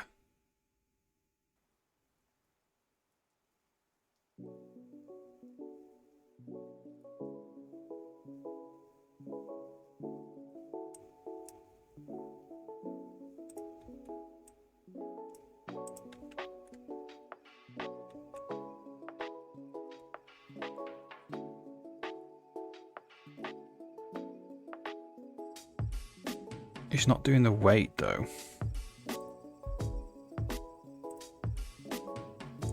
I know why. It's continually being evaluated. I don't know if you want to do that. We were continually evaluating them.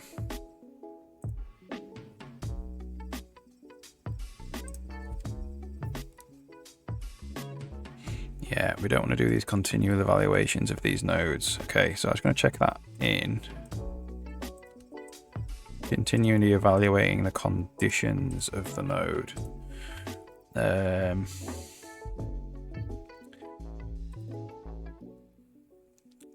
So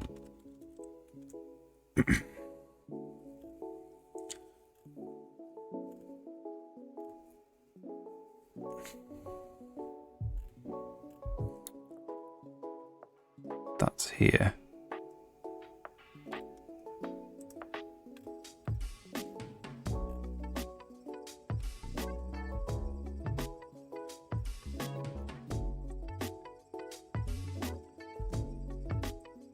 Which is this.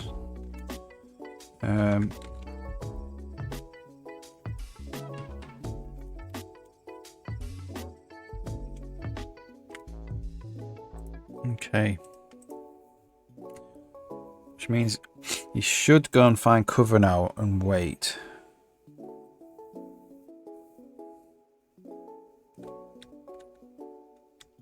Okay, let's see where he is. What he's doing. So he's going to find cover.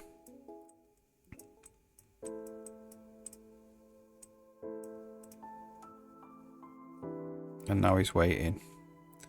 Now the wait condition isn't that anymore. A successful wait. Oh, can't touch. Oh, there's a problem there. Okay, we'll fix that now. Well, let's put this successful wait in first. Successful wait is we return success.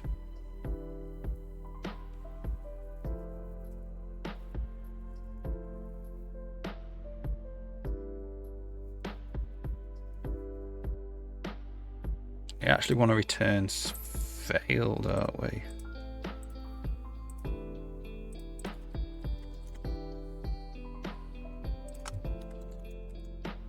We return a fail when we get less than 6.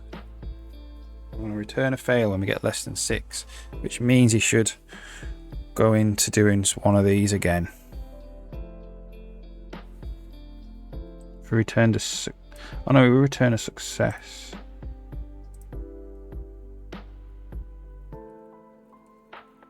It could be a success.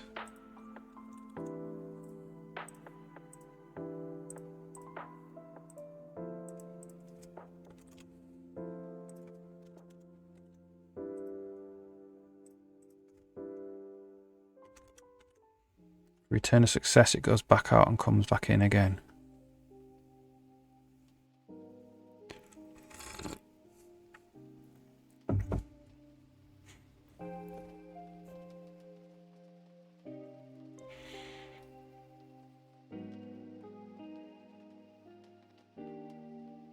Yeah.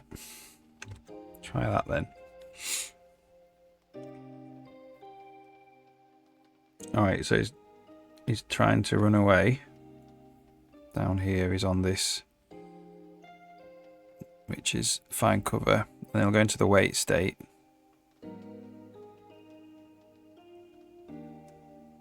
Until we get within 6. And then he'll run away. Okay, so if we put this back to 100 again.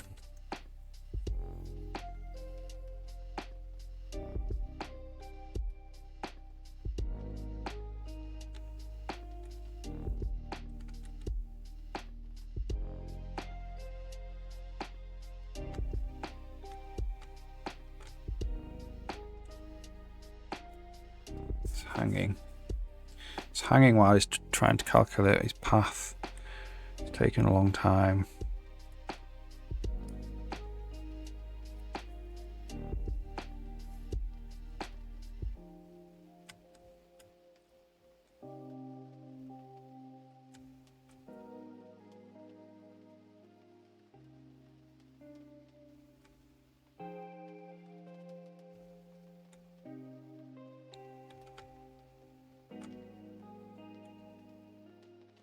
So he's always running away.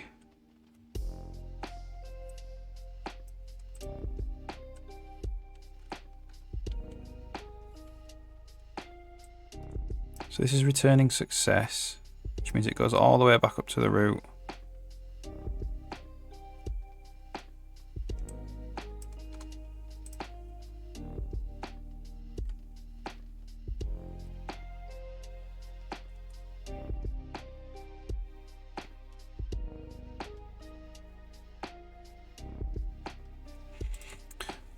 Okay, why is that happening then?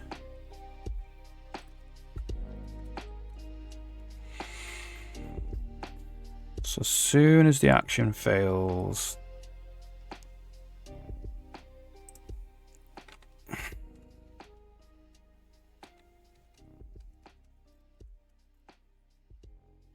there or there.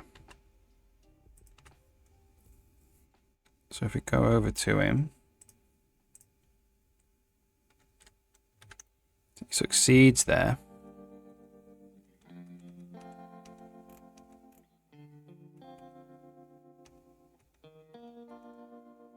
Sequence.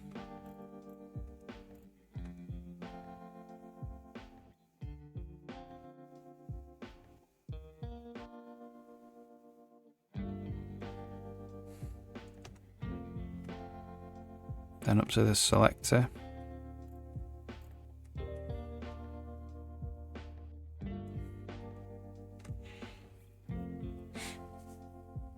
And then we're just going to select something to do again.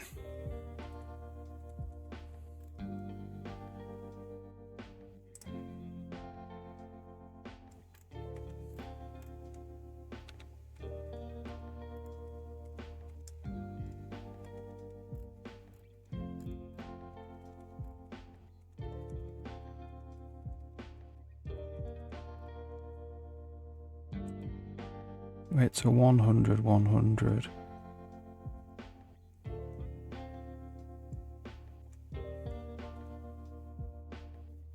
So it's always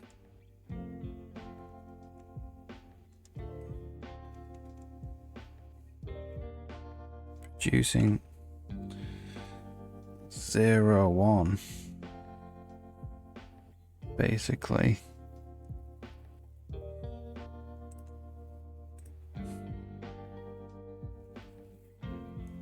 Instead of 1, 0.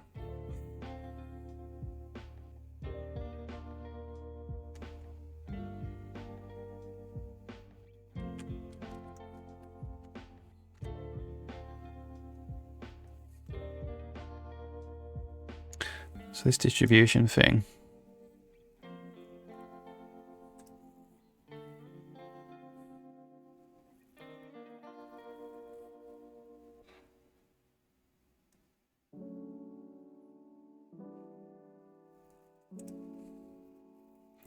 is that even working with 100, 100?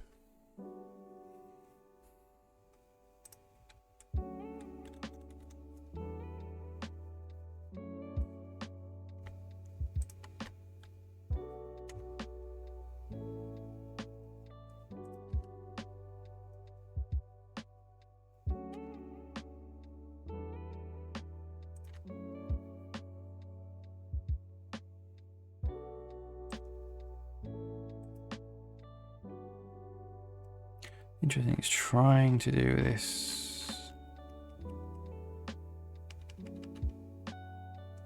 So let's just do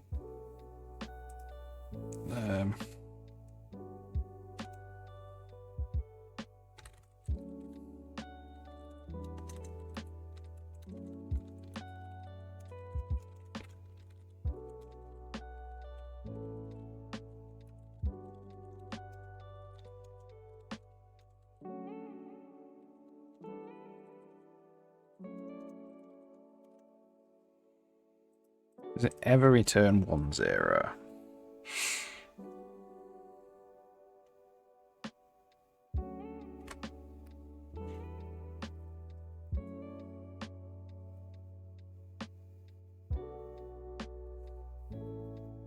Oh, it is. Sometimes returning 1, 0.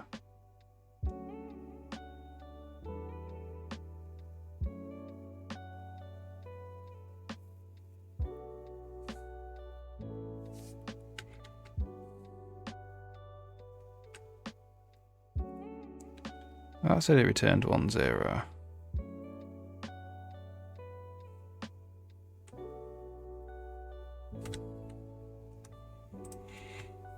Okay. Well, we'll say if indices 0 equals 1.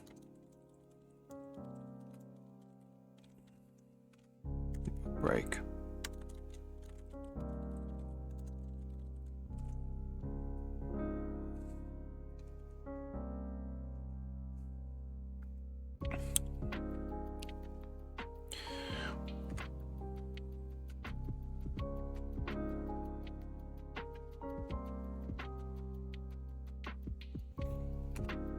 Happening all the time. Let's do the breakpoint instead.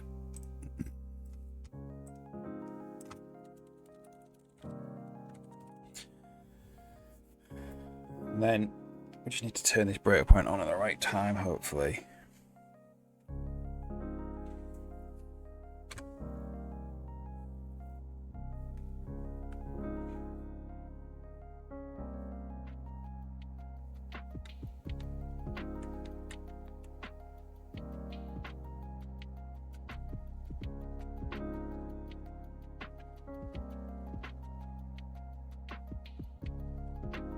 So it's finding cover now.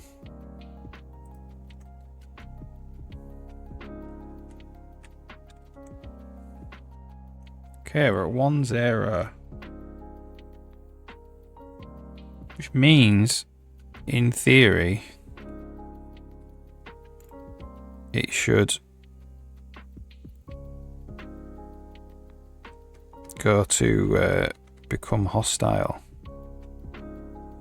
So it's 9, 3, 1.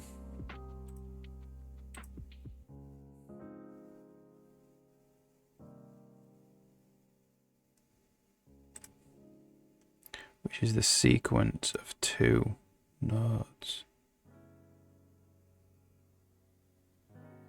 Ooh.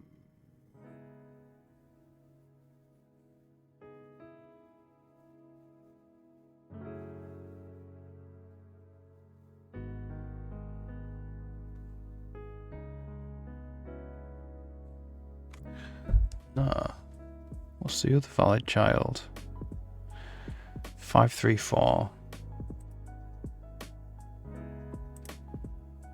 Which is the sequence of 4 nodes. So yeah, no, that isn't. It needs to be indices 0.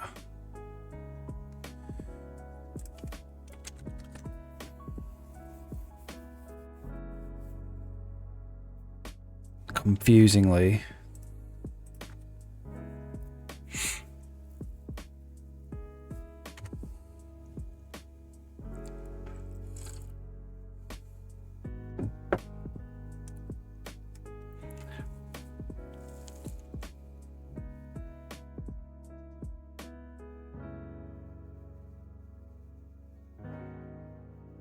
Alright, go and find cover.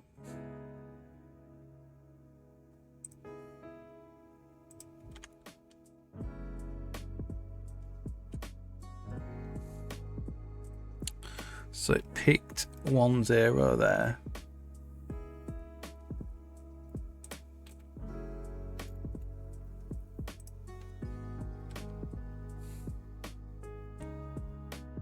Picked 1, 0 there as well.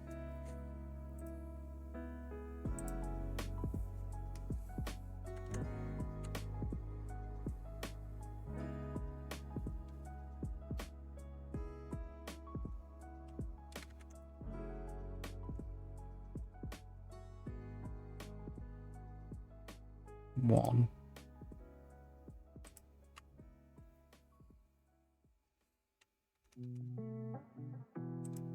One 0 there. Ever picking 0 or 1.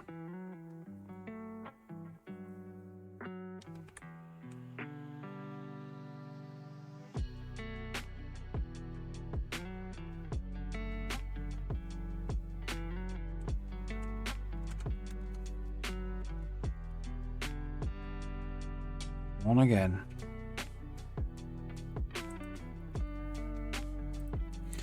Confusing, man.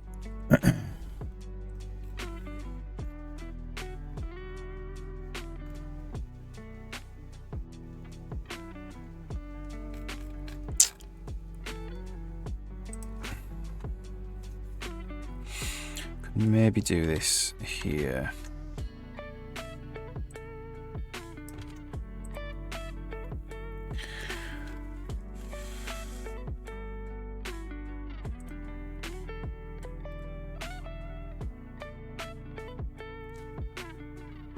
Yeah, it's always picking the same random sequence. Thought this was meant to be different all the time. Maybe not. Okay.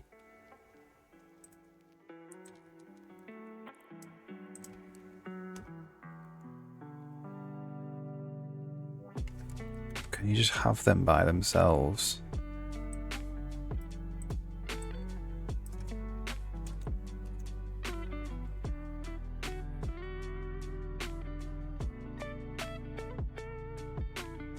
Yeah. Well, let's make this static for now. And we'll see.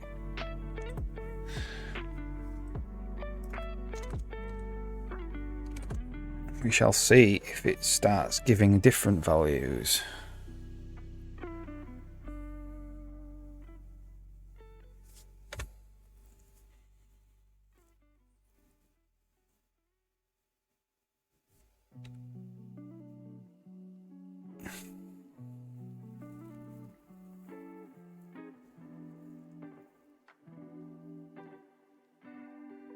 Otherwise, we'll have to write our own weighted thing.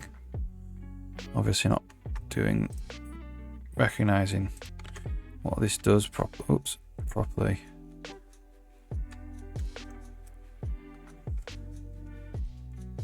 So that's 1. 1 0.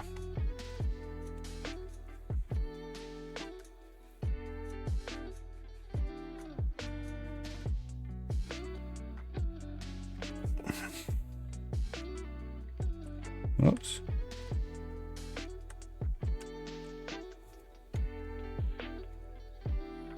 That's 0 now.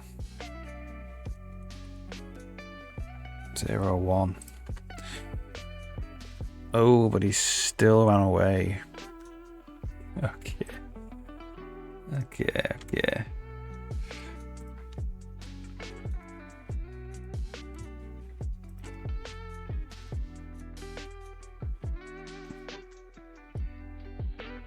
What is he doing now?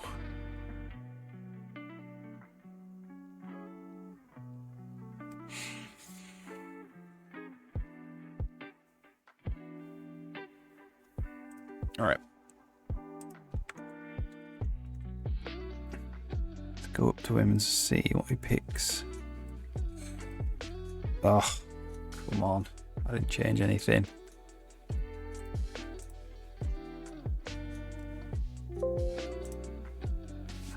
Alright. Oh. Alright, Visual Studio, calm down. Let's try again.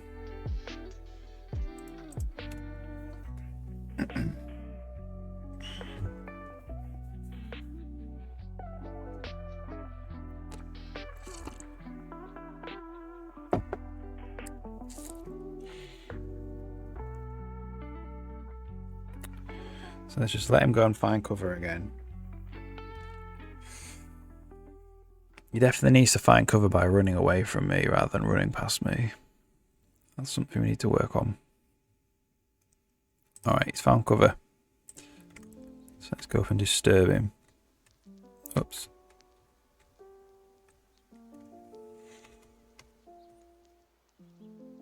Okay, so that's 1.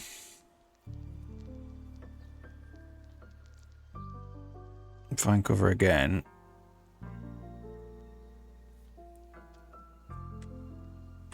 Oh, I'm always running into that thing.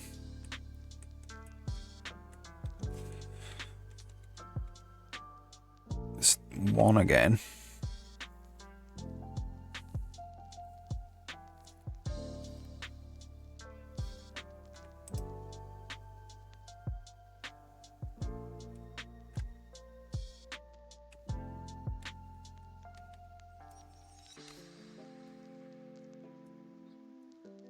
Now it's 0. So it's 0, 1. So 9, 3, 1.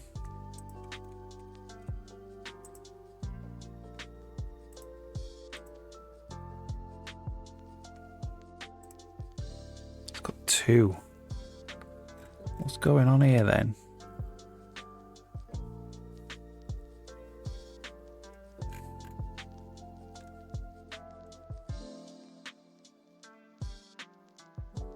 I need to swap them. We haven't swapped then. There's nothing to swap there though. And 5, 3, 4. So 5, 3, 4 is the one that we need to be picking.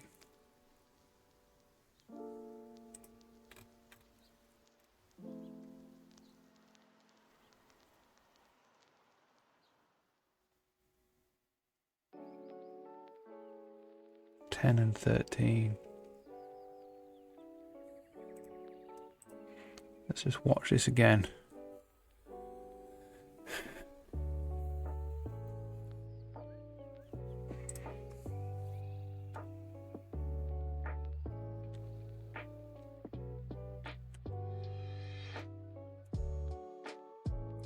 So the node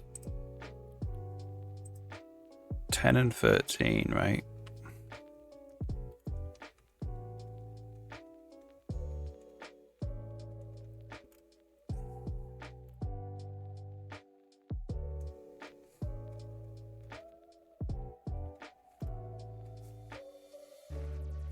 Zero. So it's going to pick node 10.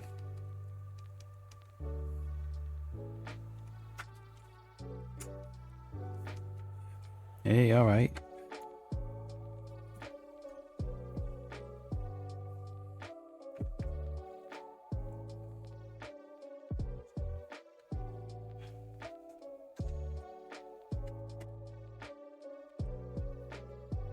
All right. 10, 13 again.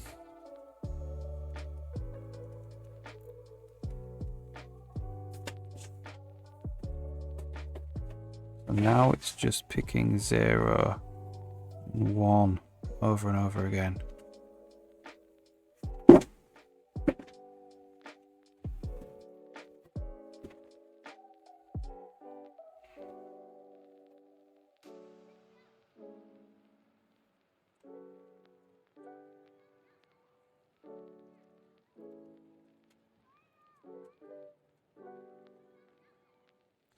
I think if this doesn't work, I'm gonna write my own one.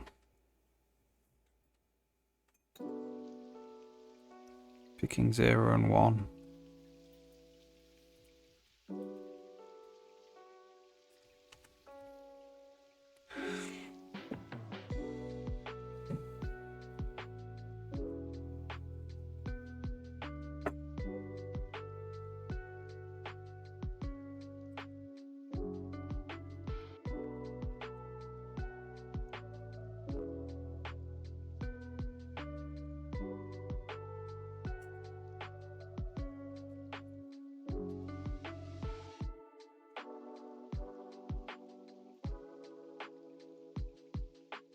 Oh, now it's picked 1.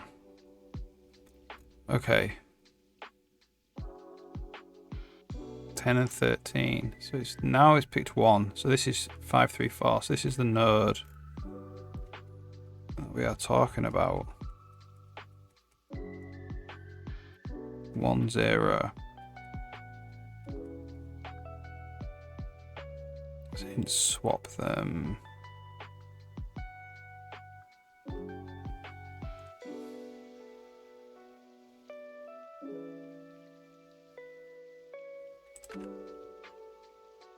Why didn't it swap them?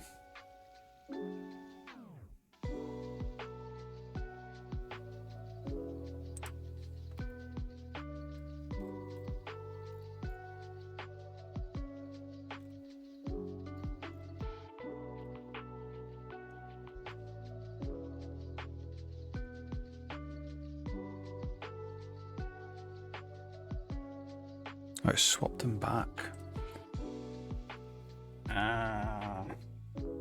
I'm in heck. It swaps them and then swaps them back again.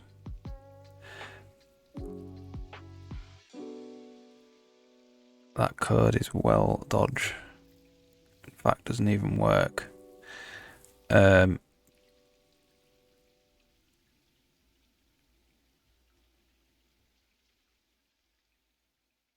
so we'll do it a different way.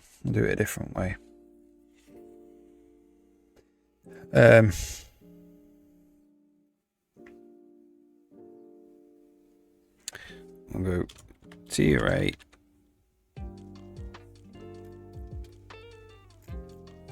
Usage for temp.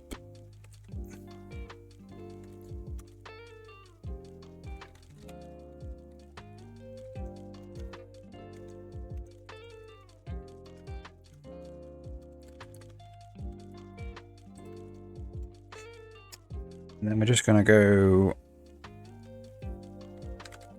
for auto for each child. We'll just add it in.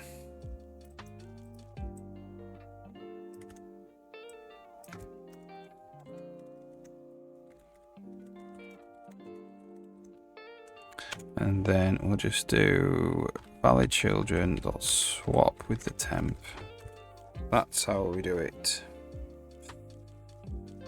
Oh man, that code was, so that code got from, if I can find it.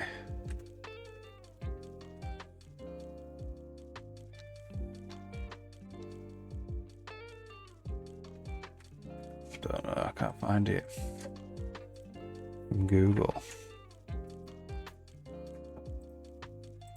That was possibly Google randomly generating some Google AI generated code which didn't work.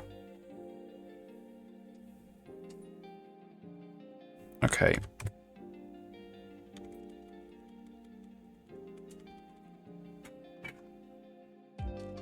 So we've got 1 0 now. So we want 534 on the top. There we go.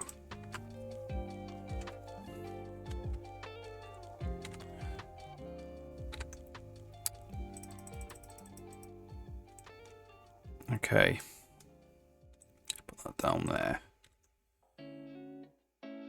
He's going to see me and he's going to run away. Fine, then he's going to wait when he finds cover.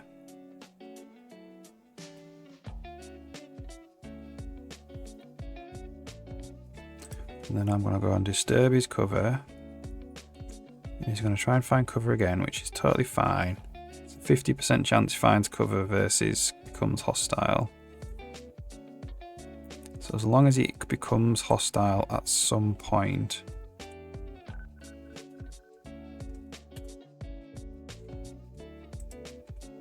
we're good.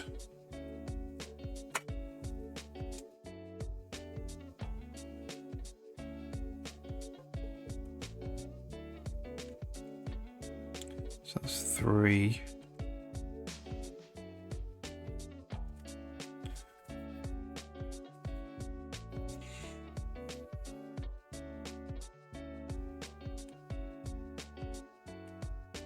There we go.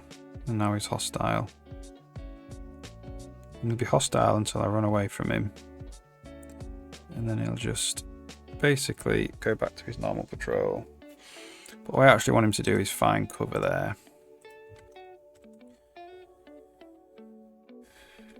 Okay, so now he's going to find cover. So this is good because this means that if you chase him around, he'll try and find cover and he'll eventually get annoyed enough to put his tail up.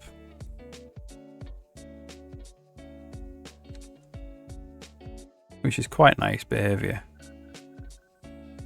You're just basically getting on his nerves. There we go. Now he's got his tail up. So if we run away, then he goes to find cover there.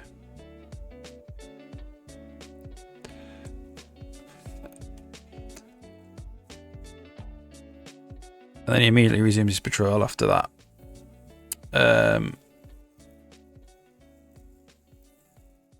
So he needs to find cover, and then he needs to wait.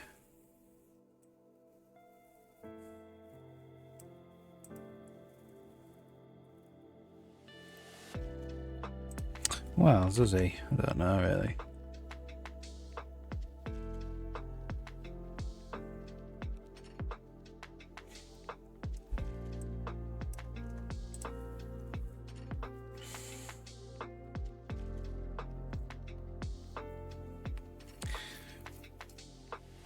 So the wait does need to time out. So maybe that actually, rather than go to find cover, yeah, go to find cover. No, that's fine.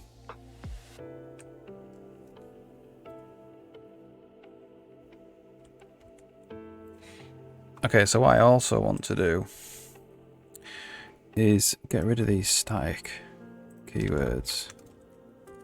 I already want that.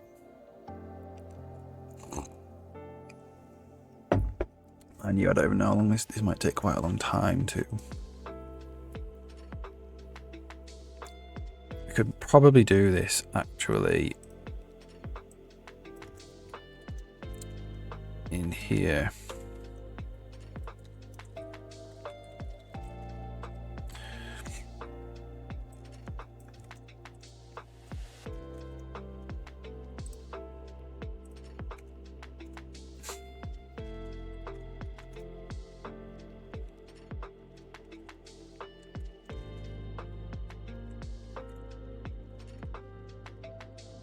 What's it called? MT199.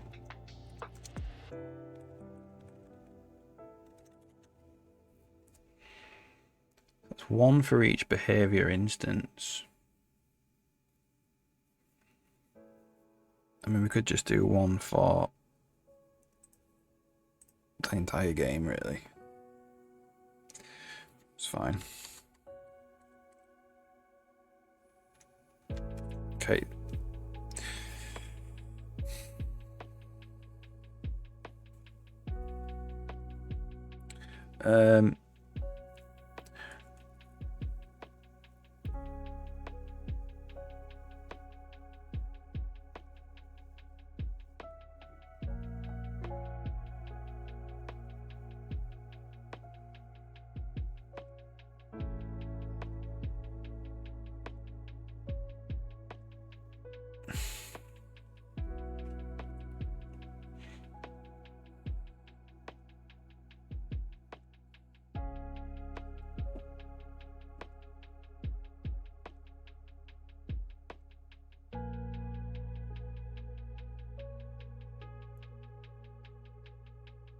So now we have the situation where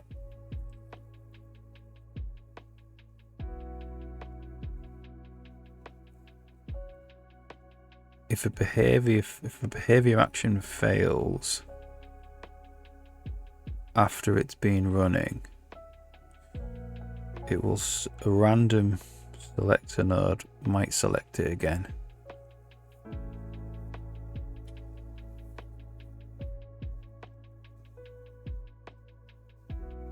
We have to decide if we actually even want that.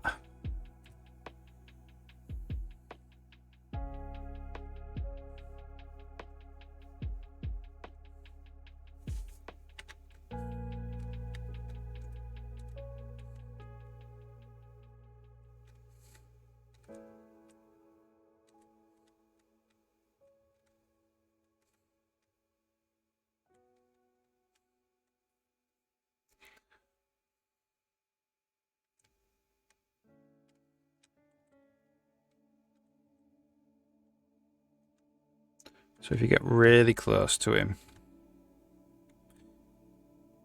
he needs to become hostile.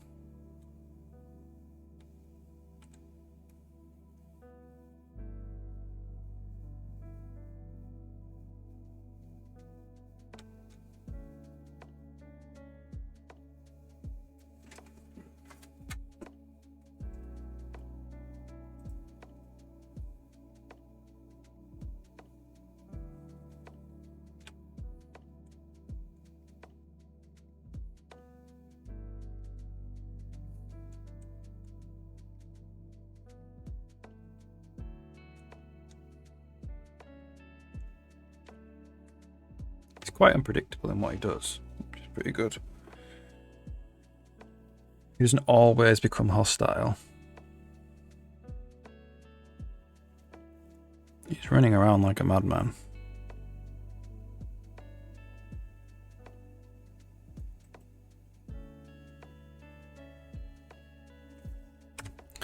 Yeah, we definitely need... so if we open the patrol up...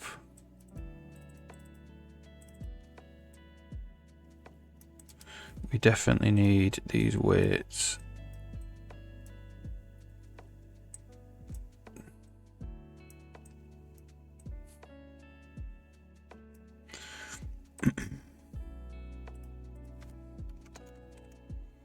Have a weight there.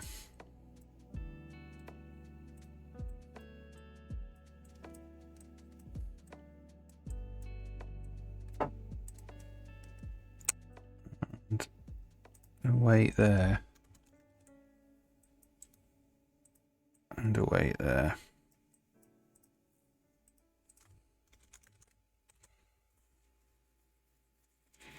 Just to stop him running around like a good madman.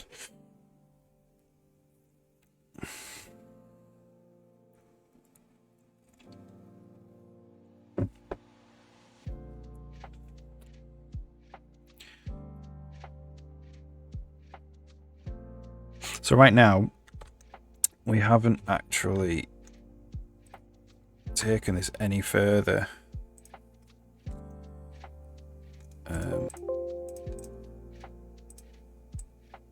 What happens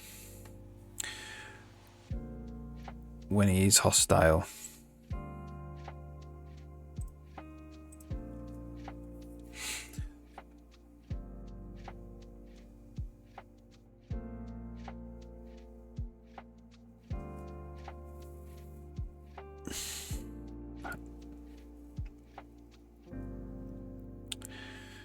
So he's in a conditional weight now.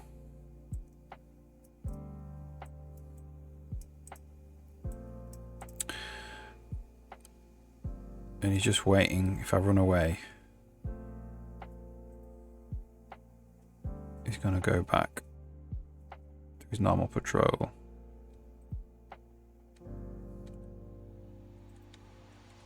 He's not doing anything there.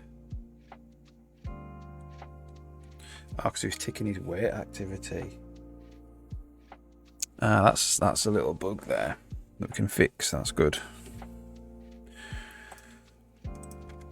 So we need to be able to interrupt these activities.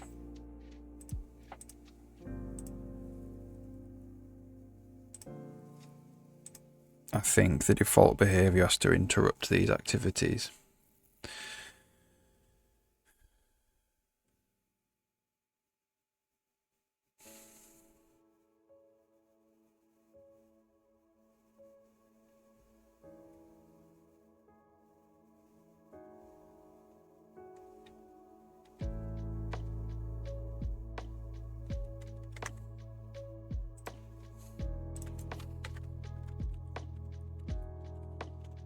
What's happening now? Current node is root. The behavior state is running.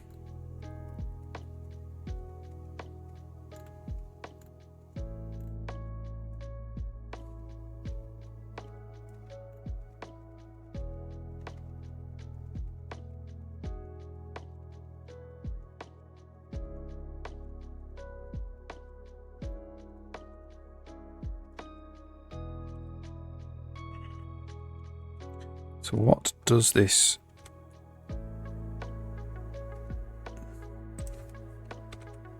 eventually return?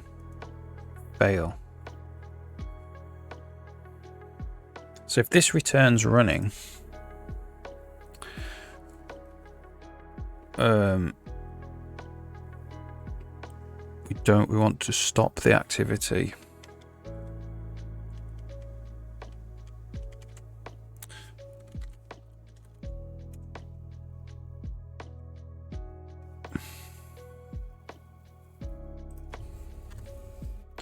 So if we look at get game state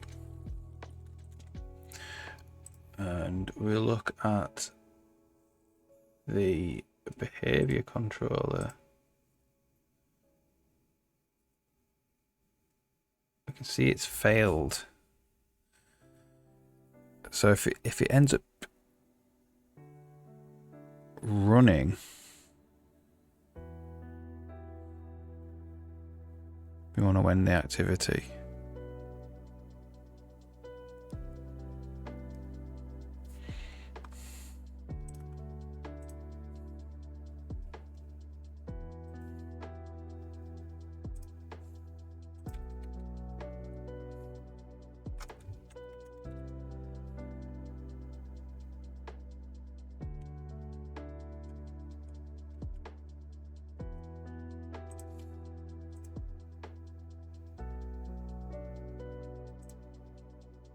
So it's still coming up to fail.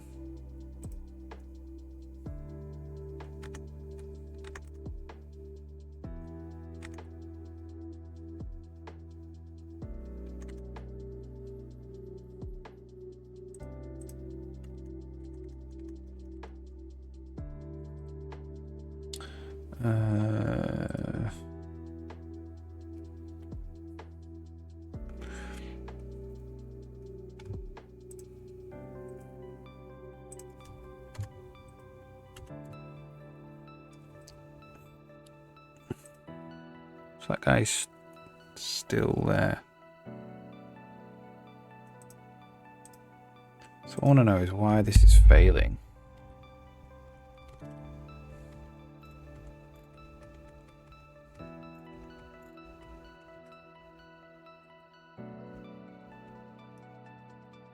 So we're in the sequence. So basically now, one of these sequences should pass. Should deliver an action node.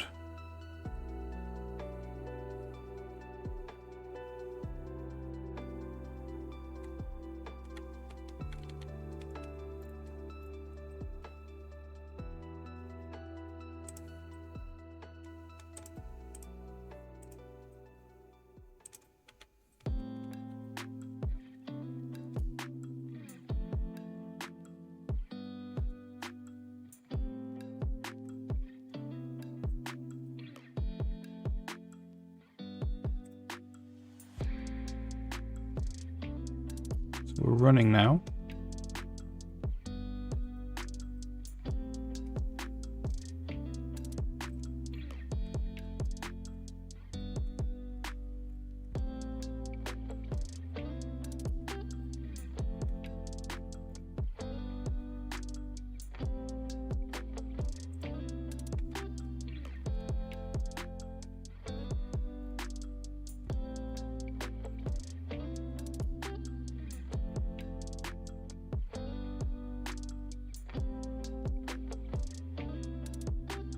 So this is dude trying to find cover.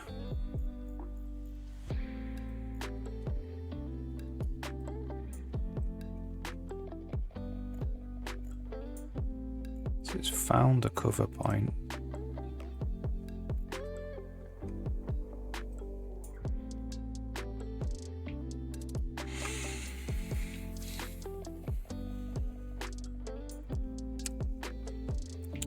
So its cause is to wait. So let's just return we're running.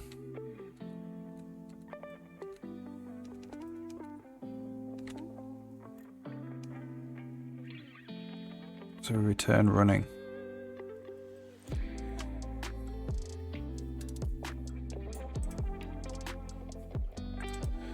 break when that value changes. And then we also want to go, we're ticking the activities. So we're still running. So yeah. Here.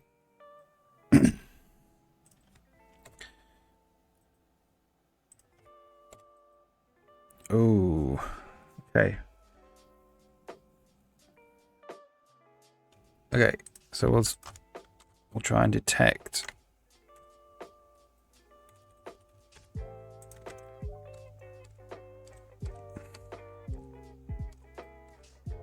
wherever we're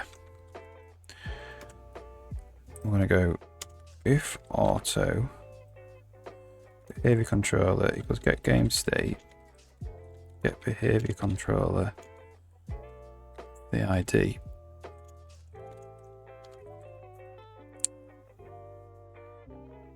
If BC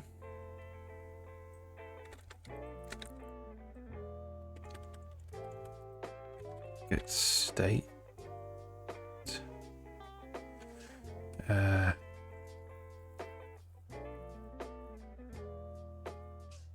if any instance is running,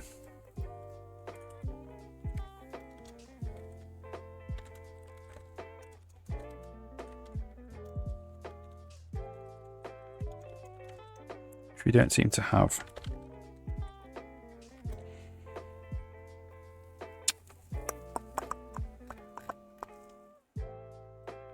We have the state, we just don't get it.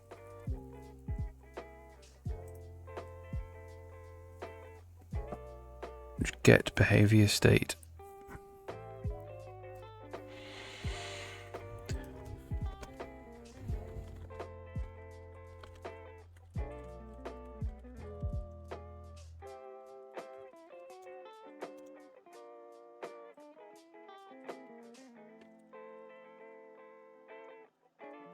So we want to say get behavior state is equals to running. So if it's running,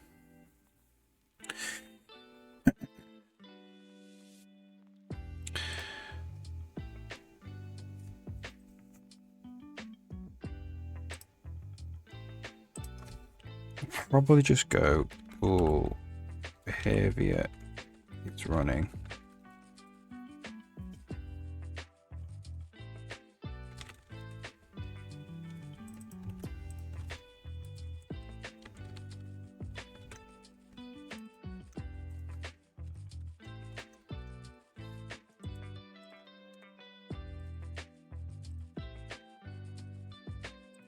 If behavior is running,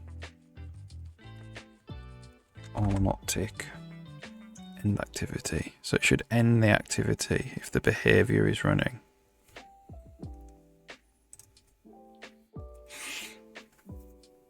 That will allow the behavior to interrupt.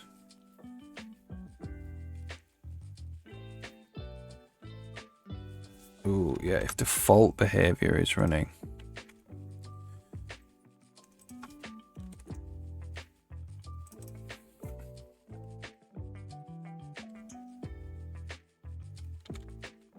So let's get default behavior state.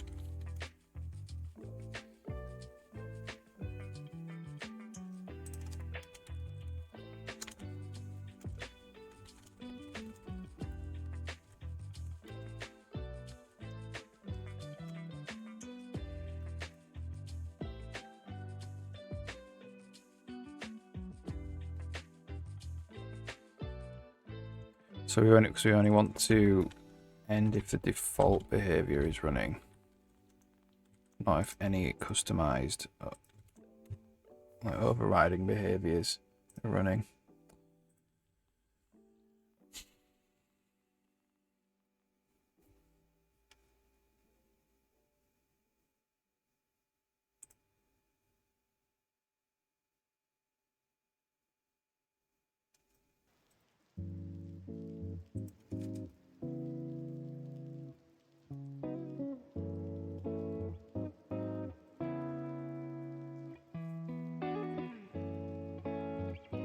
So let's see if we immediately end this activity, which is just wait, the wait activity. So the Spidey will wait. And we want to see if we have our default behavior running. We end that activity if we get into the running state. So let's move away. Okay. No.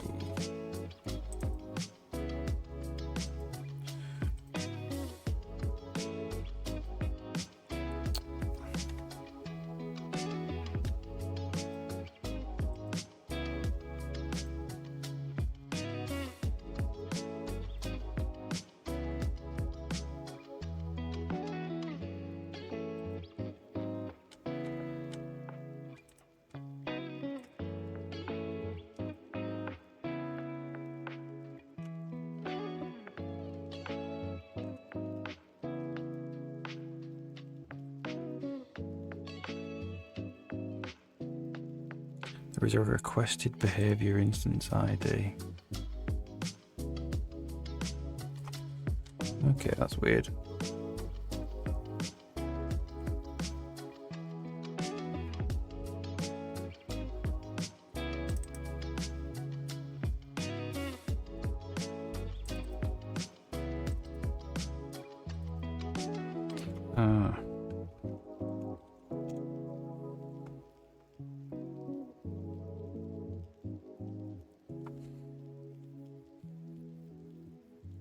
That's weird.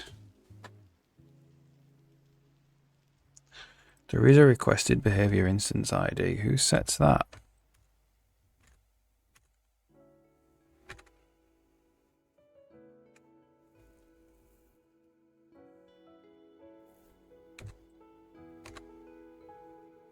Set behavior instance.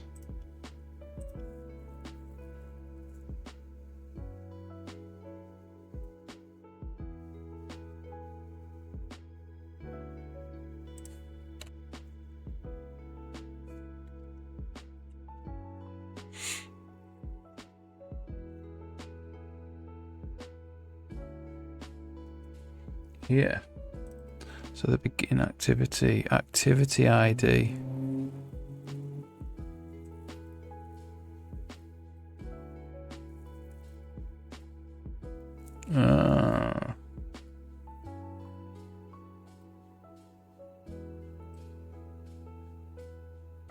Only if there's a behavior.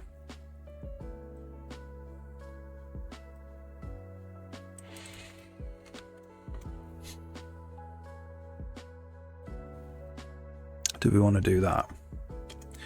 If activity behavior storage that is set. Okay.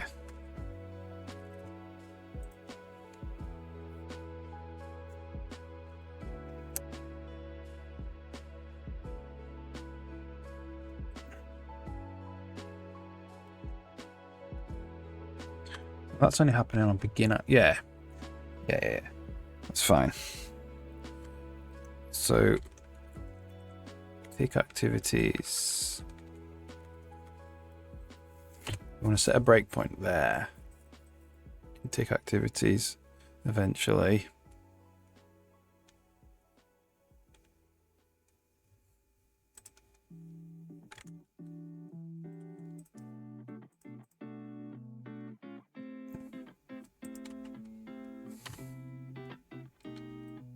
It's running away now. Hang on, let's just do that again. That was rubbish.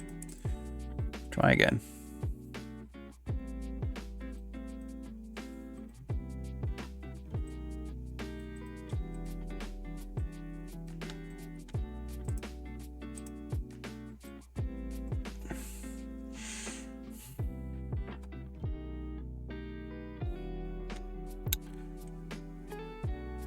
Okay, so I'm going to run over to him. Oh, look, it did work. It overrode it.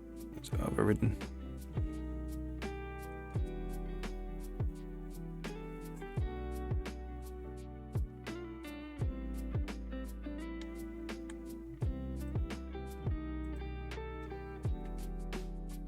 I was running away.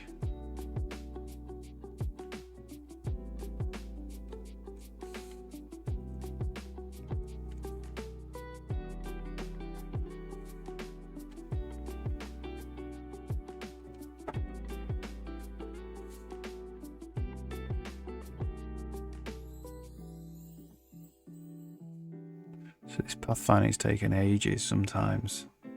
7.5 seconds that.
He's constantly running away. Let's see if we can get him to become hostile.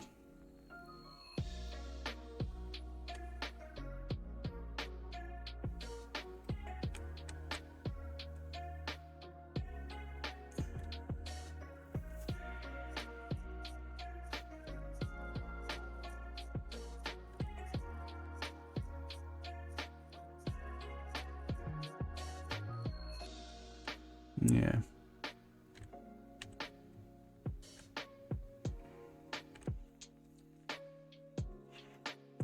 Okay, happy with that. That's fine. It's a couple of things. Pathfinder takes too long. For some reason.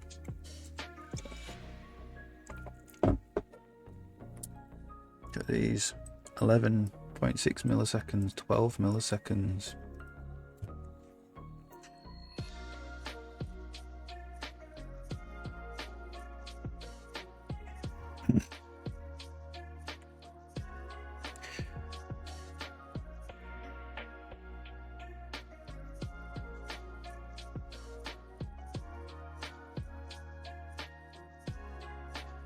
So he sees you there and runs away, which is quite nice.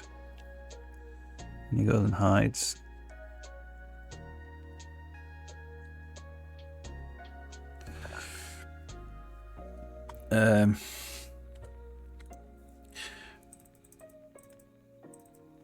So this guy's just going to wait forever now. Success conditions, we get less than that.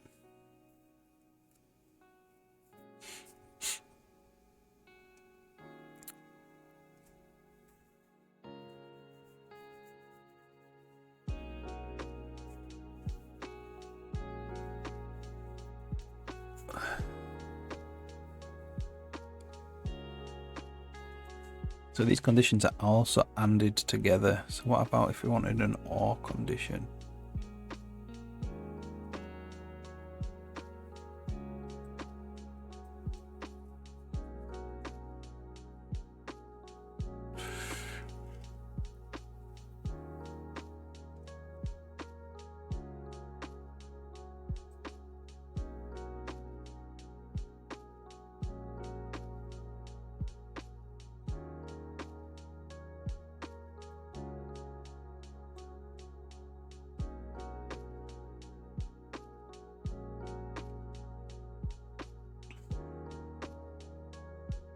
So we could write that.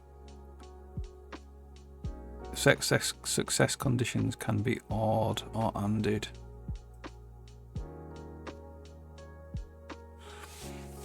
Or we could AND them together like that, ANDed.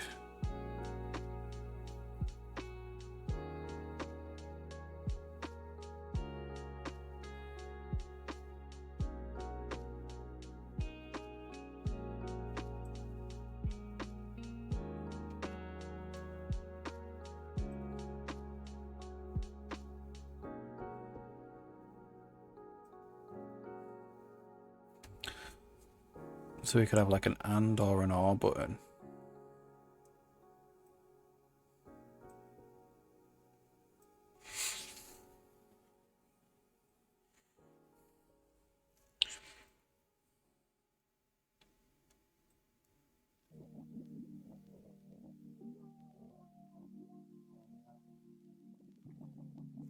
Which would mean a bunch of an array of conditions.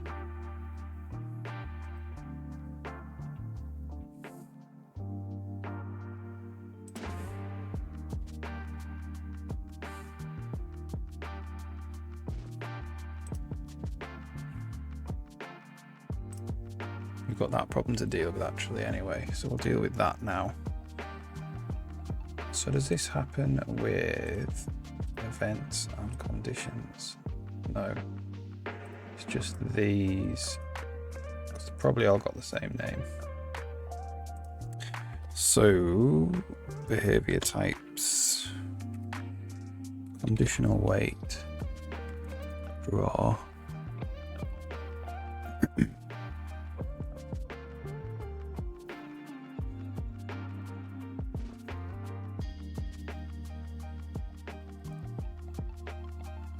We need a scope region as well there. A UI scope ID, canvas. Do that.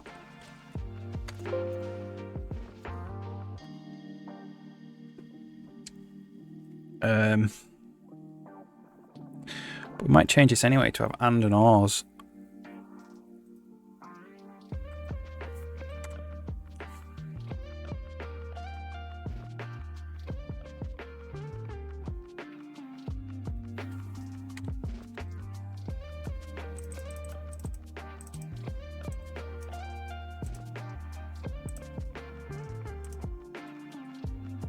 And still got the same.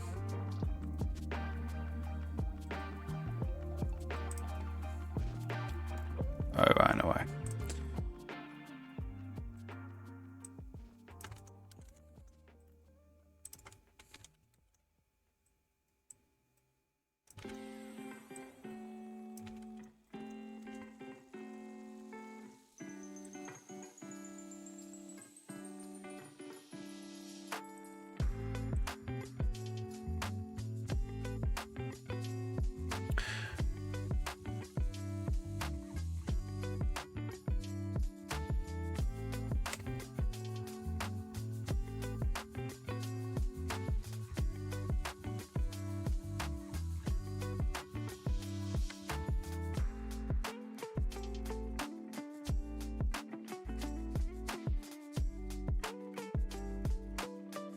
We go.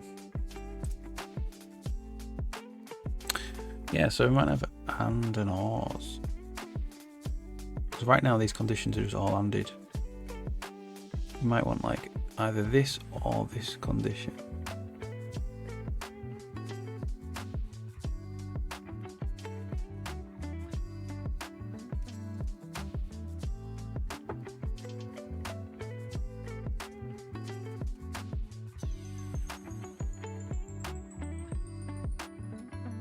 Yeah. So I'm wondering if we should actually do that for everything.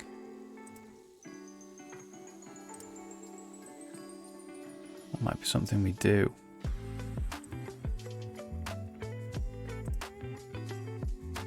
Write some kind of generic condition.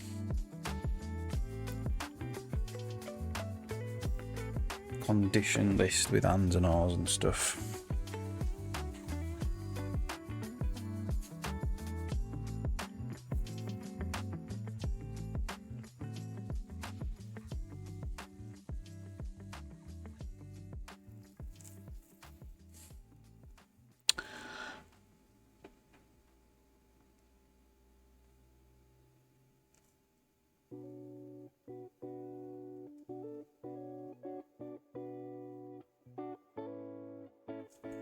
How would we do that then?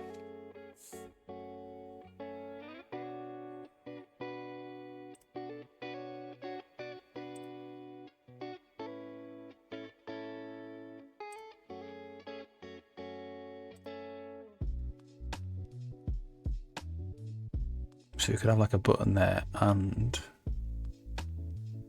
you click and then it adds another condition in.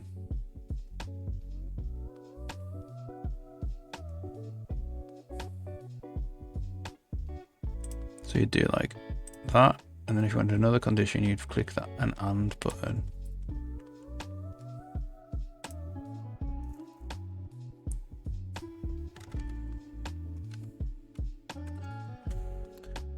How would that look then? So it'd be something like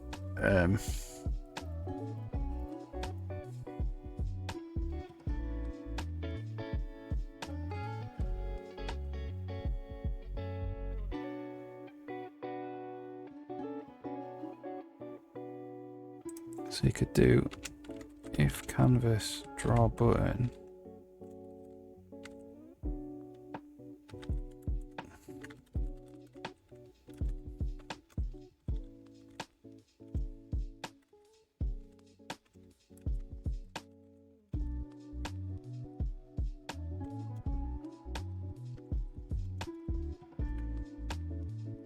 maybe something like that.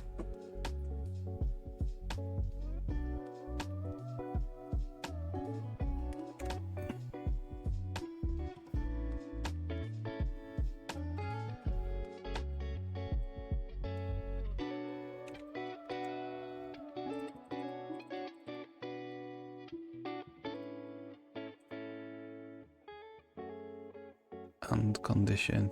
When you click that, it puts another one in.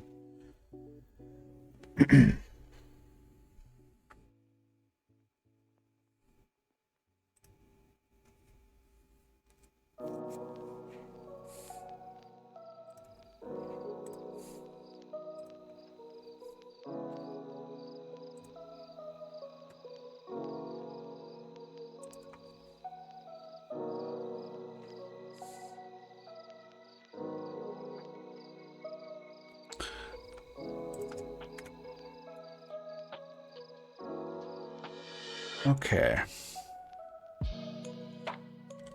This might require a lot of work. I want to do it with all conditions.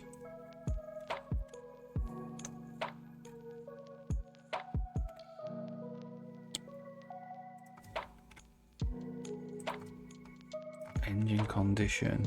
Have an engine condition group.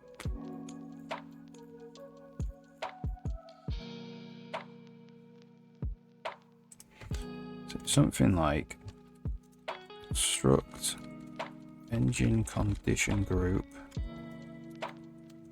which is just an array of engine conditions.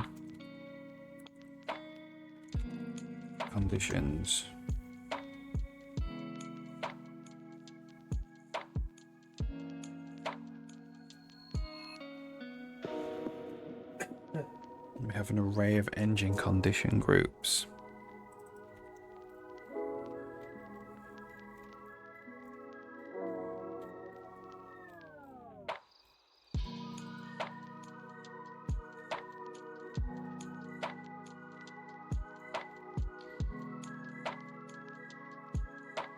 Maybe.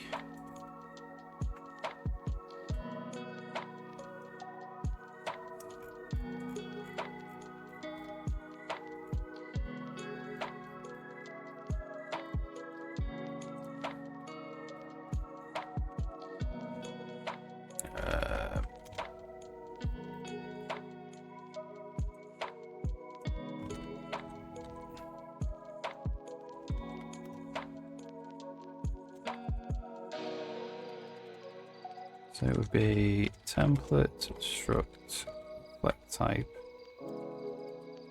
engine condition group,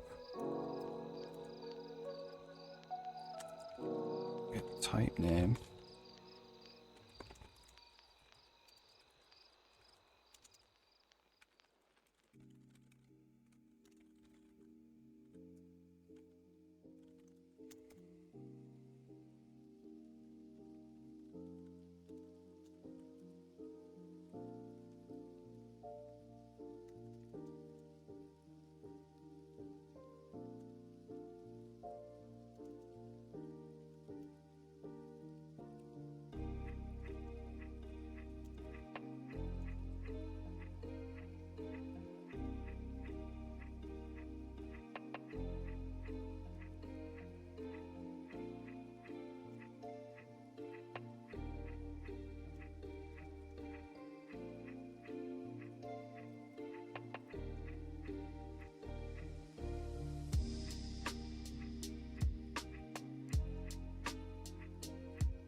Group block conditions.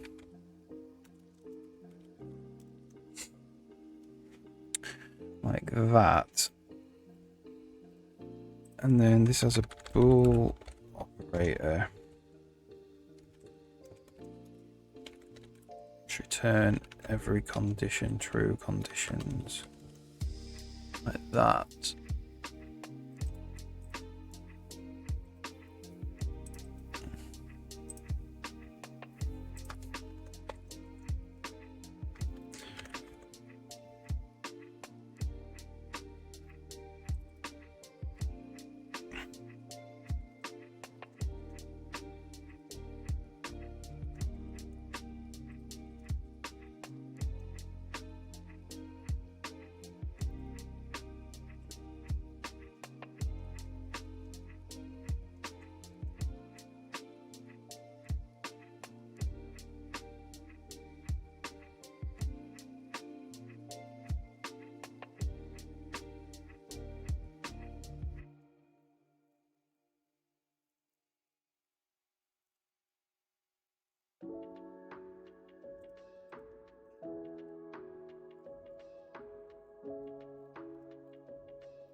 And then we'll have like a condition set, which is an array of condition groups.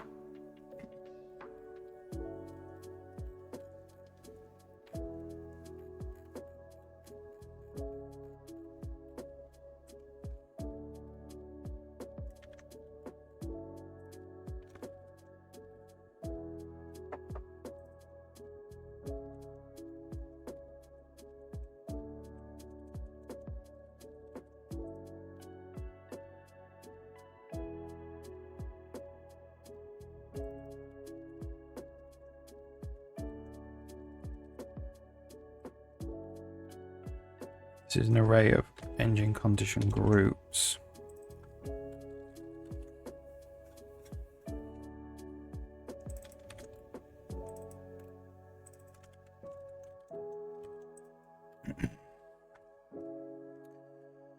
And this does return any condition true.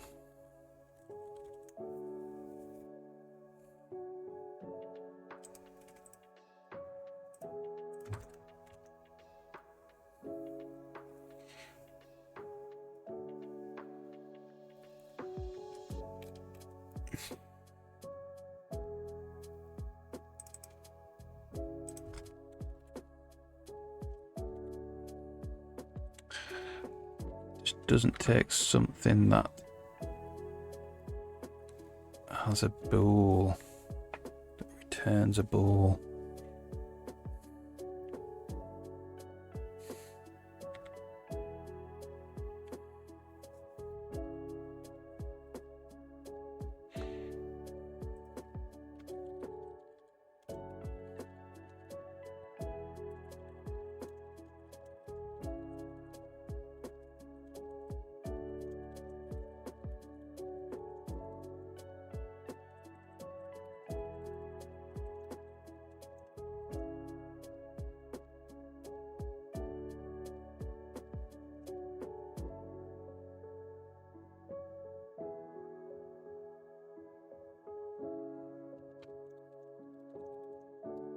Means that these become engine condition sets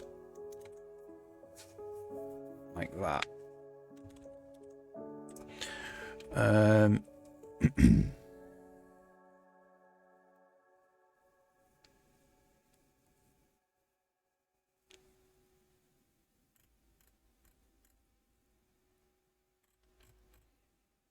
Okay, so we'll get rid of the failure conditions for now. We'll work on the success conditions. So that's an engine condition set, right? So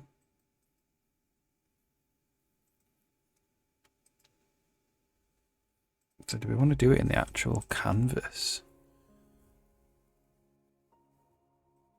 Draw engine condition set.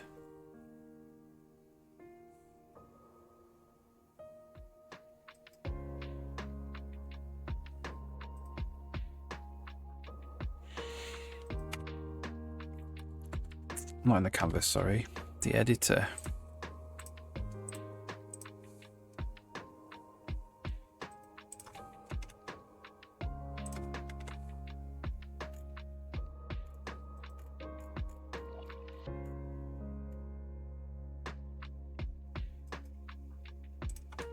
So void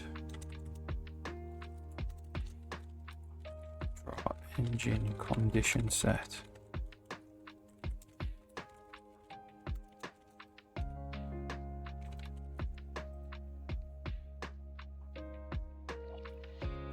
This condition for some reason, have this position for some reason.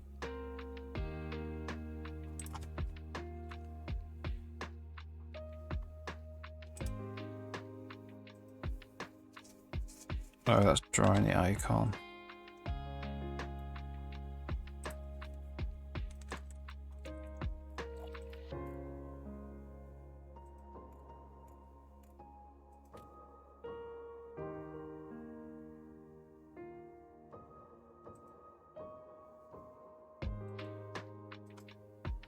Do it here.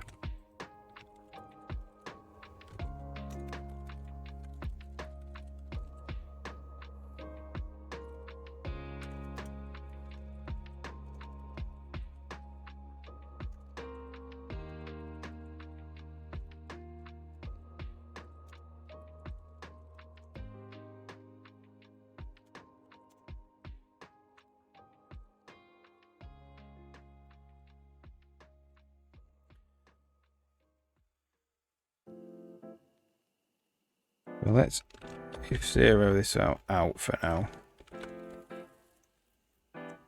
Do editor, draw engine condition set. Oh, it has to be public.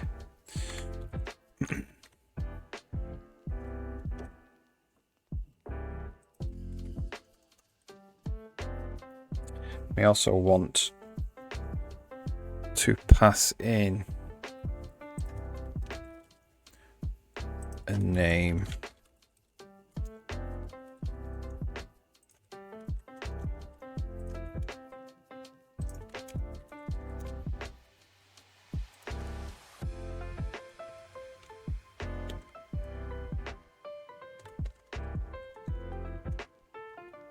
Oops.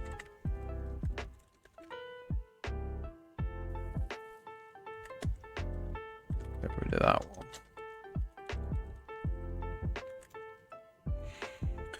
Yes, so we can do UI scope ID, canvas name. So this is draw engine condition set. Canvas, and the name is going to be OB success conditions, and the set is going to be success conditions, OB.success conditions.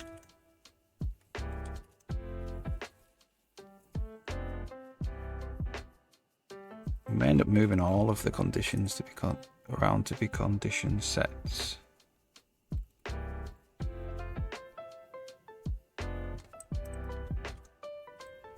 This is just unsuccess conditions.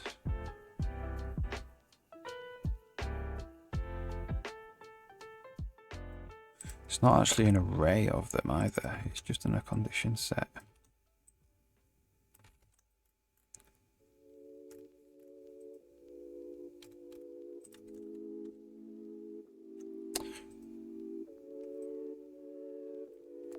If there are any,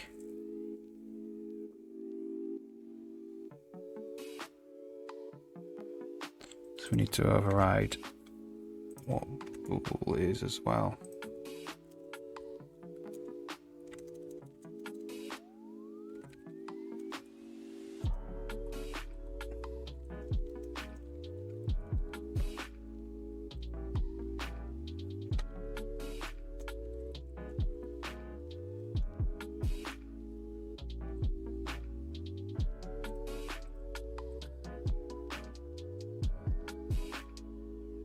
Do that.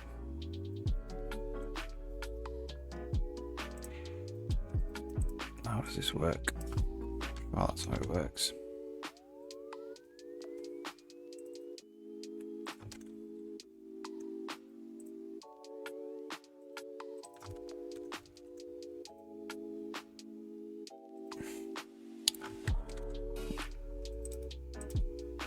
Maybe you can't put it in the CPP file. Okay.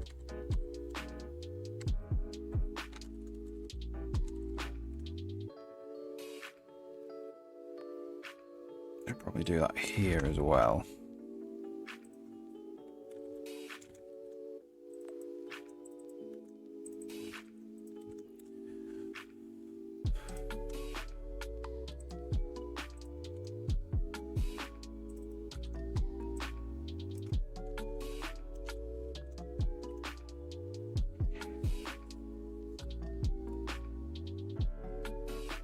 All right. So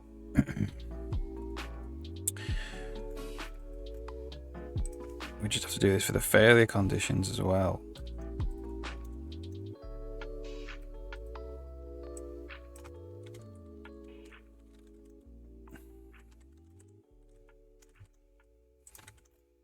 So let's just take this and we'll dump it here for now. Let's reference.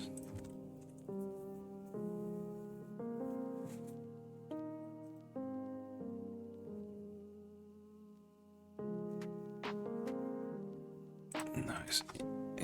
What is it? UI canvas. Editor canvas.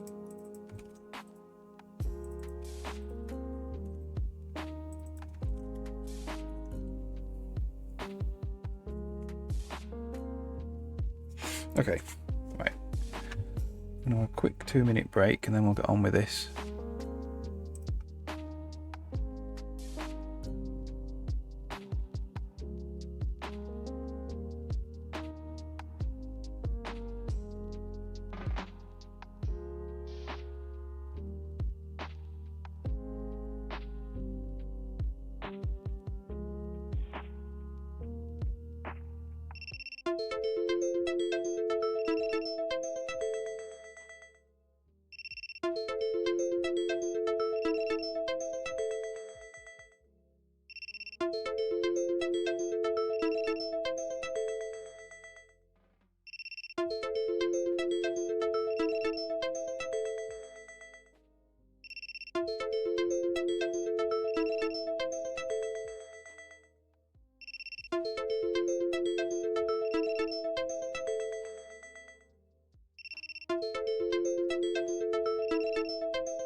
Okay, let's just draw this condition set then.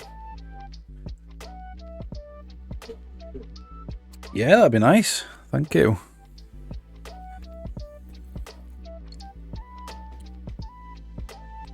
So, if canvas draw separator name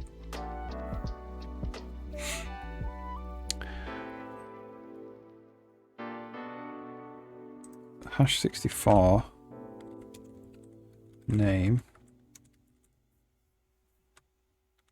I'm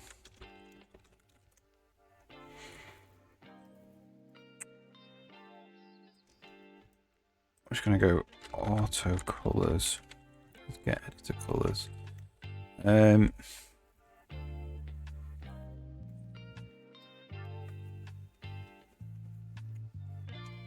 So for auto group in set.groups,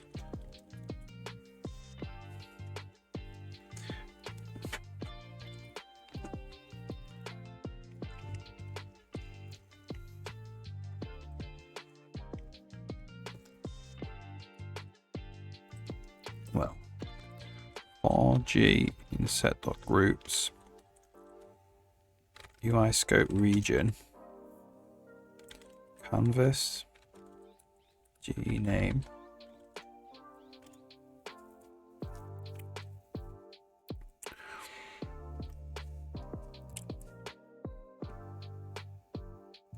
so it's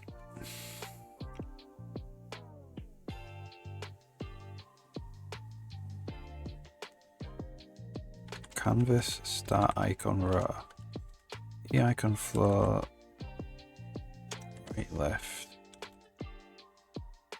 canvas end icon row. And we want to do if canvas draw button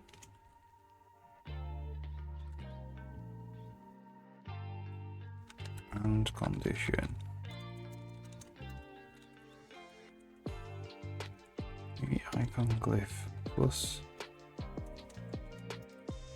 icon style or colors dot purple. Draw purple plus icon, that's the and condition. And then we want to go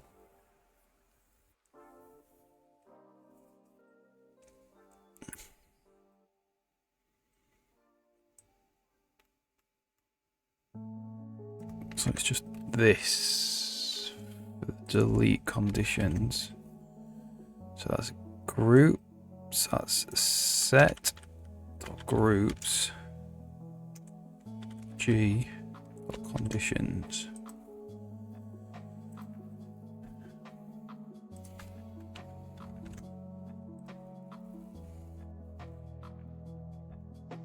Do I need an and condition? There. And that's just draw conditions, set groups, condition C.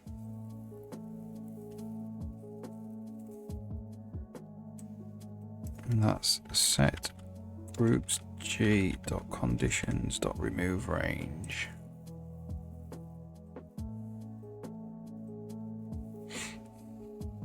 I think that's it.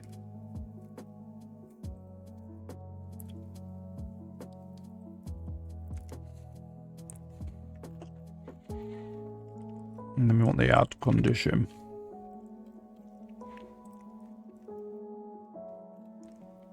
Which actually is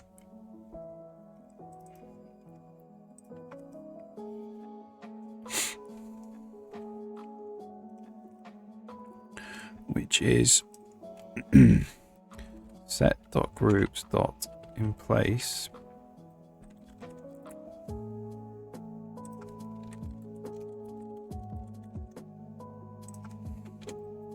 and set dot groups index dot conditions dot in place. Yes.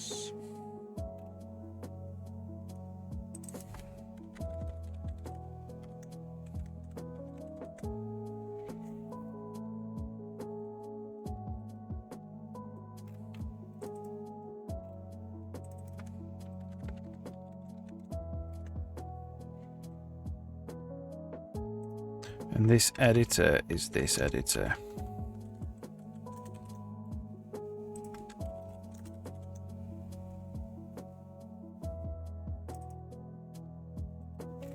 Right.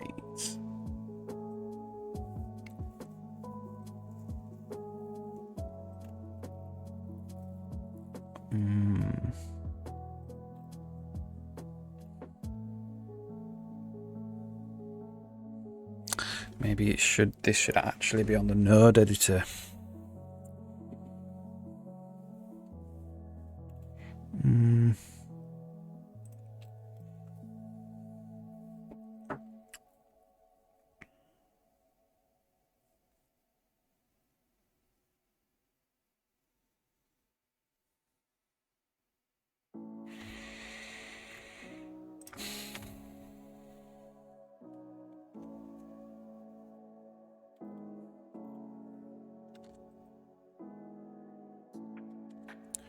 Yeah.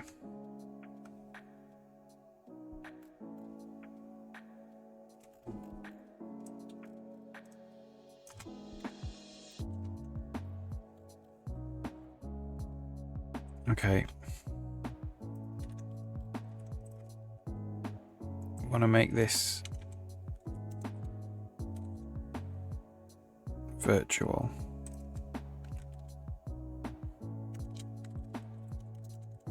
Virtual.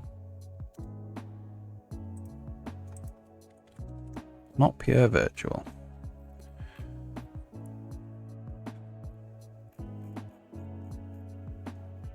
And then on the inode editor,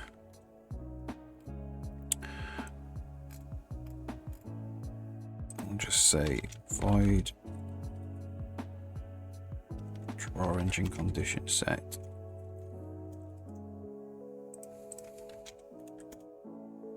We'll put that there. Okay. Let's see if that builds.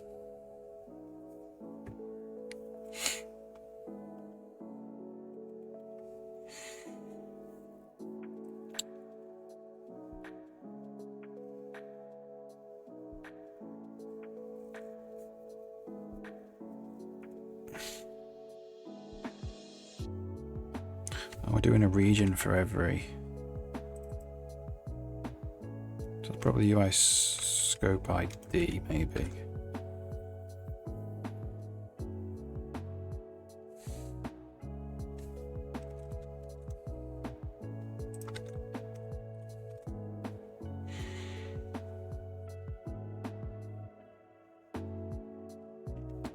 And an AND condition is push undo redo nodes set dot groups g dot conditions dot in place.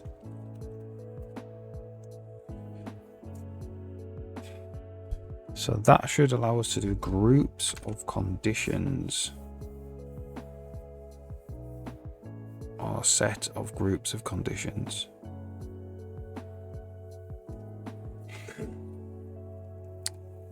Whether each group is an AND of all the different conditions and the set is an OR of all of the groups of conditions, if you know. It's very confusing.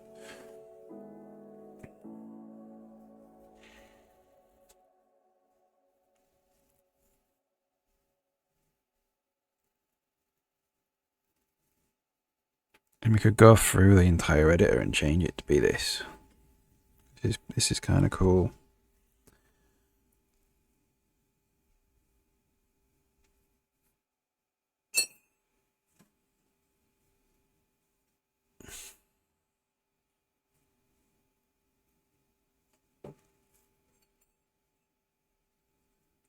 cup of tea would be great. Thank you.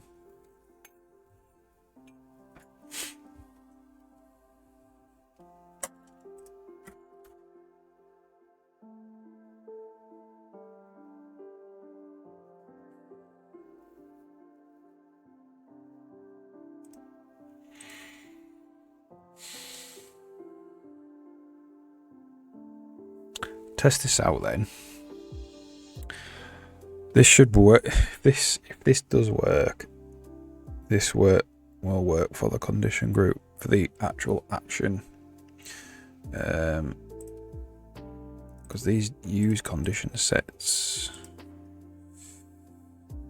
and the tick just evaluates the condition sets.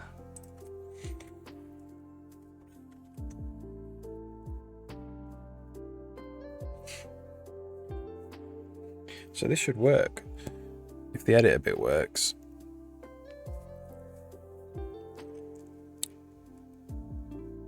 It should mean we'll be able to and or conditions together using it for these action nodes.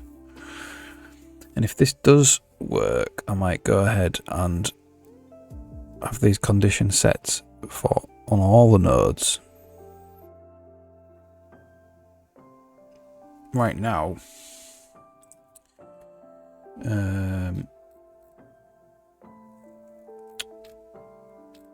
the behavior tree, what is it, game brains? A brain node has an array of conditions, but it could have a condition set now for every brain node.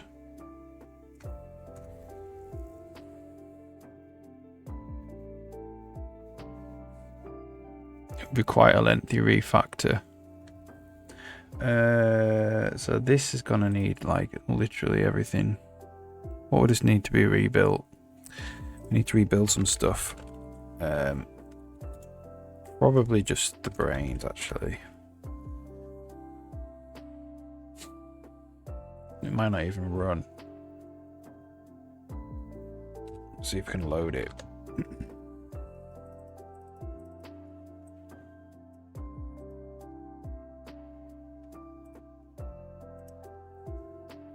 Dot success conditions. We can add another condition. So all these conditions are added together. And then it's an OR. So if you wanted, I think this works alright. So let's just check we're deleting in the right. Oh, look at that.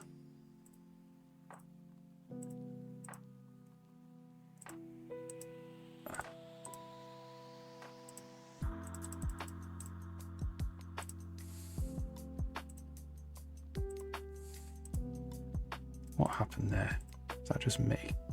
So we're not deleting the groups either, which we need to do.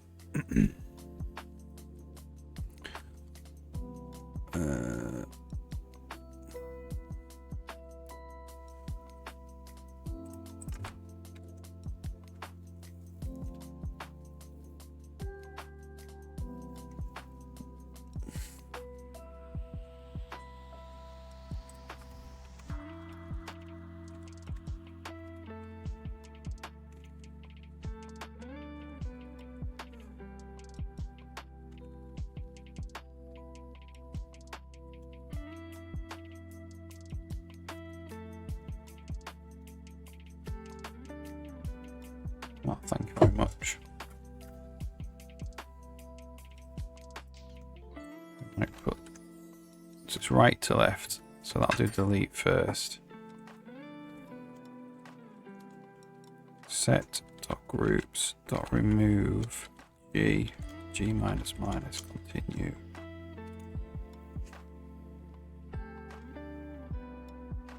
I'll delete the entire group.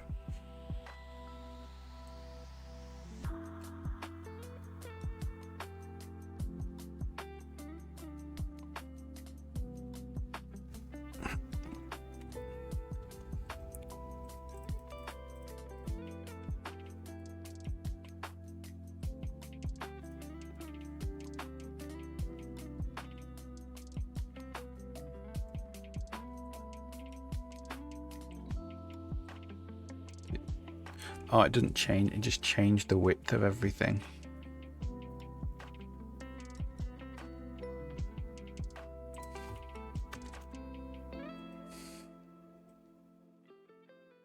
So we probably also need a little separator in between. Oh, look at that. That's causing a problem. Whoa, what's going on there?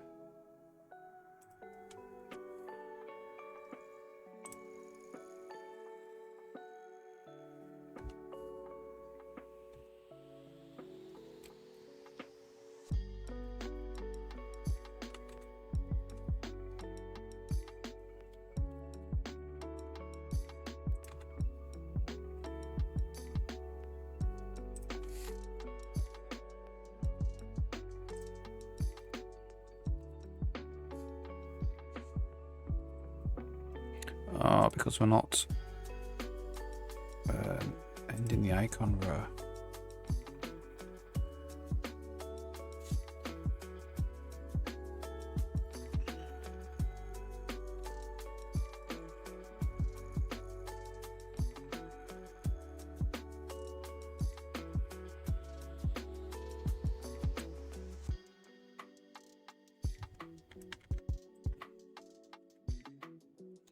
Do that there as well.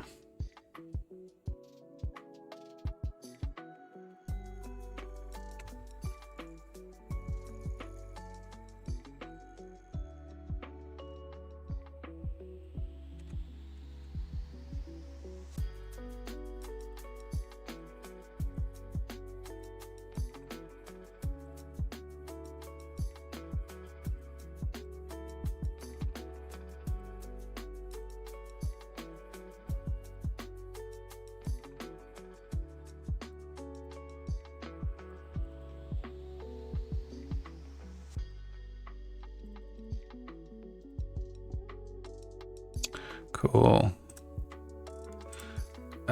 So let's just test undo redo works with it as well.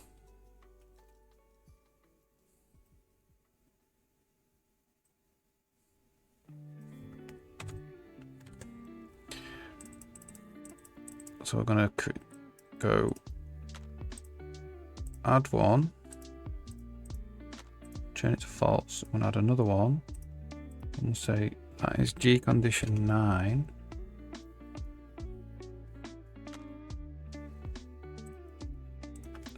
This node ID greater. Okay, so undo all that.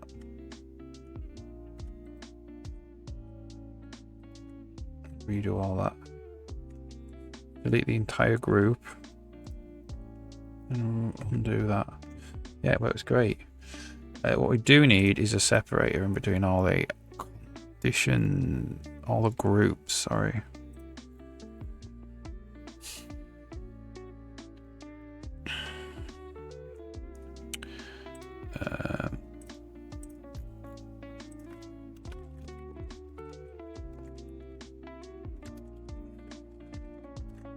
Let's just see them.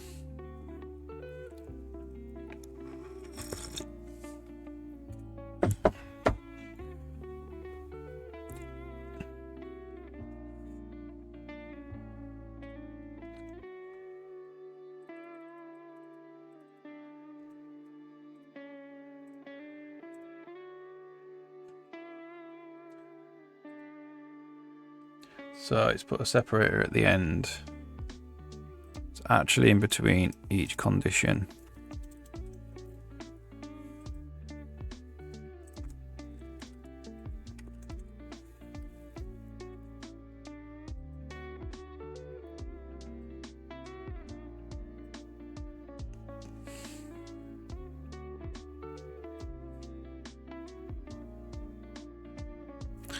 Maybe it should be at the top of every condition.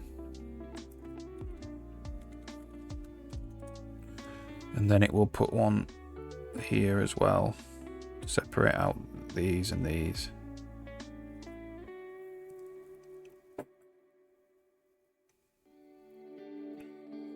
Yeah.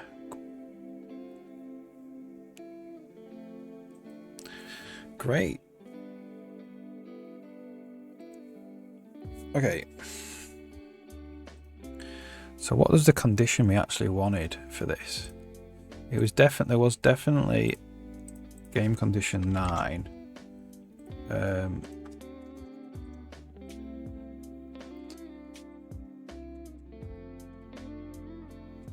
So this is going to find cover. A success condition.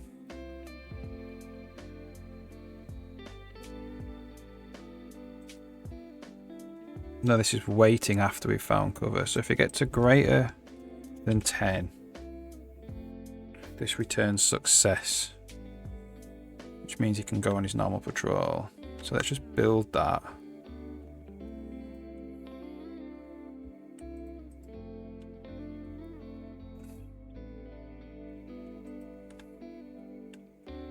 So he's never not becoming hostile. That's because of this weight. This needs a game condition 9 again.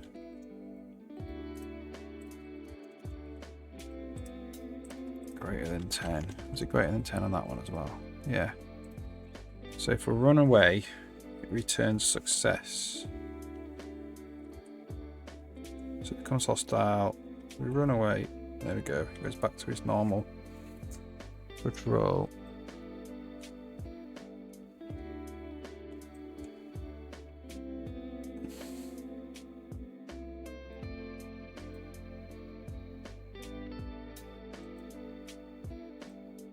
So he's not so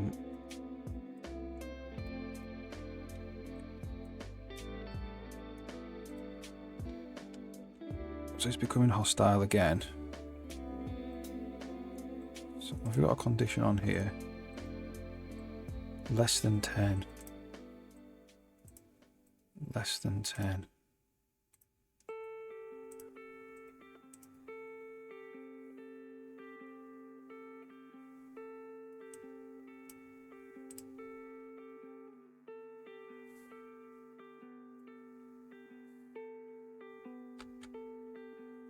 So he's becoming hostile.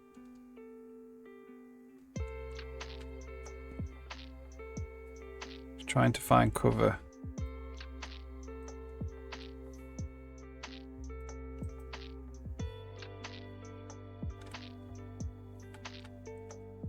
It's always becoming hostile for some reason.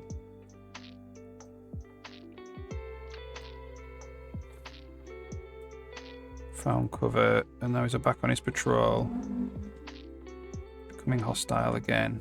Why is he always becoming hostile? I mean, he could be becoming hostile all the time. That's fine. Okay, now he's going to find cover, and we break this cover with success.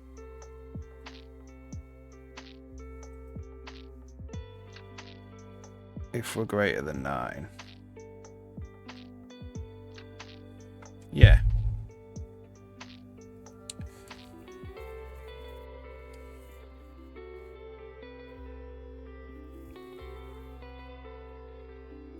We return fail.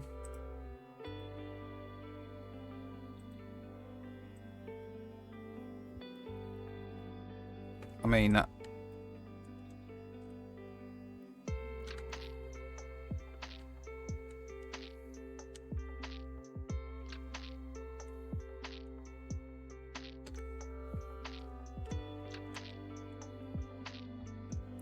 Hang on, let's just ignore this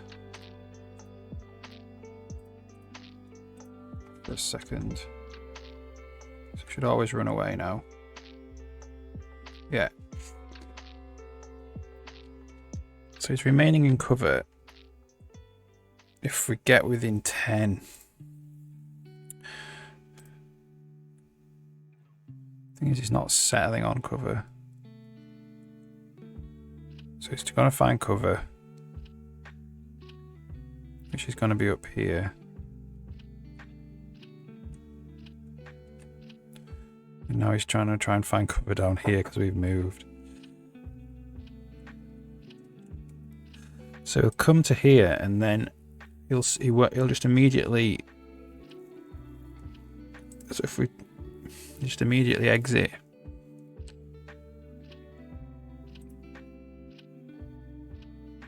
So actually, this is a failure condition.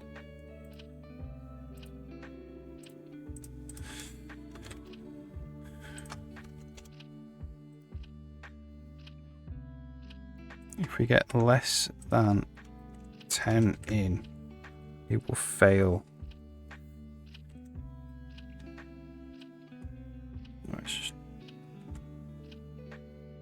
Okay, so you're going to go and find cover.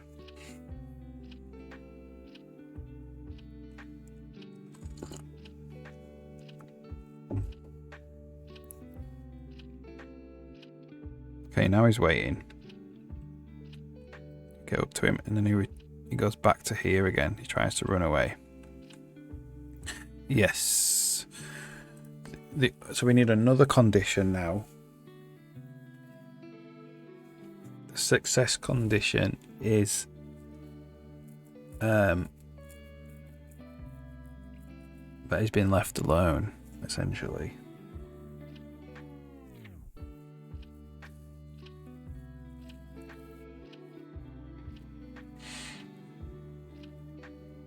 Okay, cool. We're not finished writing this thing yet, though.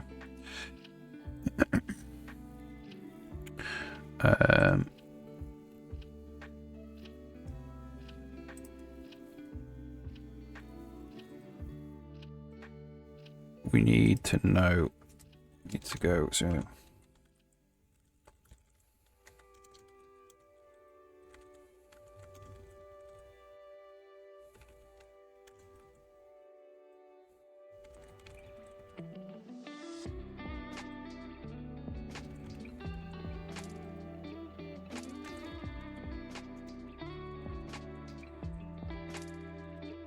So that's actually a title.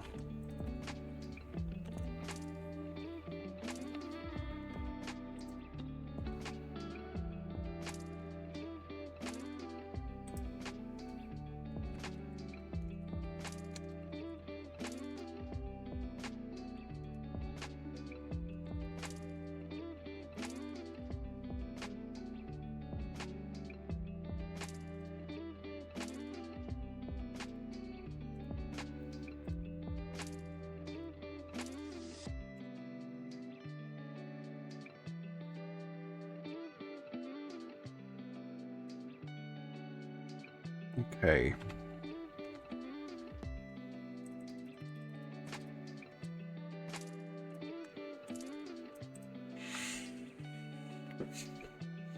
Okay, so it's going to find. Alright, so anyway, we have one failure condition.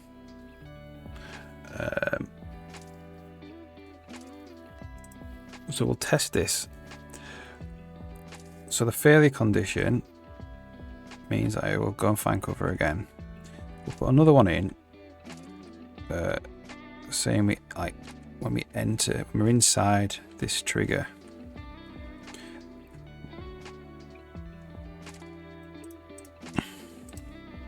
So this trigger here. So if we copy this trigger, and then we'll put another failure condition, but this is an OR condition. That's a bug there. It closes the thing.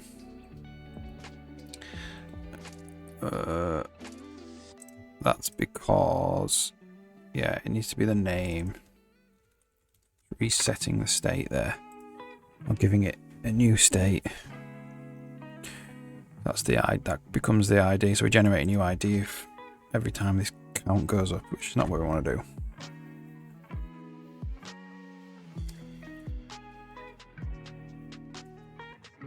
All right. So I want to give it another. So it's this trigger. We'll copy this trigger ID. We'll give it another failure condition, which is a trigger, which is when we're inside that trigger. So when we go inside that trigger, it will also fail, and this will test the OR.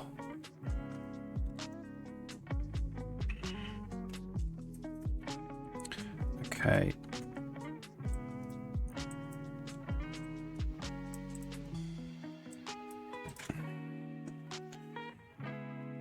He's going to wait. So if we go inside this trigger, it fails again. And what does he do? He just goes on with his patrol because it's not near enough to us. That's great. So now he's waiting again. That'll make him move going inside that trigger. Obviously we don't want that. It's just a test. So we need to make an R there now of basically a time. You need to wait a random amount.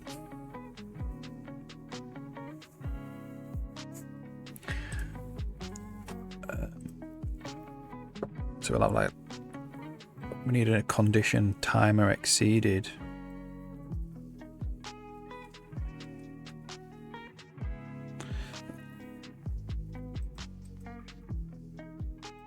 Or we could just put it directly in the action because it's a wait for it. Minimum time, maximum time. Yeah, we'll put it directly in the action.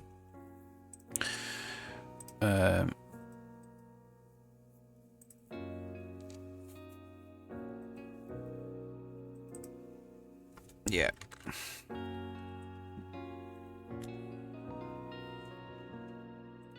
NPC conditional wait. And then we want minimum time.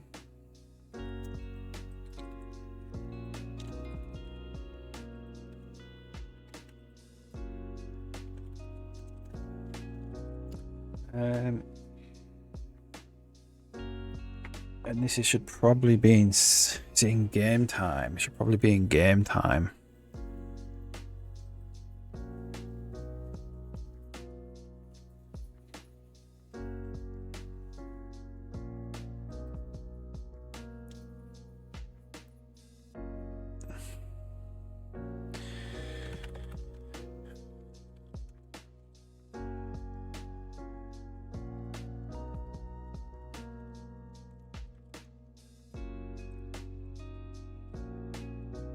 Call this in-game time, in-game clock. So U64ing for seconds. We'll do it in minutes, I think.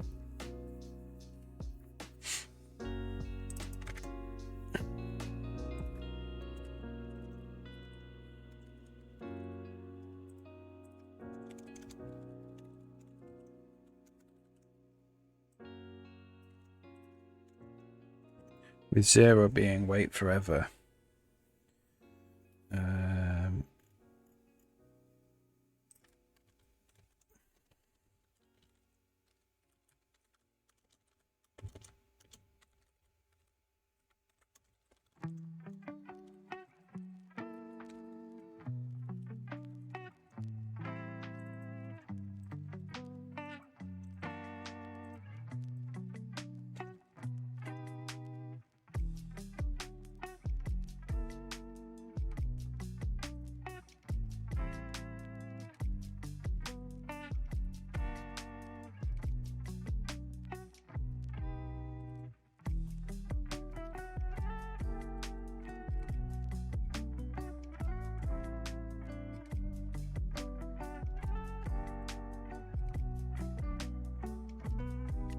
Okay.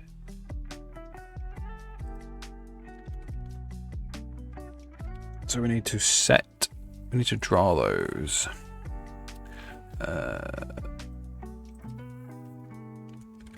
Canvas, draw text box.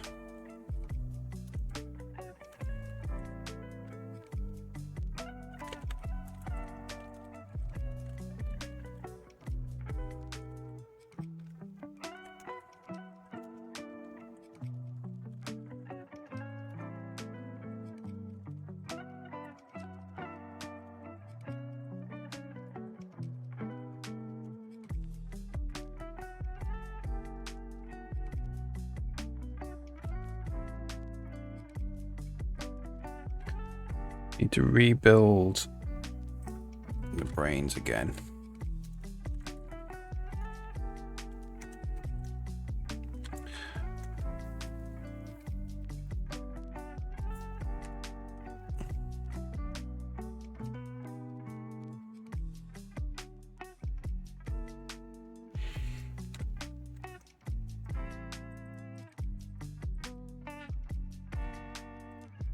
Do go wait time there. So we'll say, how long is a minute? A minute is a second, I think. So we'll say a minute in the game time is a second in real time.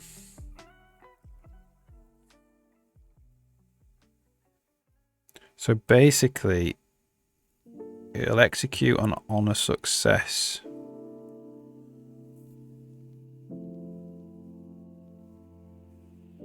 If we manage to exceed the wait time. And that's what it's going to do.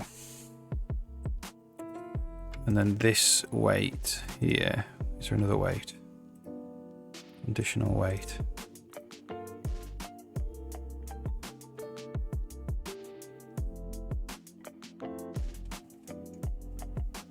So that he's just waiting until we back down. So that doesn't need a wait time, that is a wait forever. All right. So let's have a quick look then and see if we get the wait times here.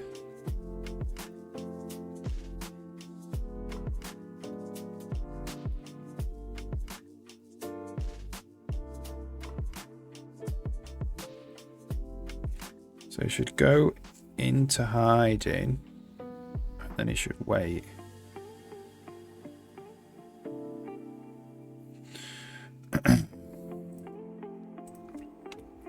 And this should have in it, yeah, between 5 and 10 minutes. This is in-game minutes. So on enter, we need to basically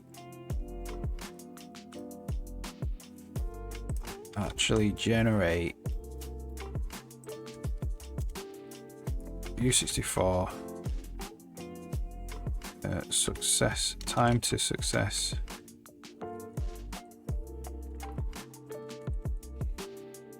So we need to get the in-game clock. Well, auto success time means equals BM dynamic random of minimum to maximum.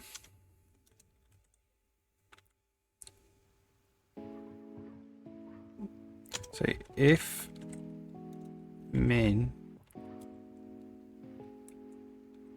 and max, if min equals 0 and max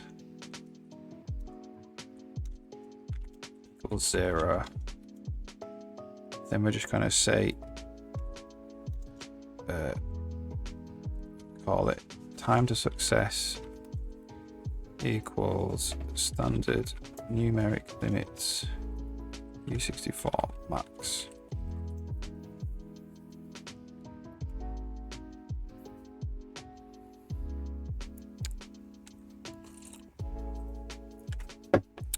Else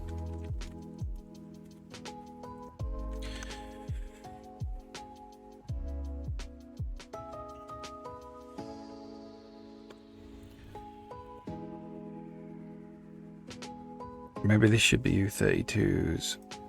I think it should be U32s.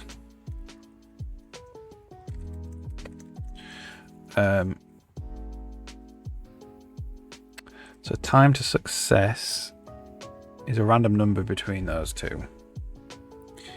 Equals, so we have something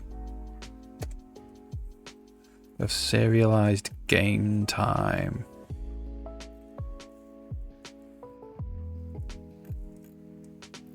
We have something called in-game time. Oh look, they're only 16s. That might be better.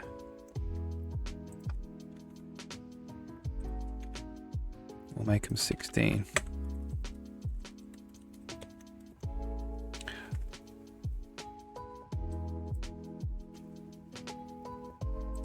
equals. So that can be an in-game time.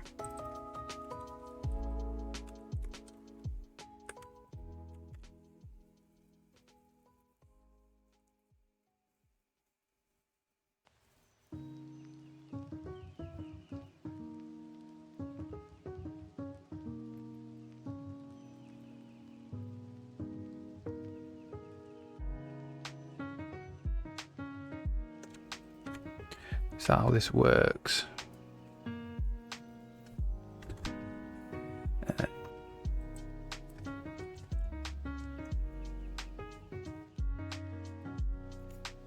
No, I think we're just going to keep this at U64.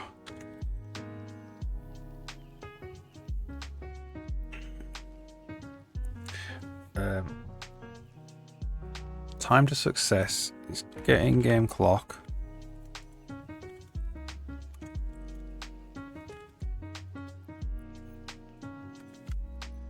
Get serialized time plus time mins times 60. I think.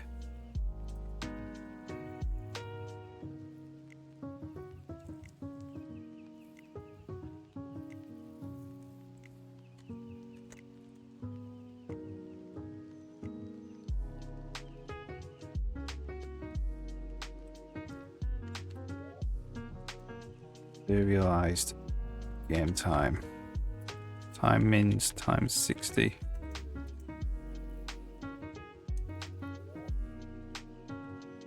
How does this work? That's right. So what's the problem here?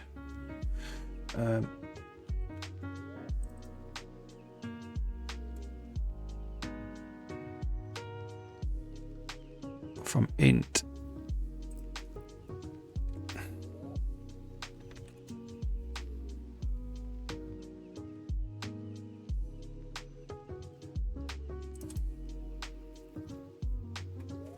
can't add two serialized times together. You can.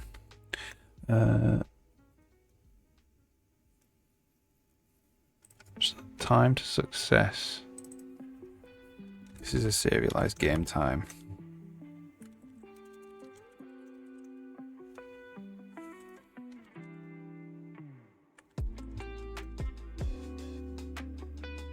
So it just sets it to the end of the clock.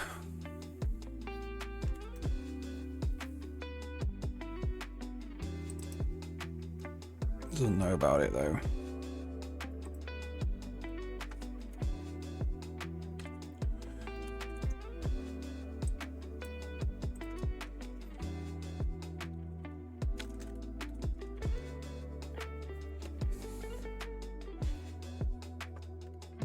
So it doesn't know about in-game clock.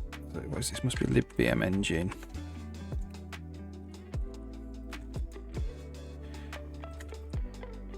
In-game clock.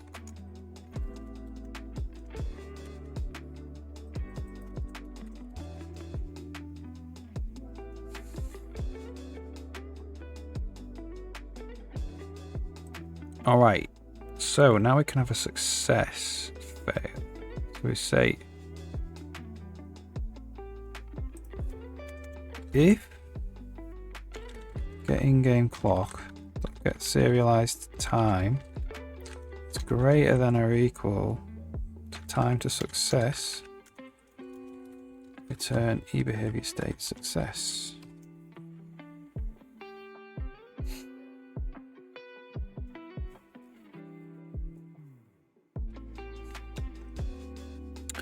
So what I might do,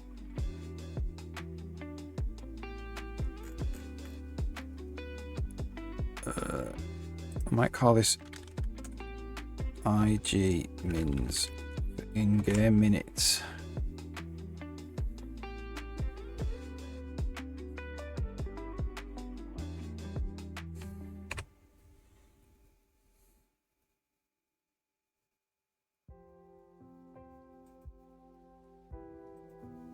All right.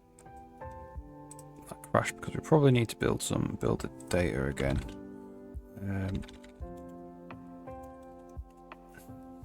So that means we return success.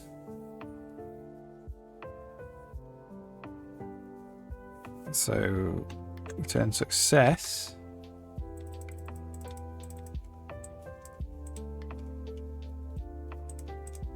So between 5 and 10 in-game minutes.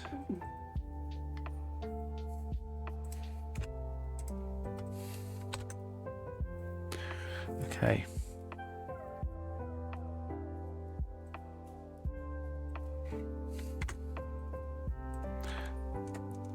So dude's going to find cover. And then he's going to wait here. So it's 0 and 0, so that didn't work. That didn't serialize. Which means he'll wait forever. At least we can test the wait forever. And that'll never be equal to that. So that will work forever, essentially. To figure out why it didn't serialize that.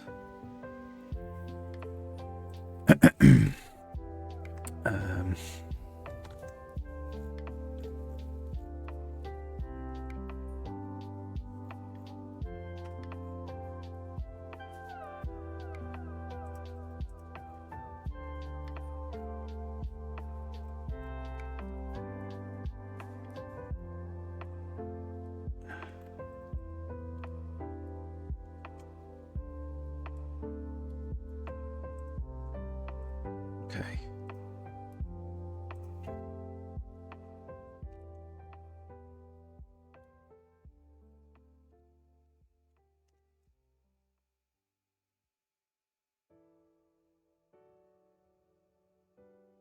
Nothing.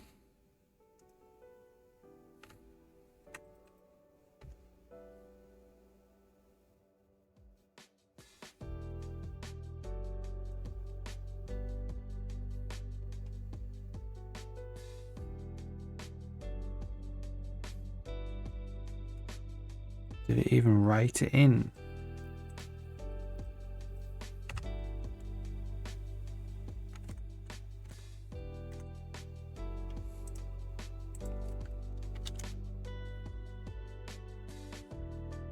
We're not setting them. We're not setting them for some reason.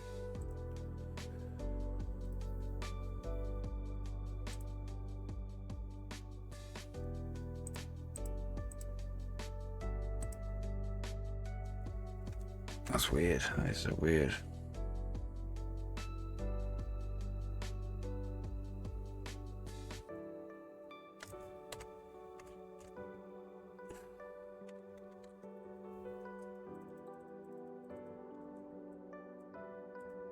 Yeah, look, it's not written them. 5. Now that's still 0.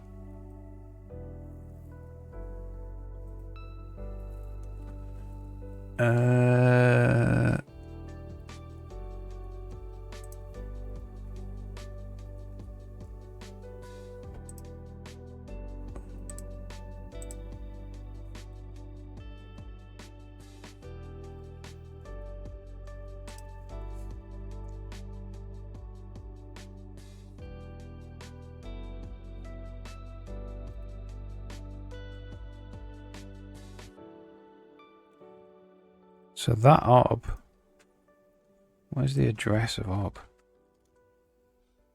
4778.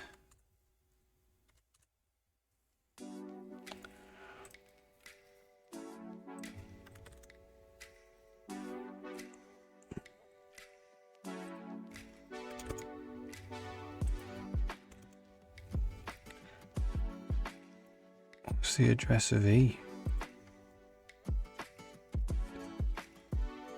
Different one. Well, it might be a different one. 4778. Now it's writing it. That's weird.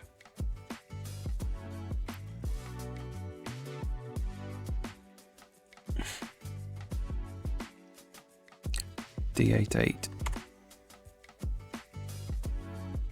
So if we save that. Oh, the save didn't do the right. Oh, that's confusing.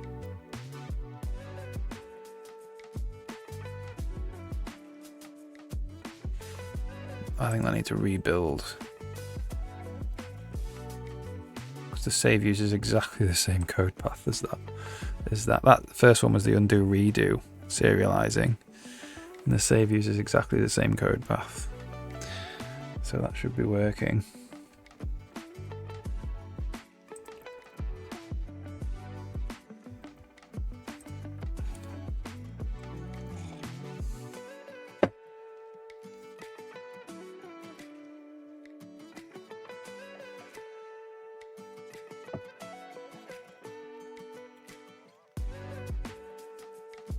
That's good. We've got and or conditions.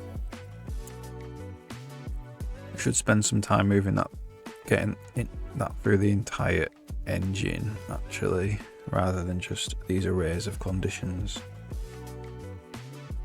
Maybe do that tomorrow.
Yeah, cool. This behavior tree thing's becoming quite versatile now. Slowly finding problems and getting rid of them. And then I think tomorrow we'll either propagate those or and conditions throughout the engine, or we'll try and make the Spidey in it actually attack the player. Obviously that's much more exciting, but it would be very useful to have all those conditions propagated throughout the entire editor, so we can put them on anything. Alright, so we're going to put this here, put a breakpoint there. I'm going to check that it does save it. So that's the undo redo system, right?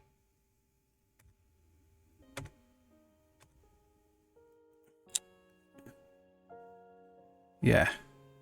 So if we save, it doesn't actually go there. What's going on there then? It's not saving NPC conditional wait.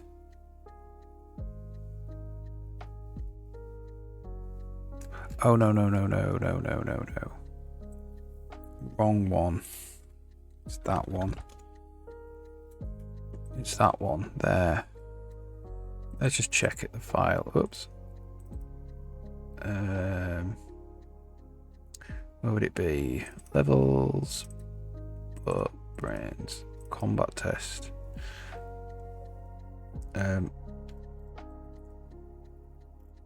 So we want, looking for conditional wait. There we go. No. Conditional wait. Timing. So that's 0 there.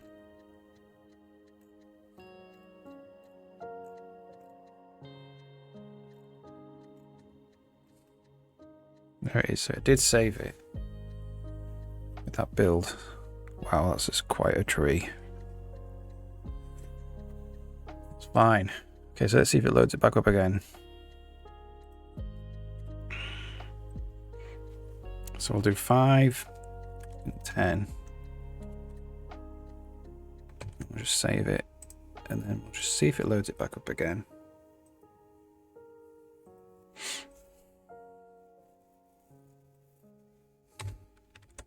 If it does, it was just a build problem that we fixed by rebuilding it. No, it doesn't load it back up again.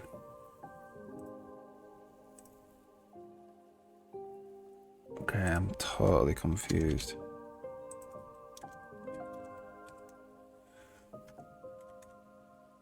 We definitely have it. File. There we go. Between 5 and 10, so it's in the file, it's just not loading it.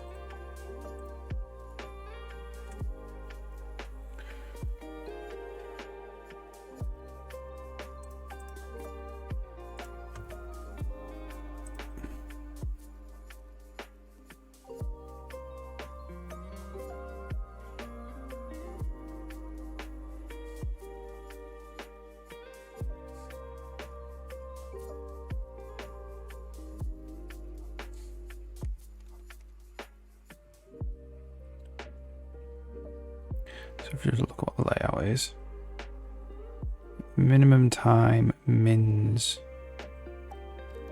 not, minimum time, maximum time mins not, so it's not that one. 5 to 10.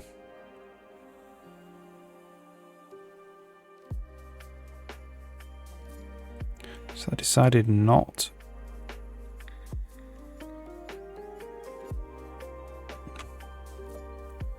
Couldn't load it for some reason. So return 0. That a bug with the loader. I haven't had a bug in the loader for a long time.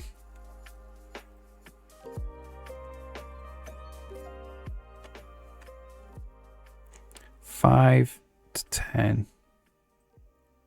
So it gets the NPC. And then we're looking for minimum time mins.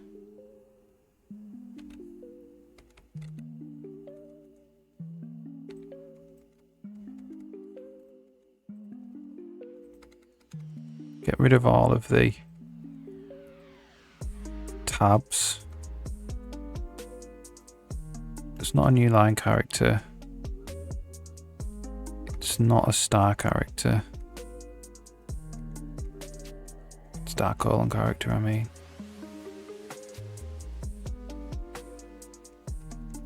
So we should go up until we're a colon.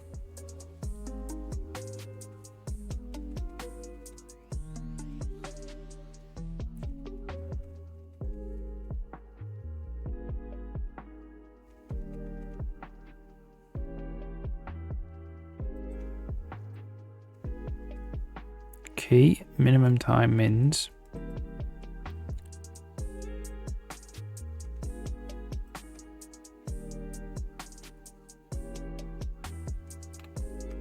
Return true.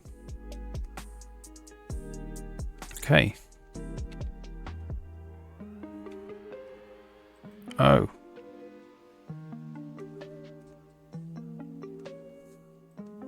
What is T? Default layout reader of unsigned short. We can't even load unsigned shorts. That's the problem. Blooming heck. Right, how do we fix this?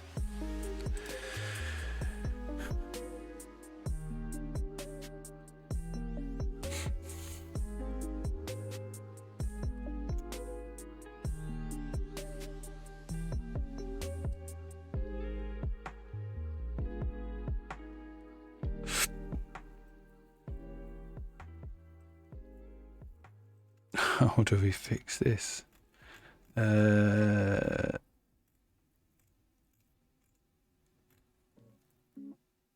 Ooh, how does this even work, man? I haven't done this for ages.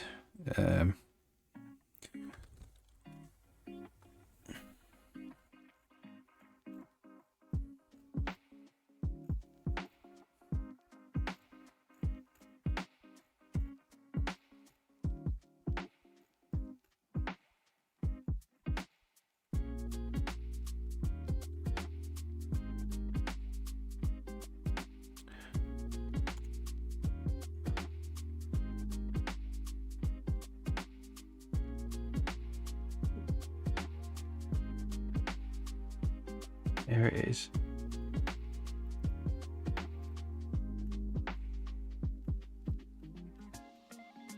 So we need an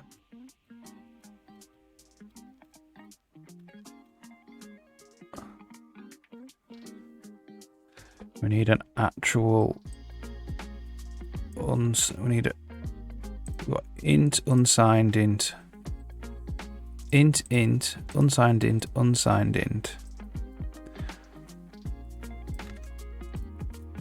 So we need short versions of these.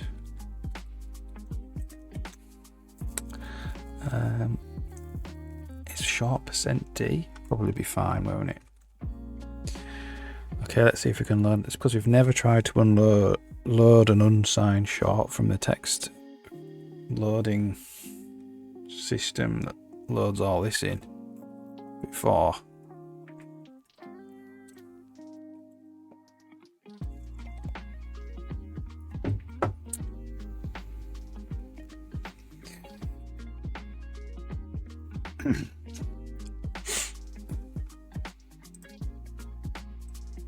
Let's have a look at sprintf unsigned short.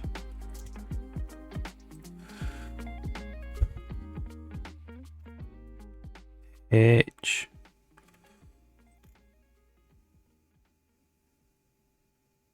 well, we'll try %d and we'll see if it works.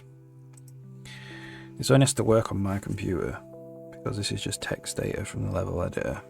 It doesn't have to work on other people's computers. So as long as it works on my computer, it's alright. And the binary loader, we'll just load it as binary, so that's totally fine. Doesn't need this stuff.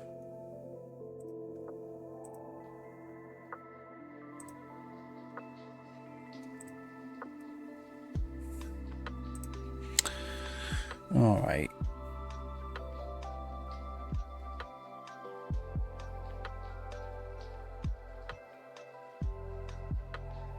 This is right in the root of the engines, so it's going to take a while to come. That's pretty much compile everything.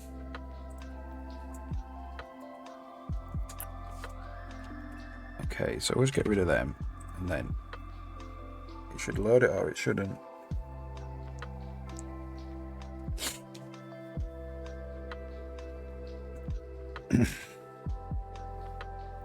Pretty sure that's the problem though.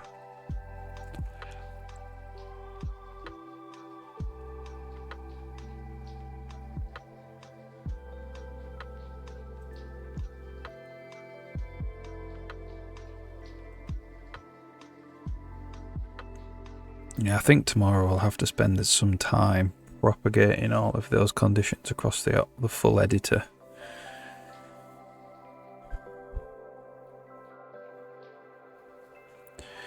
Those, you know, now we've made a system so we can have and conditions and or conditions.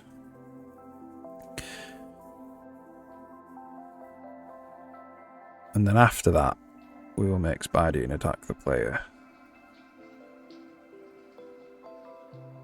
The thing is, like, attacking the player requires a lot of thought, because this is the thing, as soon as you introduce combat into a game, it makes sense to put in some more RPG style mechanics where you can, you know, you have strength and defense and all that stuff, and they can all be buffed and modified. There isn't anything like that in the engine yet, or in the game. Well, there's a little bit of stuff like that. We've got the attribute control. I made a place for it. We just didn't. We haven't implemented yet the idea of strength. Oh, we got strength. Where are the attributes? Strength, batteries, strength, data, experience. We do have strength. We don't have defense. So what does, if you do get strength, What does it do? You just strength target 1. So this is where, yeah, so the idea is here that the attribute controllers are put where you could buff stuff. So it has the base strength, and then if he's wearing something stronger that improves his strength, or he's got a weapon that improves his strength, that buff gets added here, I think. This attribute controller is quite old now. Alright. Yeah, so actually getting the Spidey to attack the player requires thinking about how we're gonna handle like damage, HP damage, stuff like that. Think about that. Alright. So we go, between 5 and 10. I'll look at Annie obeyed it. He's off now. And then he goes straight back to cover again.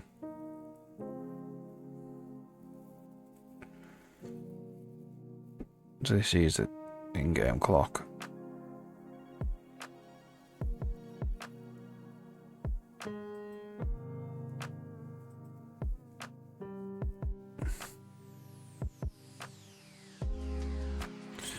So really, we should be like less than 5 really on these.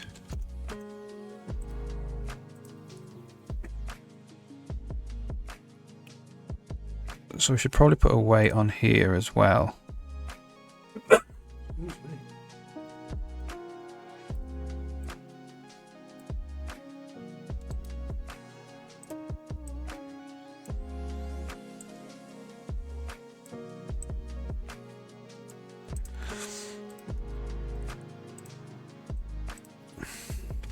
Between 5 and 10.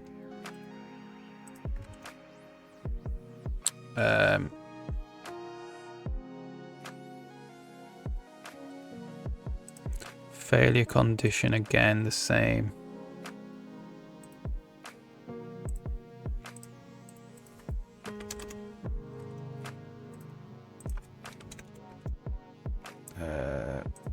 So less than 5.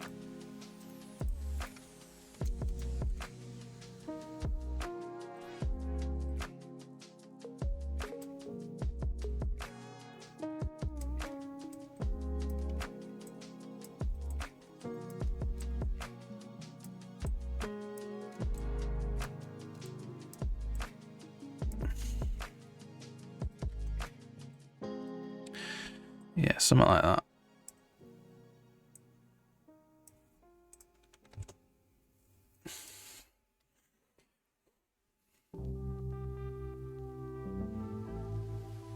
All right.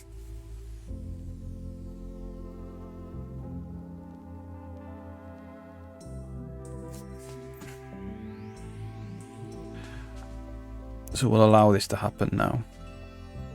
That is a false condition. So we'll allow him to get angry.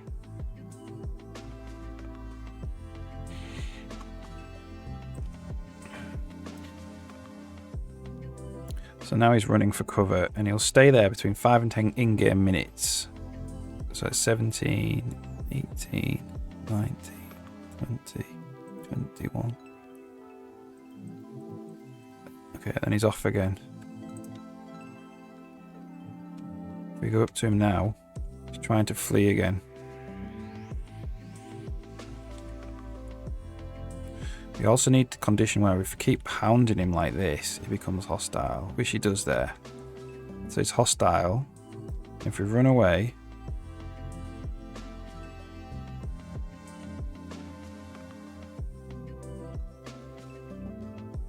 he's... Ooh, something happened there. He stayed in this. So we didn't set combat state to none. So Got a conditional wait there as well. Success condition. So that's running away from him. Succeeds. And finds cover. And then does a conditional wait.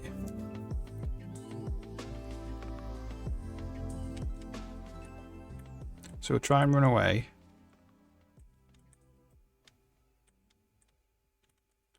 Yeah, so he'll just keep trying to run away there until he actually finds a cover spot.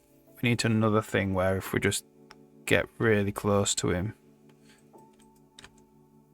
he's going to try and run away again. If you get really close to him, he just goes into rage mode. Alright, let's just turn this one off. Whoops. So we'll always choose to become hostile. So he goes back to none. Then he does that. Then he's going to wait for 5 to 10 seconds. Then he's going to resume his patrol. Becomes hostile. And he's going to try and find cover. And then he's going to wait.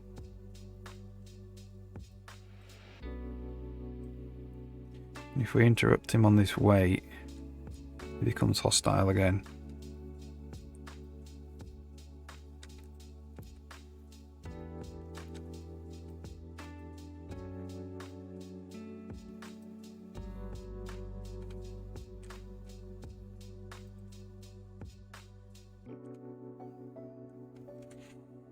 Alright, so let's turn this back on. So now he's running away.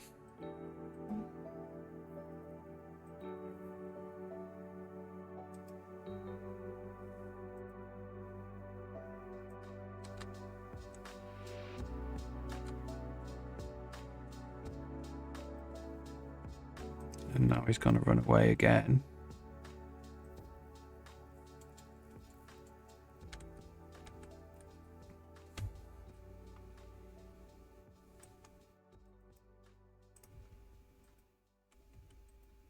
He's going to run away again. So he's constantly running away.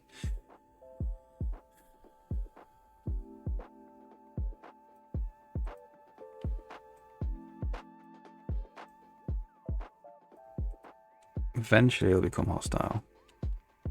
Not there.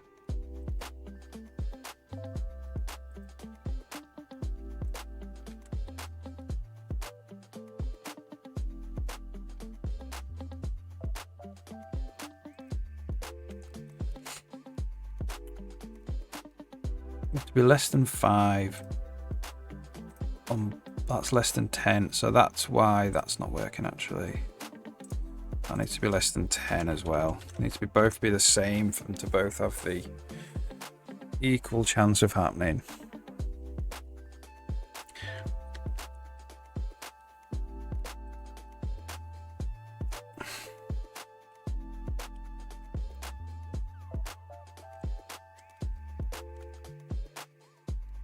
There we go. He's become hostile. So this is where it sounds like this is where we would eventually, if you don't move away within a certain time, he'll start attacking you. That's the next thing to do. But anyway, he goes to here. And now he's going to try and run away again. But eventually, sometime he should become, occasionally he should become hostile.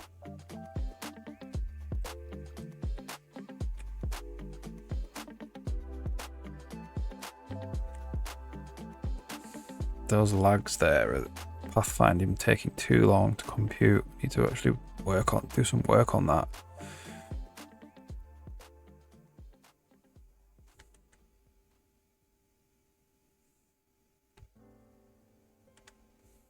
Alright, now he's hostile.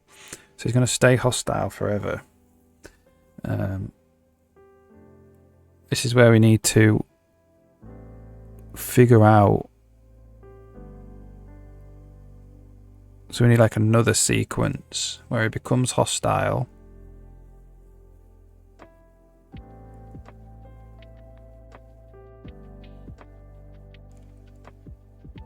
And then we need to basically succeed from becoming hostile. Well, what is... This is a success condition that we get greater than 10. So we need like a failure condition, which will then... So we have a selector, a failure condition, which will be that the timer runs out. And then it will select to do an attack.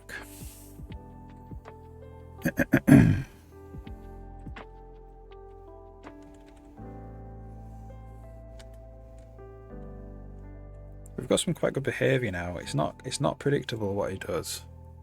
I know he's only got 2 states. He can either go and hide or it can become hostile. But you really don't know when you're going to provoke him enough to become hostile.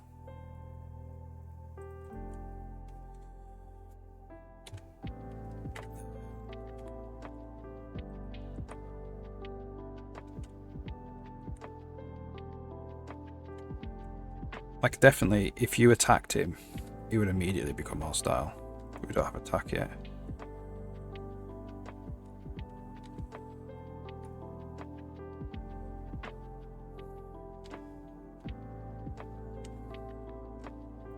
And I think, like, if this happens for too long, you could make him become hostile.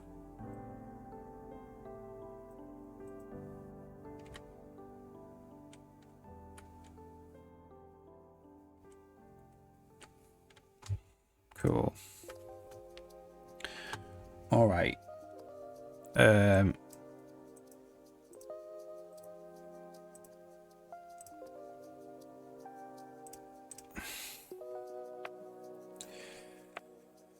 Good.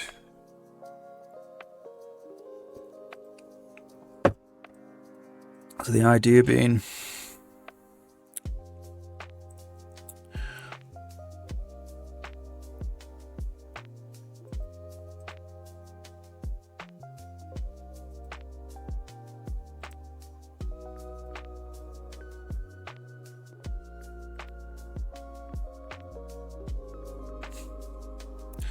this would be a selector.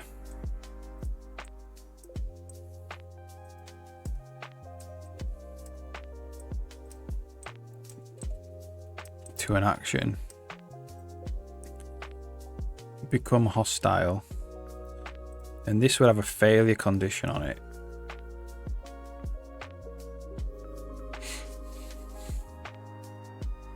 So that means the actions need failure conditions as well. So rather than conditions, we would have success conditions and failure conditions.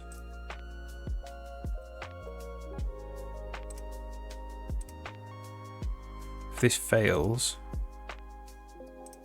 we do the next one, which would be attack.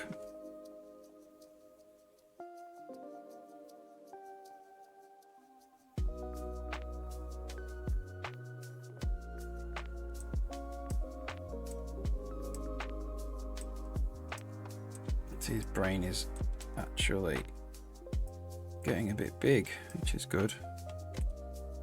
We are not very good on the FPS though.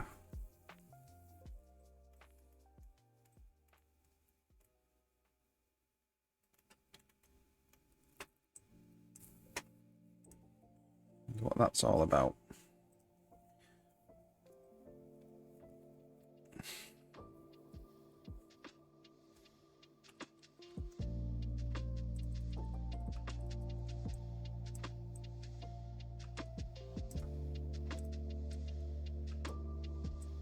That's fine if something was causing an FPS lag there in the game. We're on 60 now.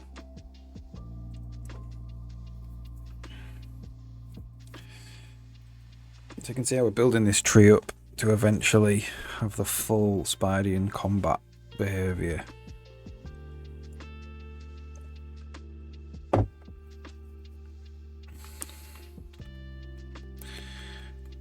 See, what we might do is put a get short name in as well for the actions, so they're not always cut off.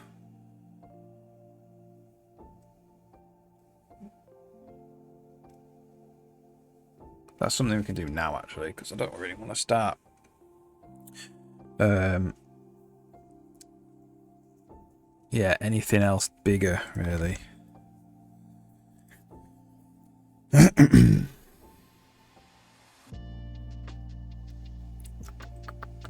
So let's just check it still behaves the same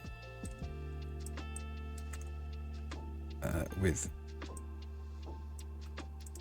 this selector in.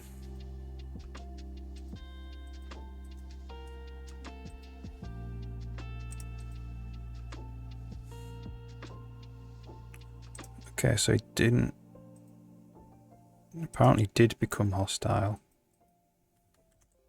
It didn't though.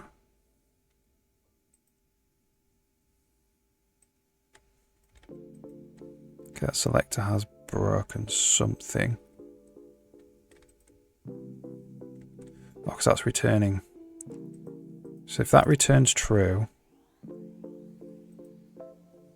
then that one happens.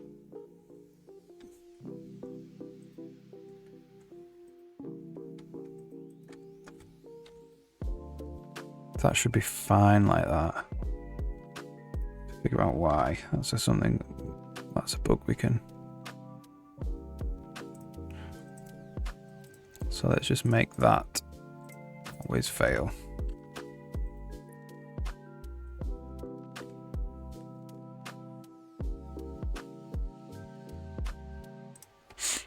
Condition less than 10.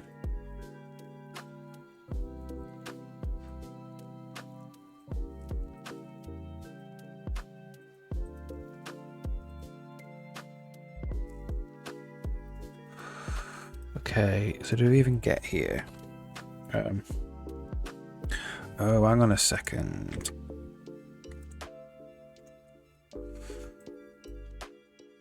Consecutive selectors.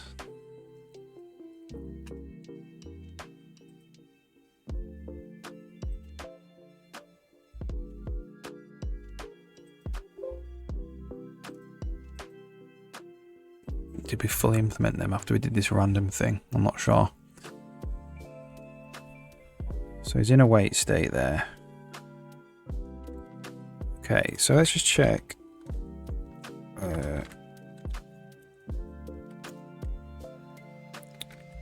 Set combat state on enter.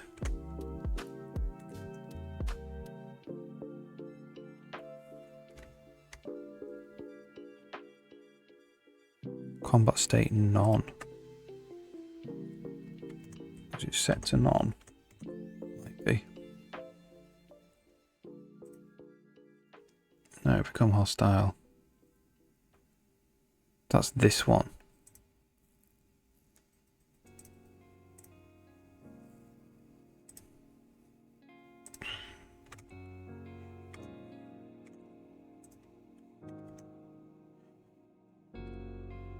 Oh.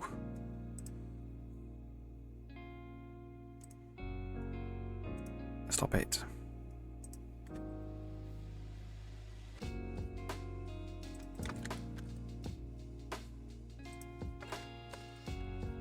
No.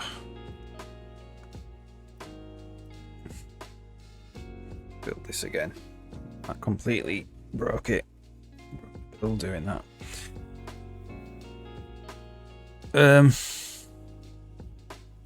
Yeah.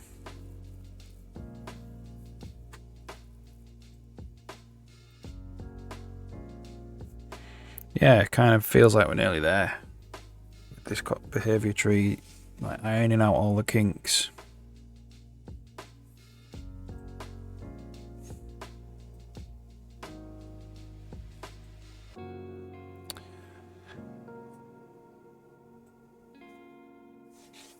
It's also coming like thinking about how we're going to come up with generic useful action nodes. That's just going to be as we go through the game, we're just going to find what is useful and what is not useful, I suppose.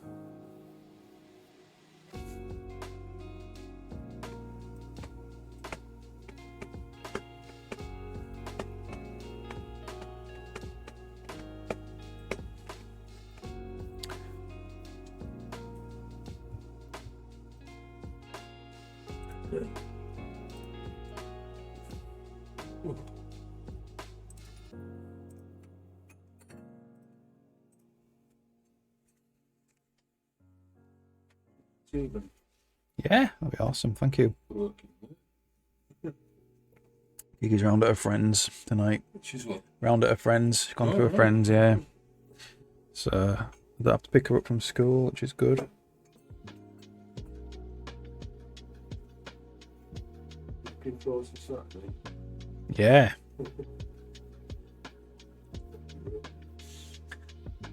Yeah, they might not do it if it's going to be raining, they were saying. Huh? Did they say they might not do it if it was going to be raining? They'll do it in the rain. It's just the wind. Oh, right, okay. Yeah, yeah. But they might. Just. Much fun if you do it in the home rain. Well, whatever. Bring a raincoat.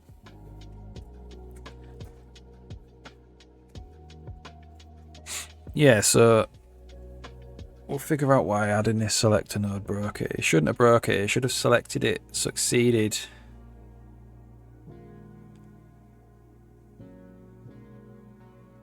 Or failed. And if the selector node fails entirely, the whole sequence fails. So great.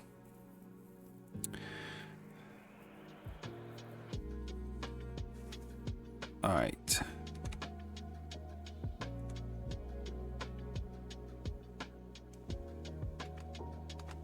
So this is happening all the time.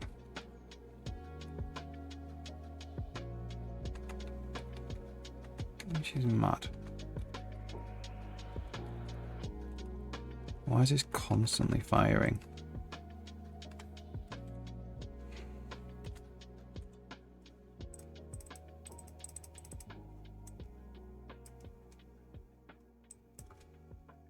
All right.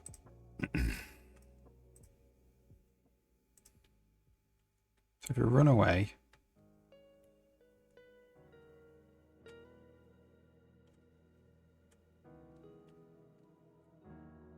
so it's still in the wait condition, and it starts again. It's just immediately putting it back in the wait condition. Why is this firing?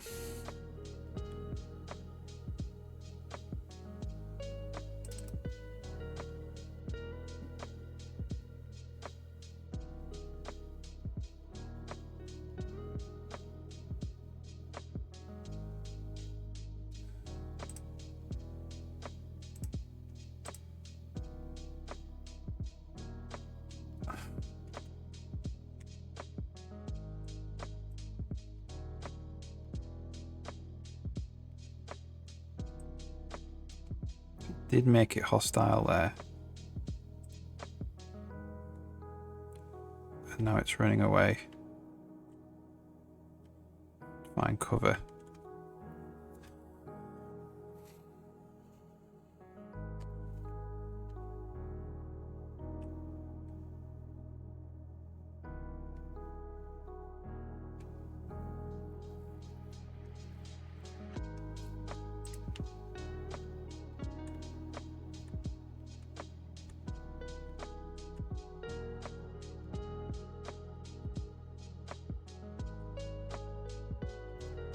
And now it's waiting. It didn't become hostile again.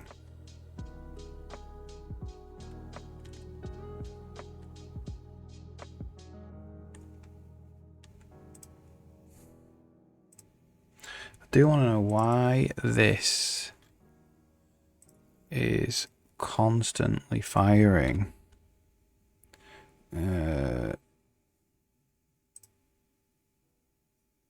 So we may be within 10 units there. So this is succeeding, apparently.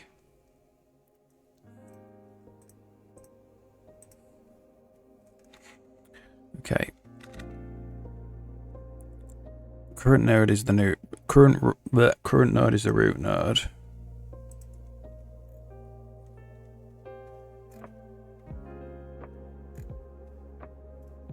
Now the current node is the selector.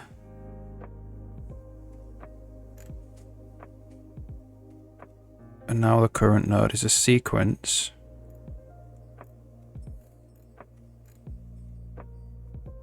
Now we're going to try and set the first child node.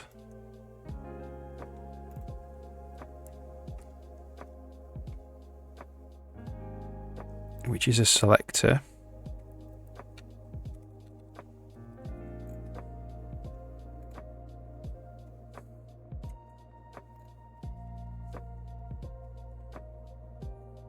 Thank you.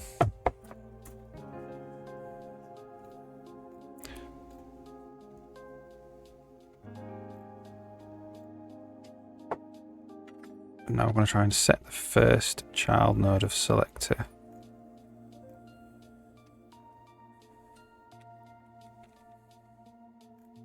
So it didn't set it, which is fine.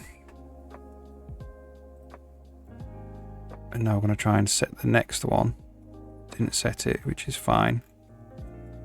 So it couldn't set it. So it finds a parent, which is a sequence.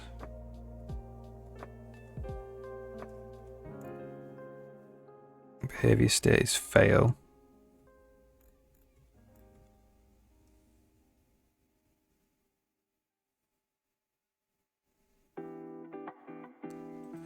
Ooh, this is a logical error with the tree, I think.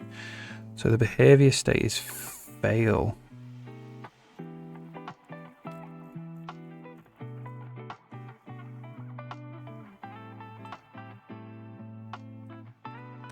So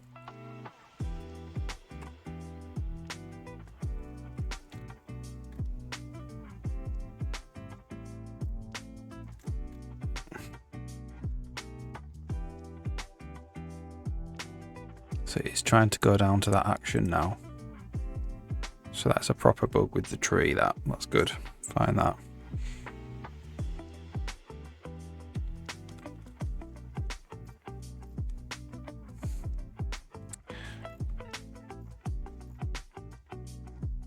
So selector, then the sequence.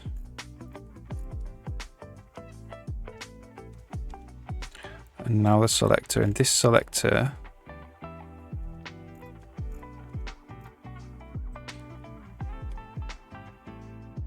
couldn't set it.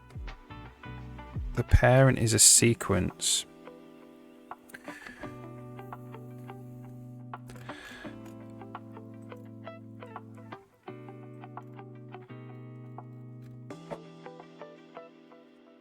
And the current state, wherever that is fail.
So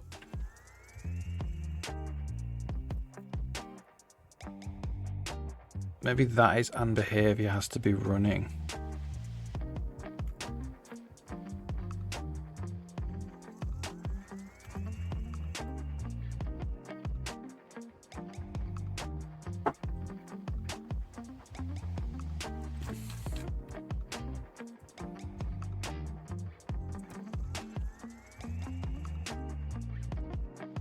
So it's that.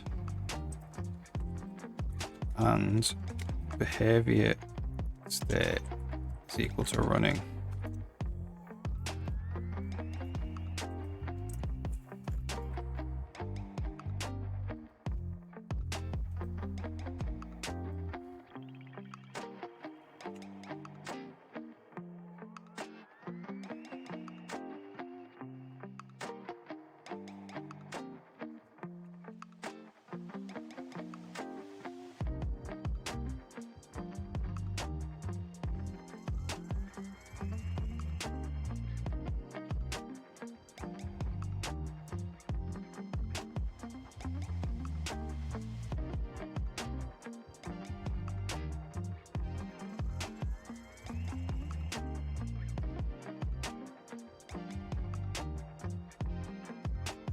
So we're in this selector, so it's this selector causes it to fail. So the behavior state is fail now.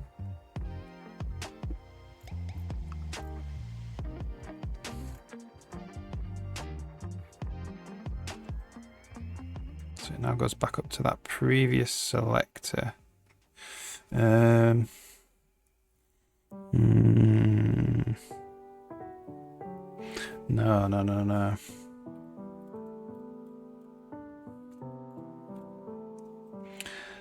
So we want to do it on this node, not the previous one.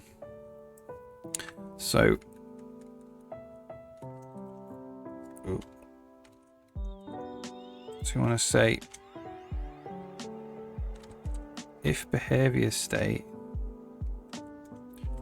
is equal to running,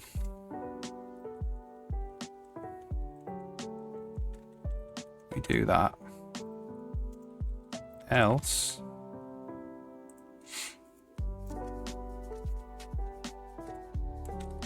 if behavior state is equal to fail,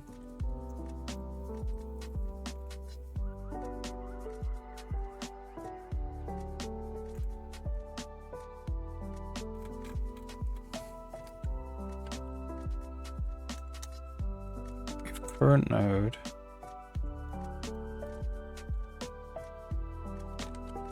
is behavior selector,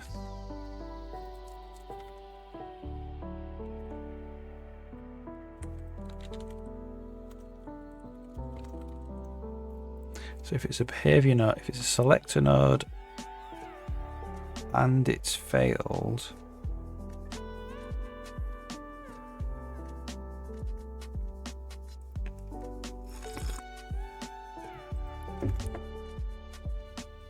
the current node is a selector and it's failed.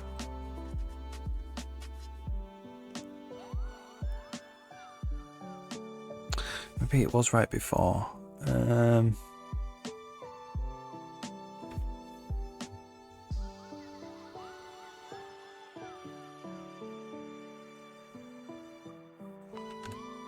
Let's just test that a little bit more.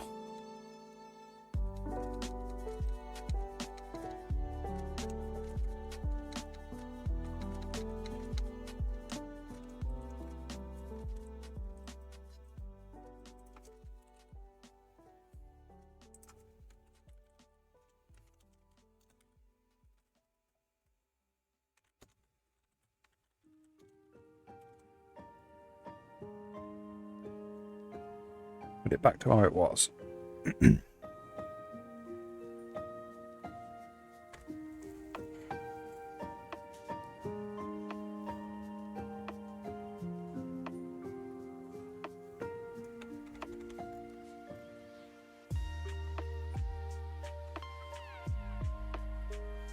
So now on the sequence, and now on the selector, which fails.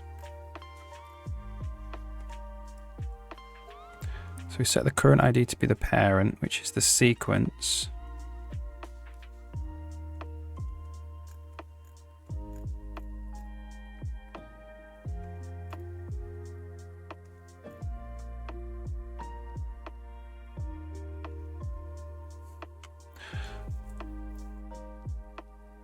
So the current node is the sequence node.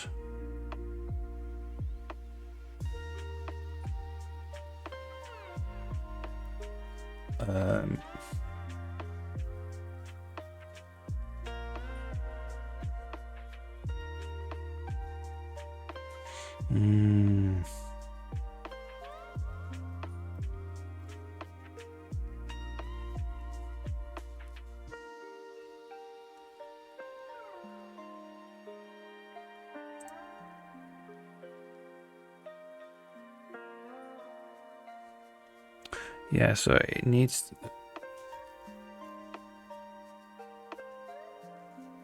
It's this logic, but on the current node. In this circumstance.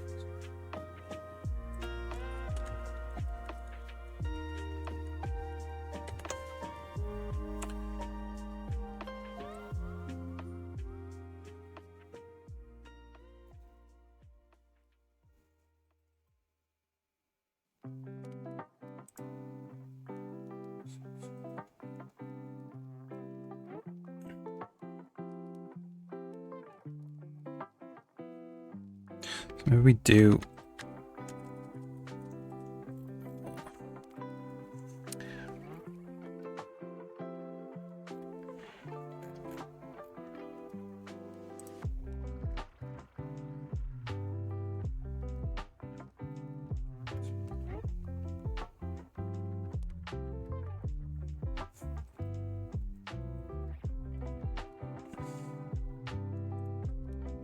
We immediately go to its parent there.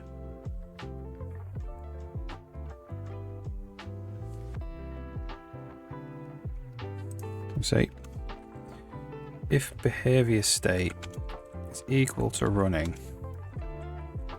then we do all that. Else,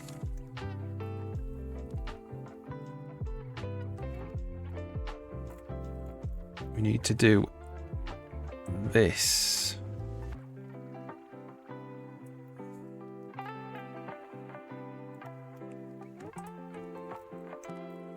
Ooh, that's a bit of that's an annoying bit of code, that, and it's all formatted wrong now.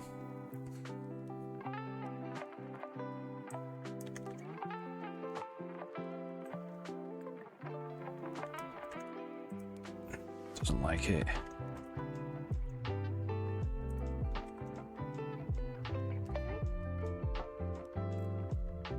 Okay, we're gonna get rid of that formatting.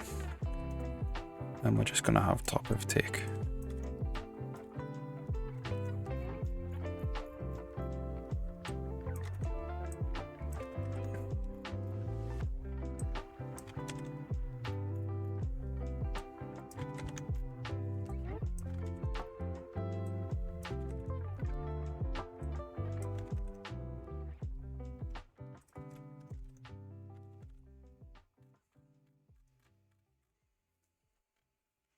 So if it's running, else if it's not running, and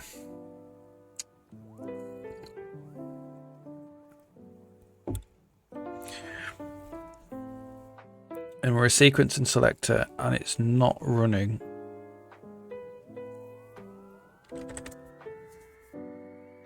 if current node is behavior selector,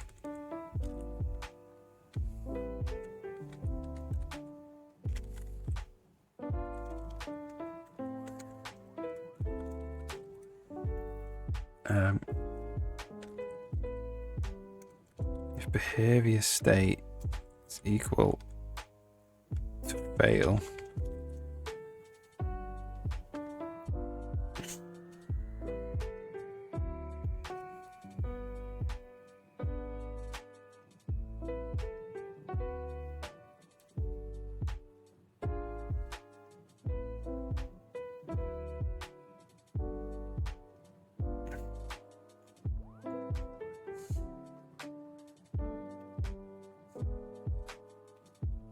say go to top a tick there. Maybe we just duplicate that for now. And all his parents.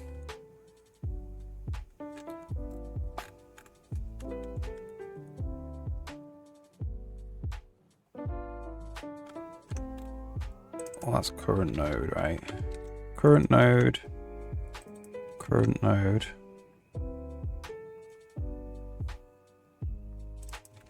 Current node.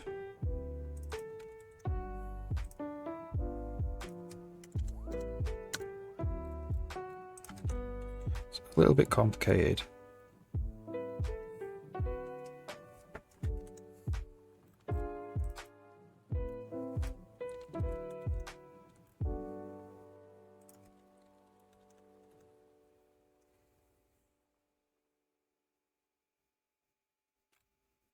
I don't mind it being complicated as long as it doesn't need modifying after it's bug free. If you end up keep having to change it, I might have to rewrite this in a bit more structured way.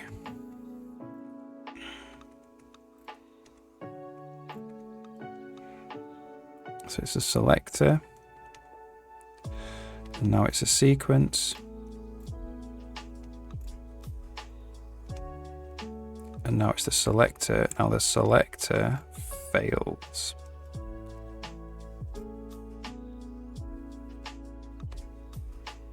And it goes back to the sequence.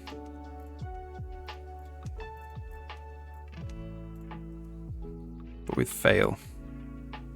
So it's a sequence, and if it's failed, it sets the parent, which goes back up to the selector.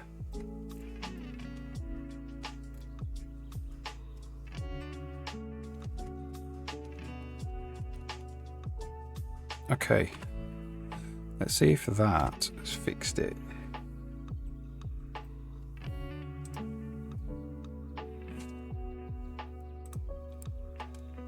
Oh, it's hanging now.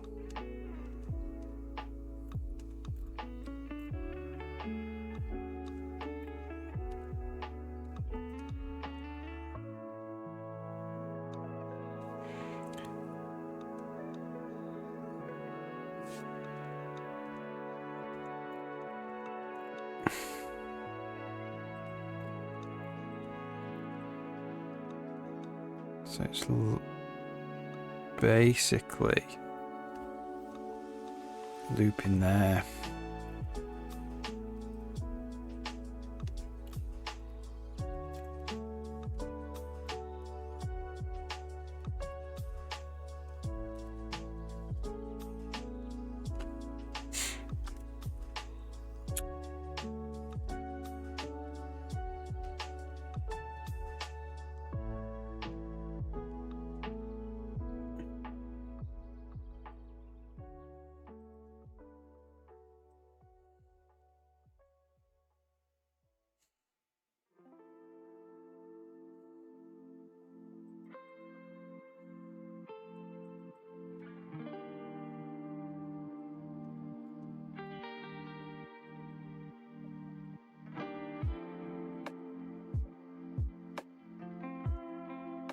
So it's cleared them all.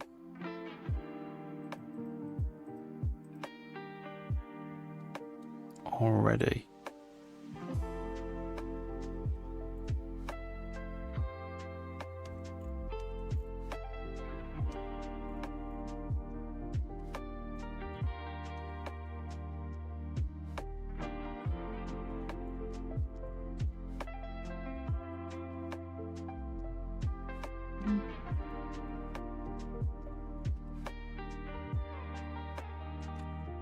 Yeah, interesting. It's this. This is causing the loop, I think.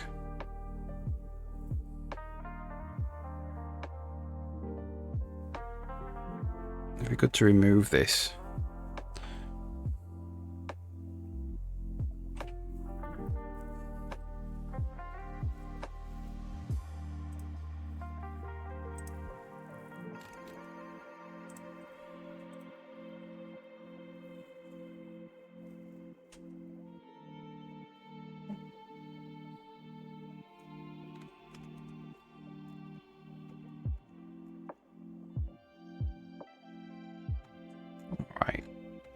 So the current node is the selector. It's the random selector.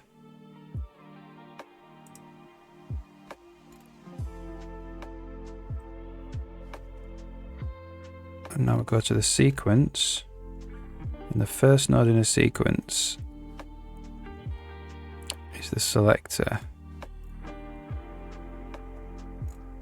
The selector cannot set its first one. So it sets its parent, current node to be the parent, which is the sequence. It's not running anymore.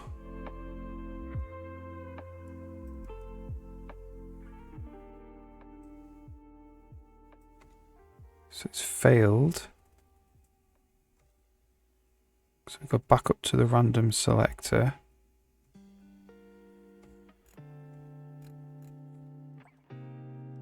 So we're now in the random selector. It means this doesn't do anything anymore.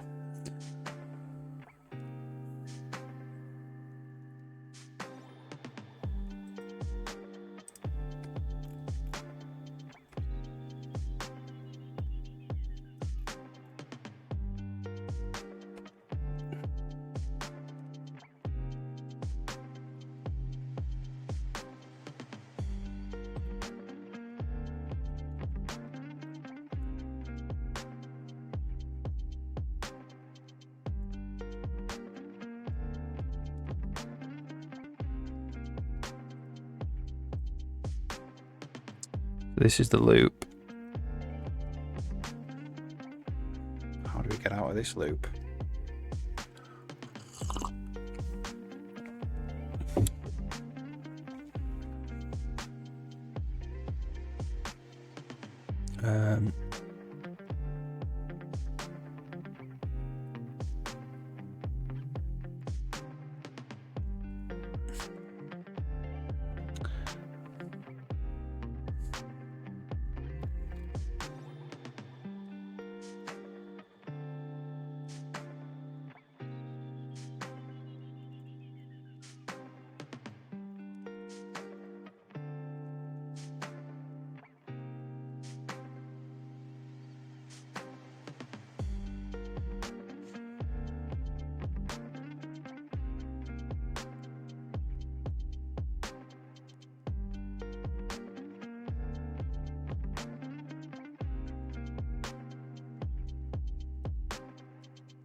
So we can put that back in again.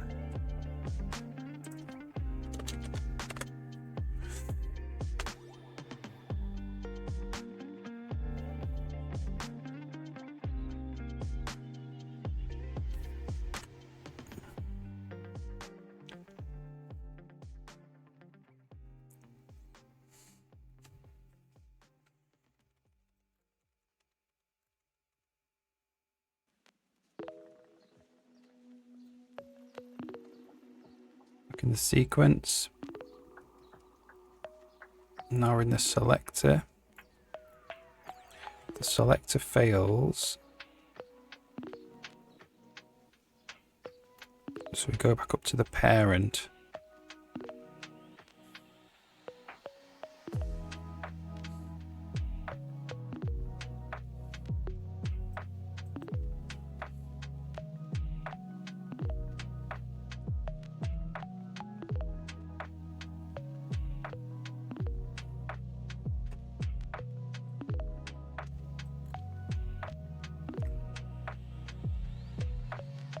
Which is the sequence.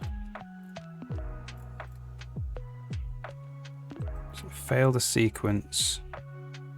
So it goes back up to the parent, which was the random selector.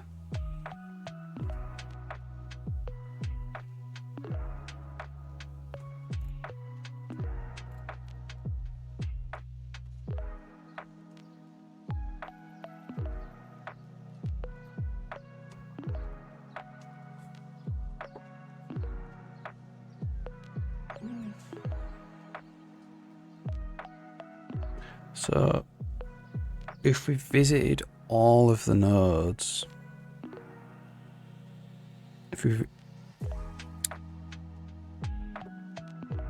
so the current node has 2 children, 10 and 13.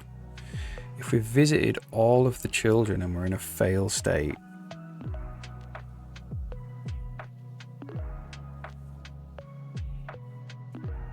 maybe that's what we do. So we say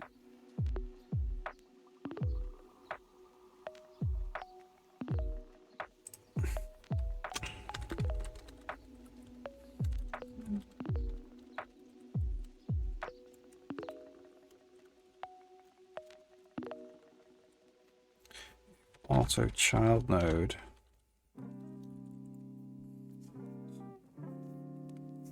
equals brain dot find node by index child index if visited nodes contains child node ID.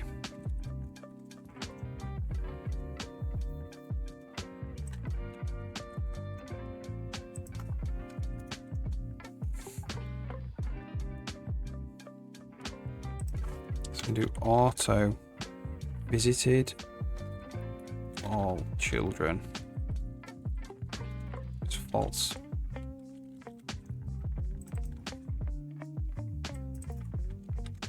True. False.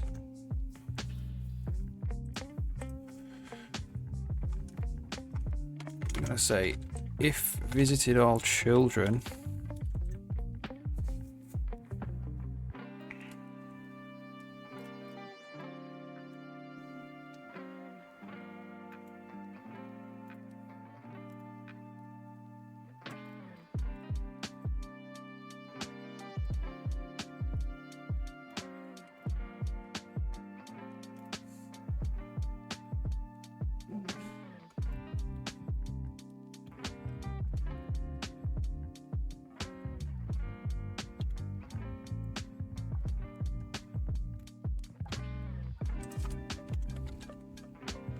if behavior state is not equal to running as well.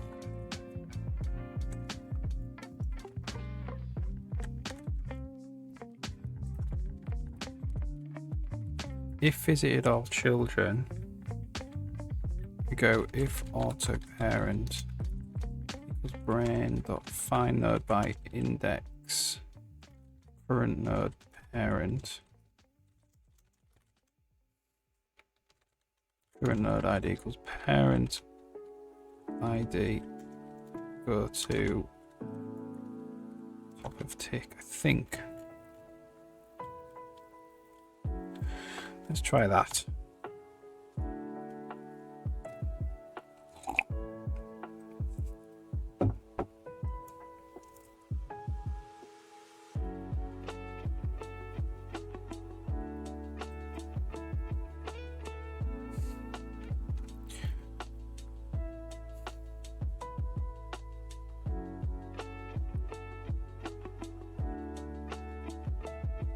So now on the sequence,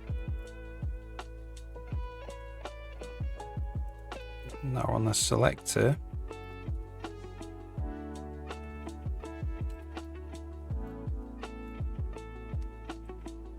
couldn't do it, so then we go back up to the sequence.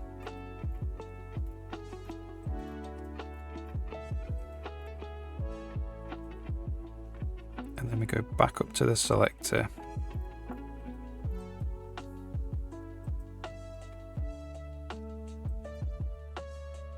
We haven't visited all. Oh, hang on.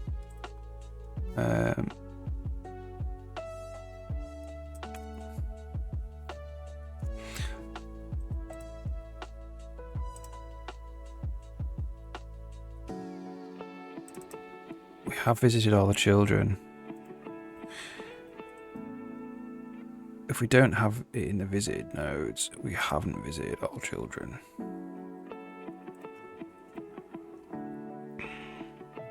I think that was okay actually.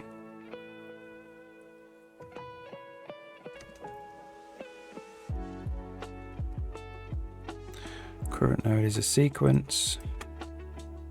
Current node is the selector. current node now is back to the sequence.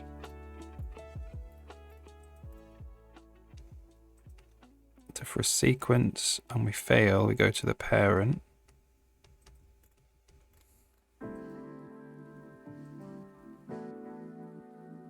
Parent has 2 children.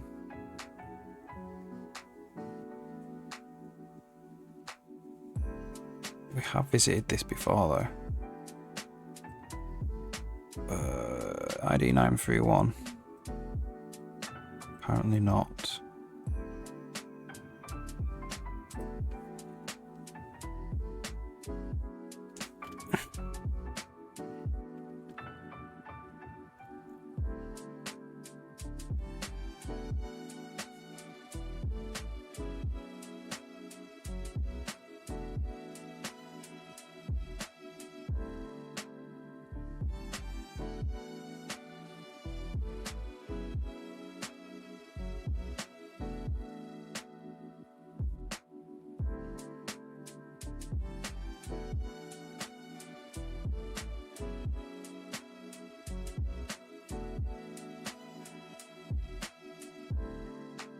No, we haven't.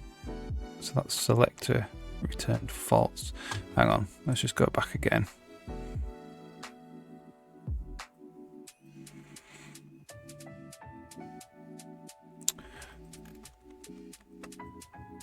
Sequence, and then it's a selector.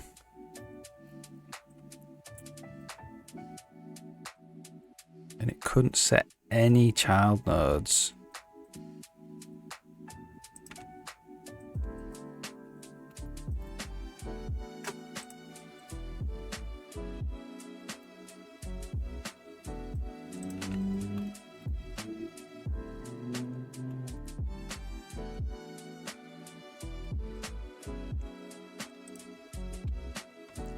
Okay, it's because of this.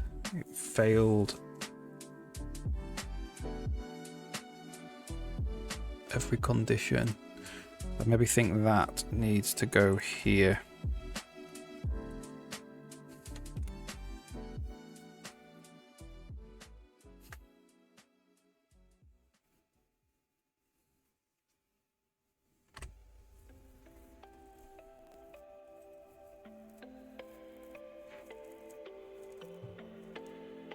Okay.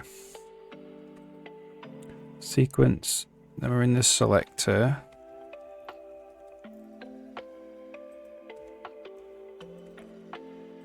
And we're back to the sequence. And then we're back to the selector now.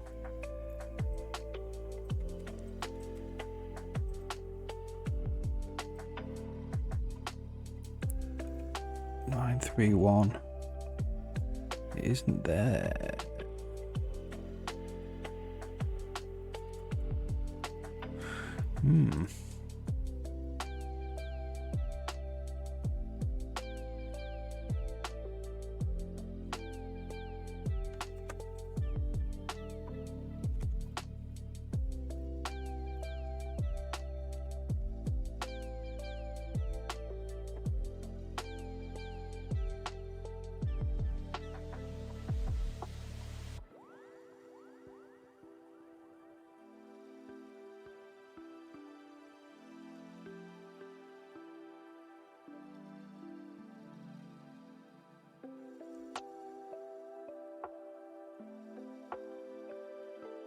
Oh, it's this.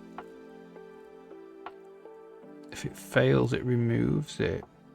Then calls node.reset.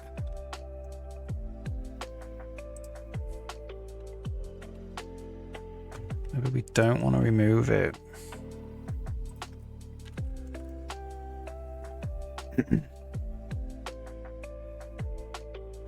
We still visited it and it failed.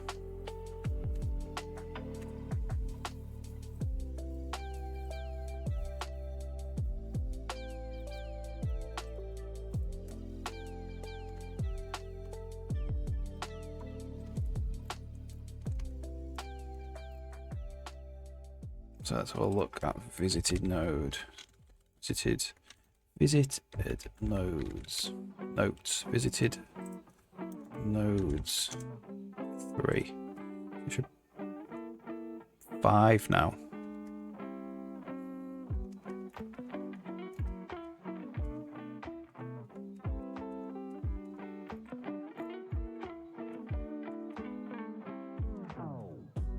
Still doesn't contain it though. 931. So it doesn't visit all of its children.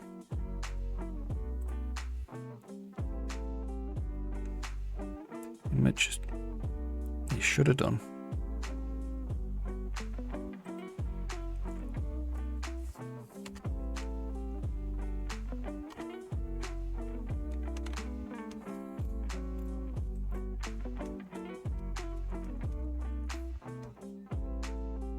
Consecutive.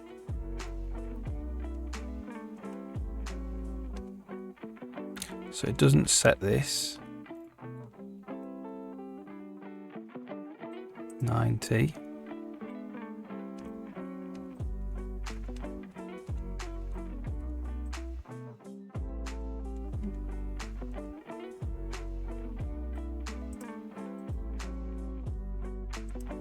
It's node 14 and node 20.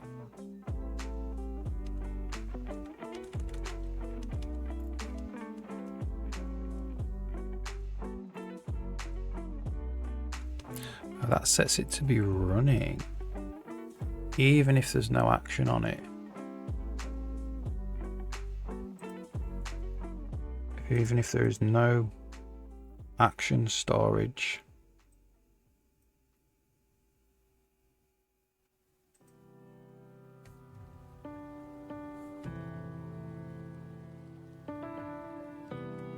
And it sets it to fail.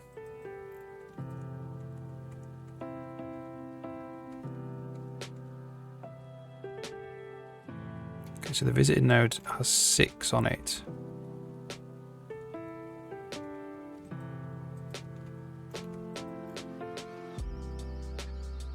So we're back up in the sequence.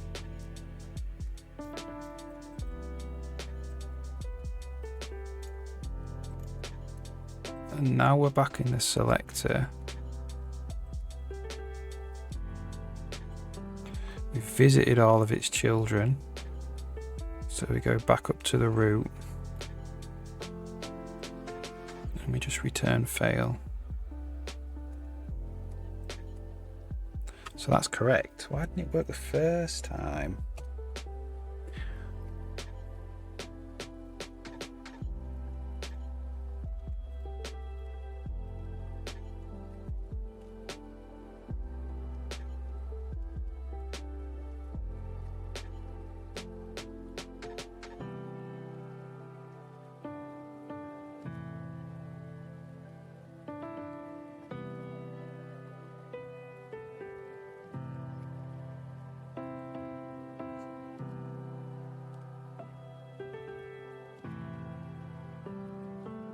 Okay.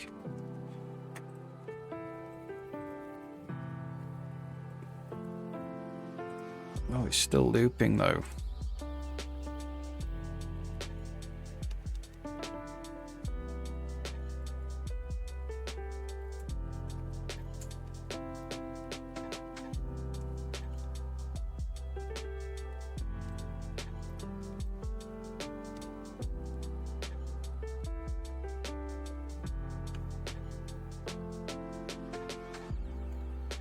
Maybe this.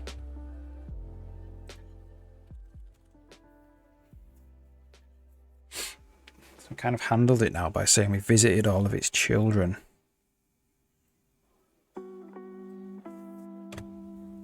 So we don't need to actually remove them anymore, which would be lovely.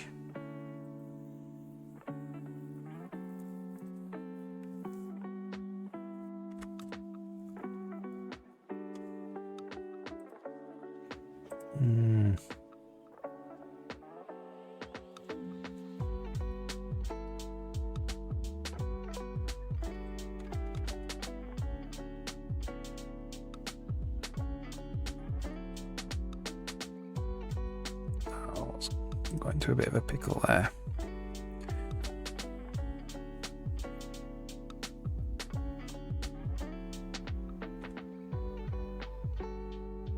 So we're in a root sequence selector. Back up to the sequence.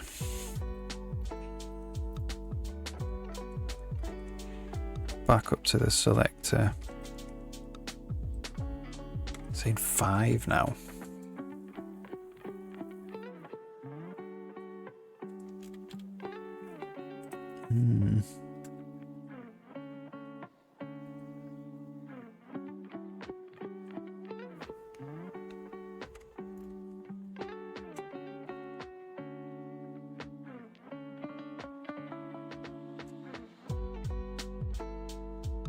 Sequence selector.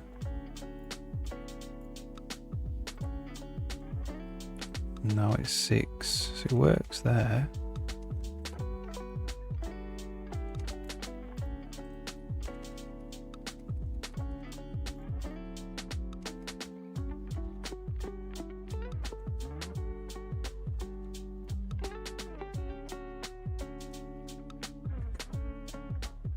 Think.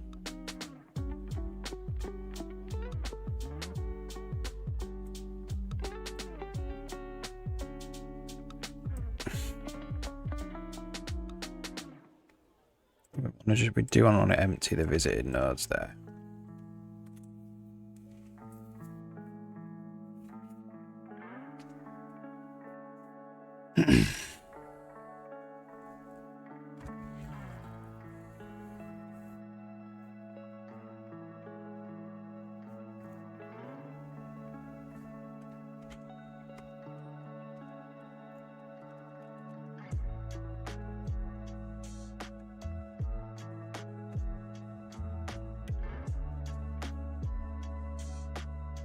So why is that 5 again? We didn't visit one of its children. Sometimes it's 6, sometimes it's 5.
It's ended up being 5.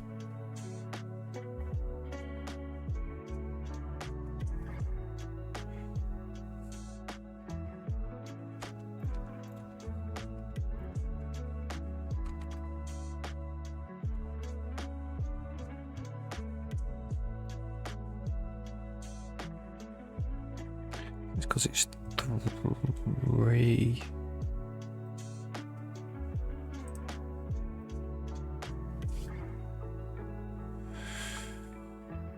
So the parent node is this selector node that has 2 children in it, 14 and 20.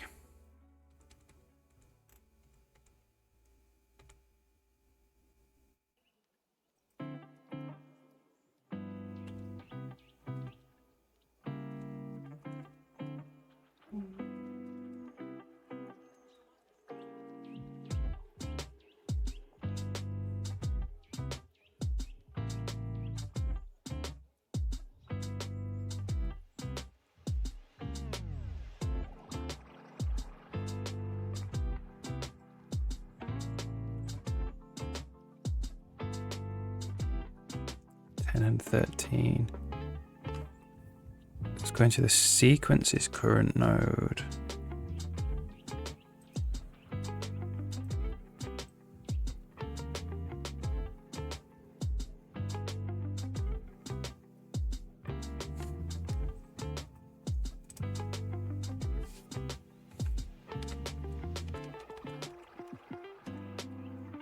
which is this selector, which is 10 and 13. Oh, that's why it's not working. Different selector node.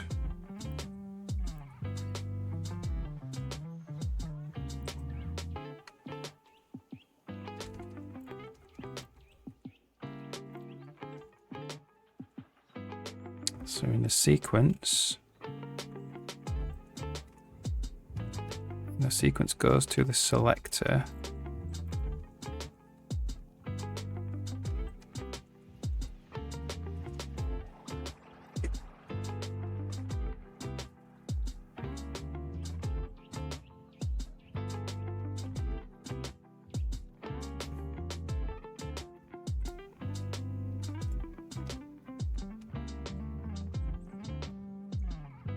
Visited all the children, therefore we can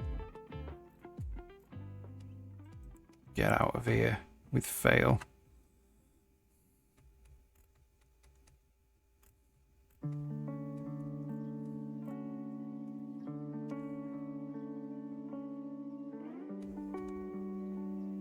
So the sequence node now, and then to the selector.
Always sixes.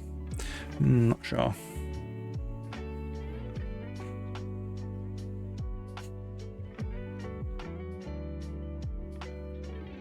Current node is the root node.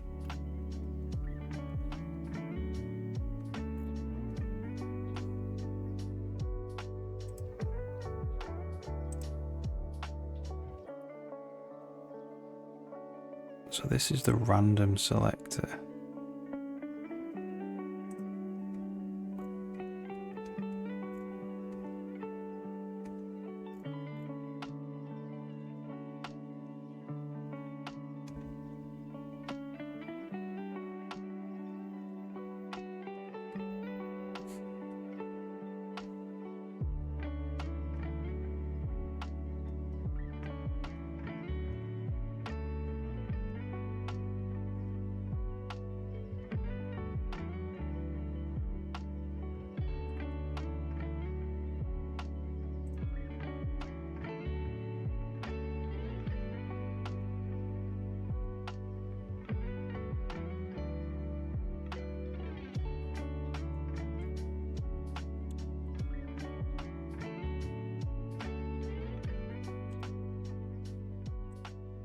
This is the random selector. We haven't visited all of its children.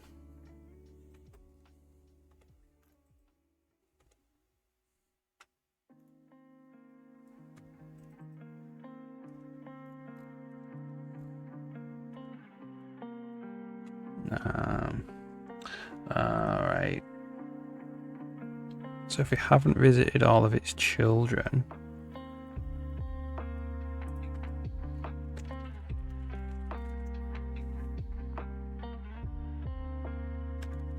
there. Yeah. Let's get rid of this. Well, let's not get rid of it. Just zero this.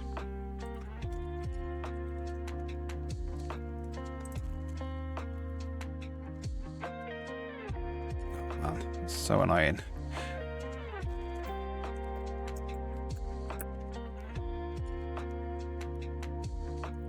comment this out then.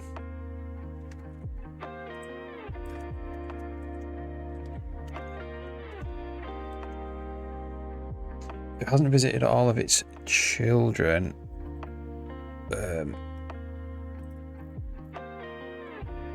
Let me have to set it back to being running.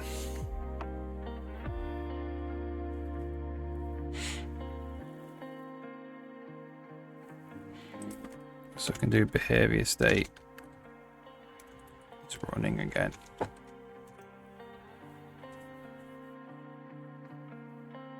Let me see how that works out.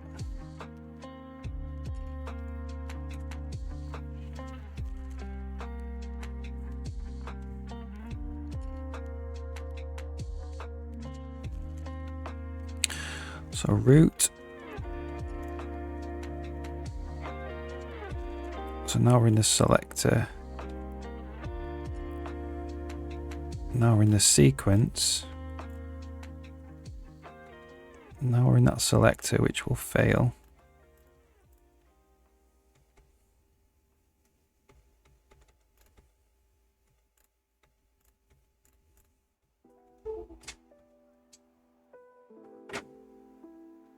So now we'll go back up to that random selector.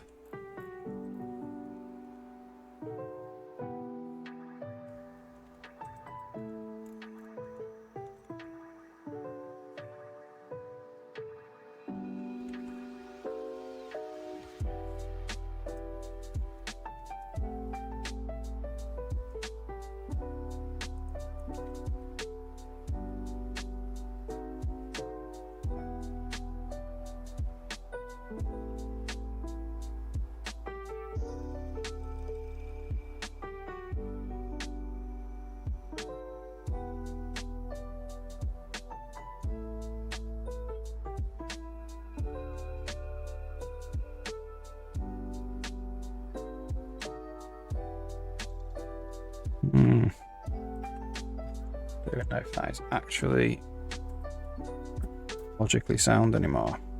Try again. See what Spidey does.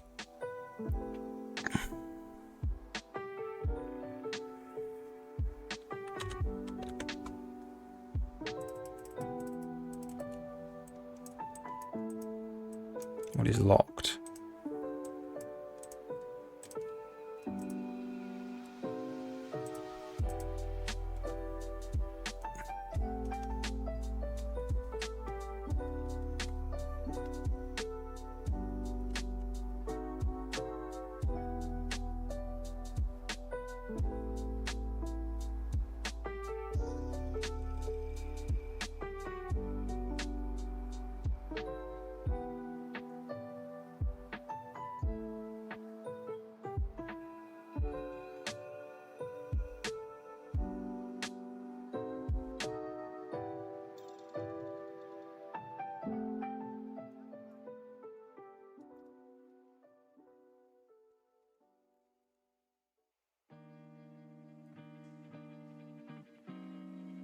I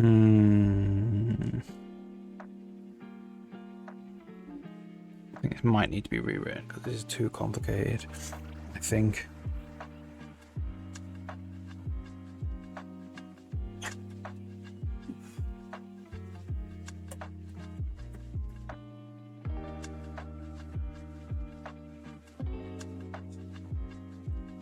Yeah.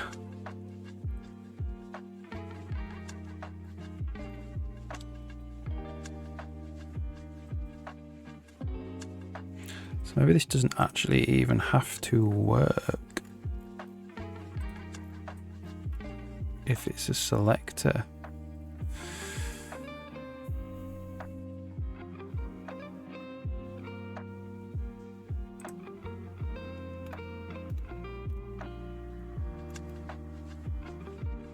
Like if we get rid of that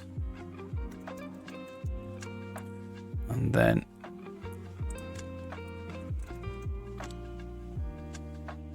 we say it's a or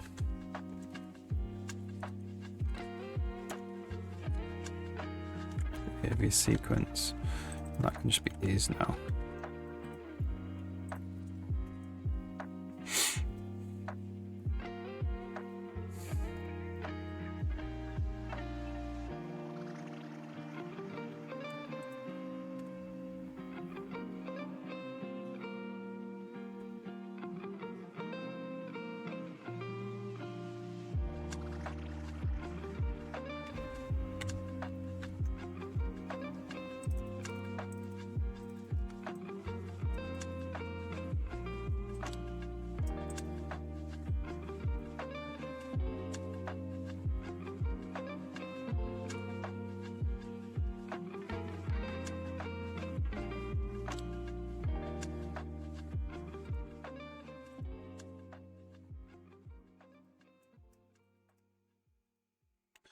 Okay, so we're not going to combat state, become hostile again.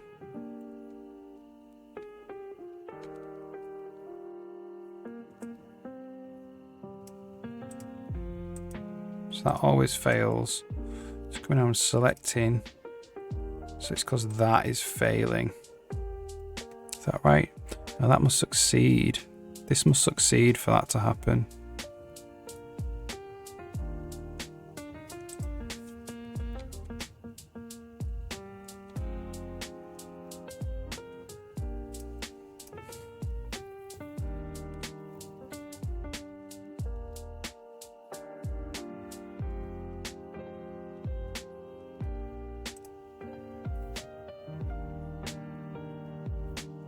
So this can run if we are less than 10 units away.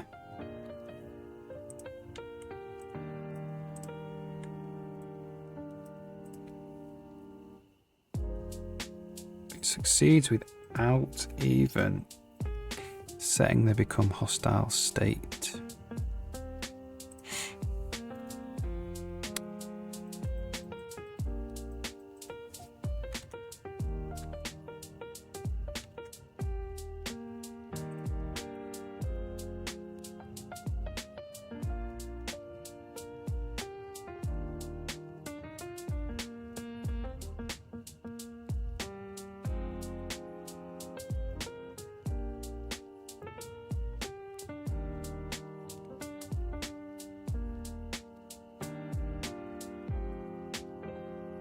Okay, so the way to actually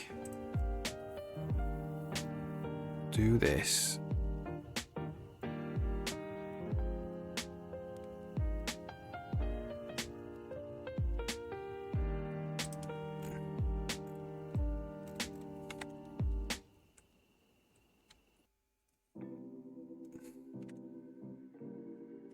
I don't know.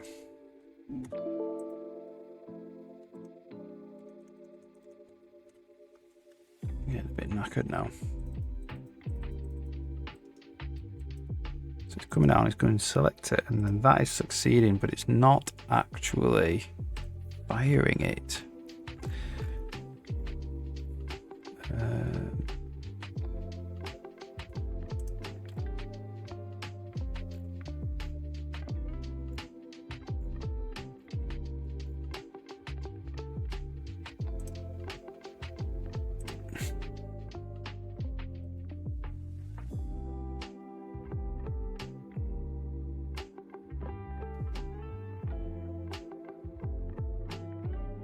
Going straight to the weight.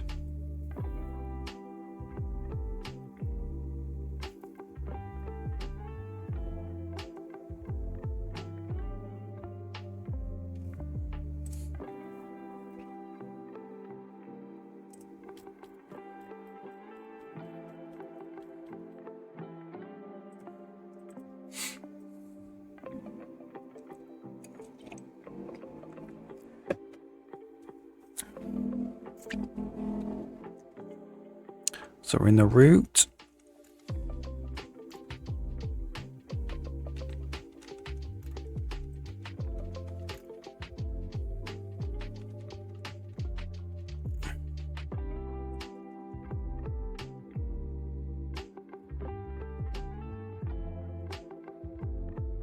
So it returns a sequence.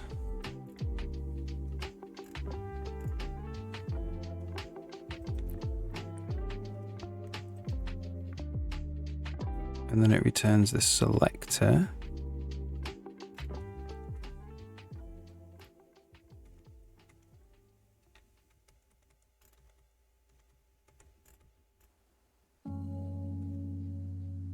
Which is an action. Which is set combat state to become hostile.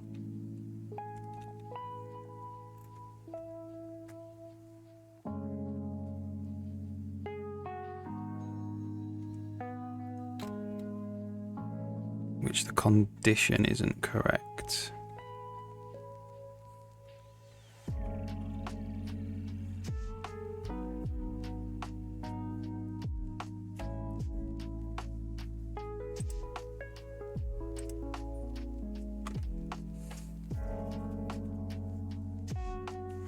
So right now, we are in a fail state.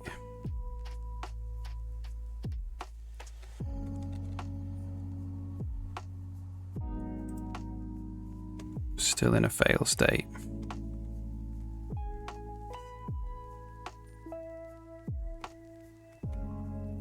So now we're back in the sequence.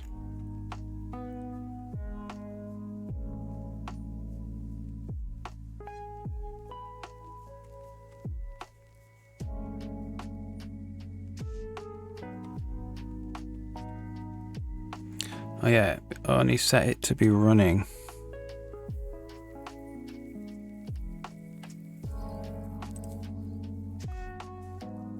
If it's a selector.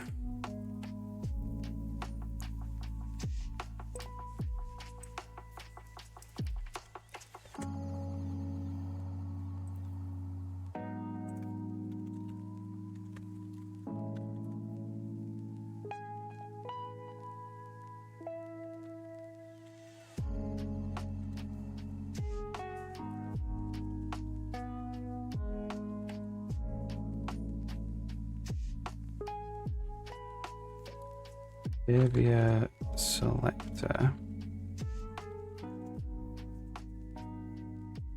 It's not visited all its parents. We say current state, behavior state.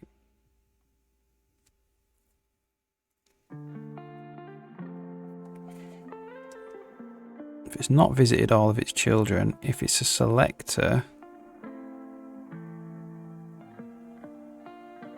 we just say behavior state equals running.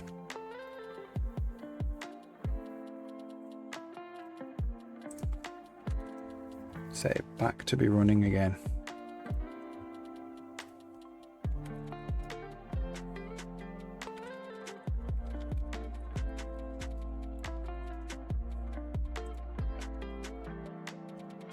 Okay, let's see what happens here.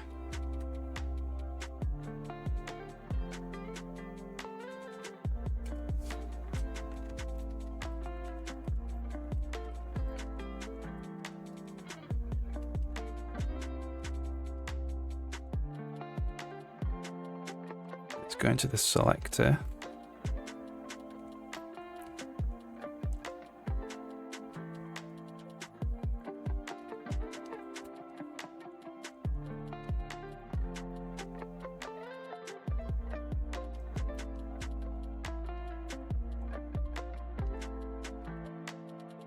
And then it's going back up to the random selector.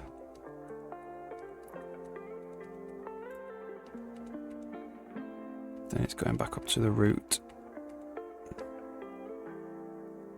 All right.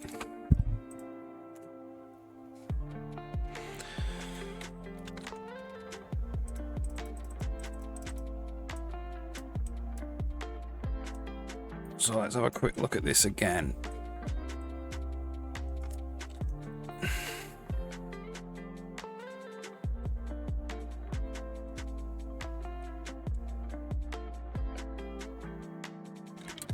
Oh, we're hanging now.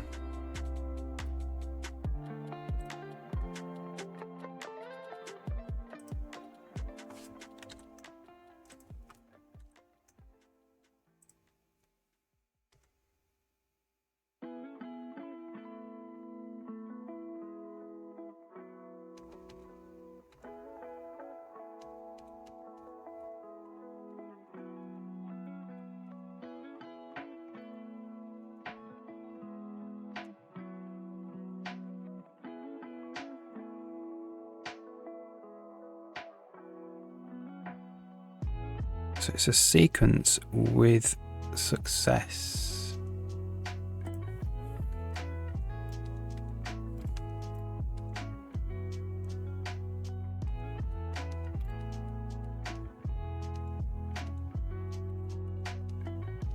We haven't visited all of its children.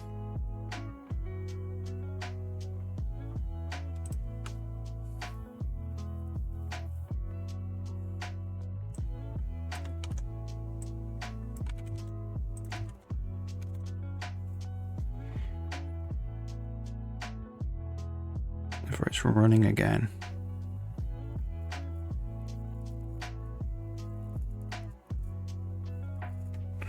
Oh, hang on.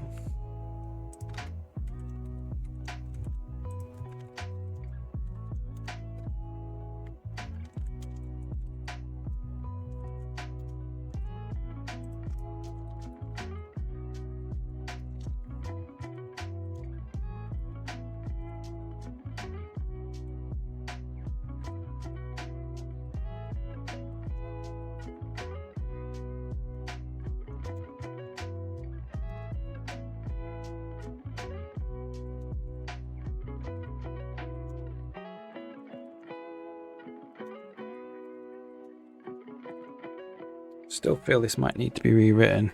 It's really quite complicated.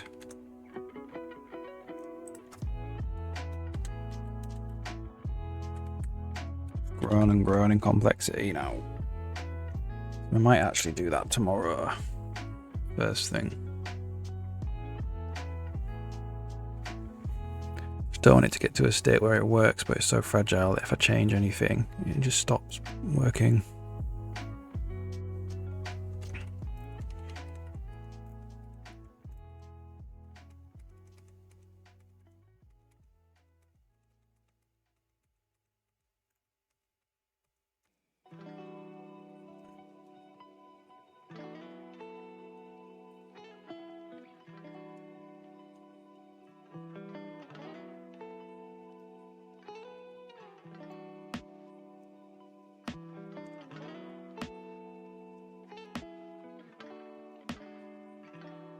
So that works alright.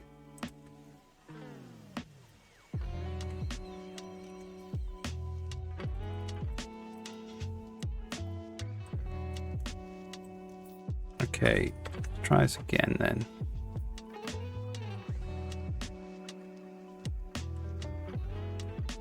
So it's become hostile and it's gone into the weight. And it goes and tries and finds cover. And then he'll wait for a few seconds.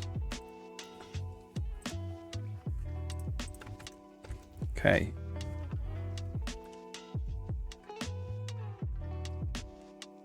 So now he's in the cover mechanic.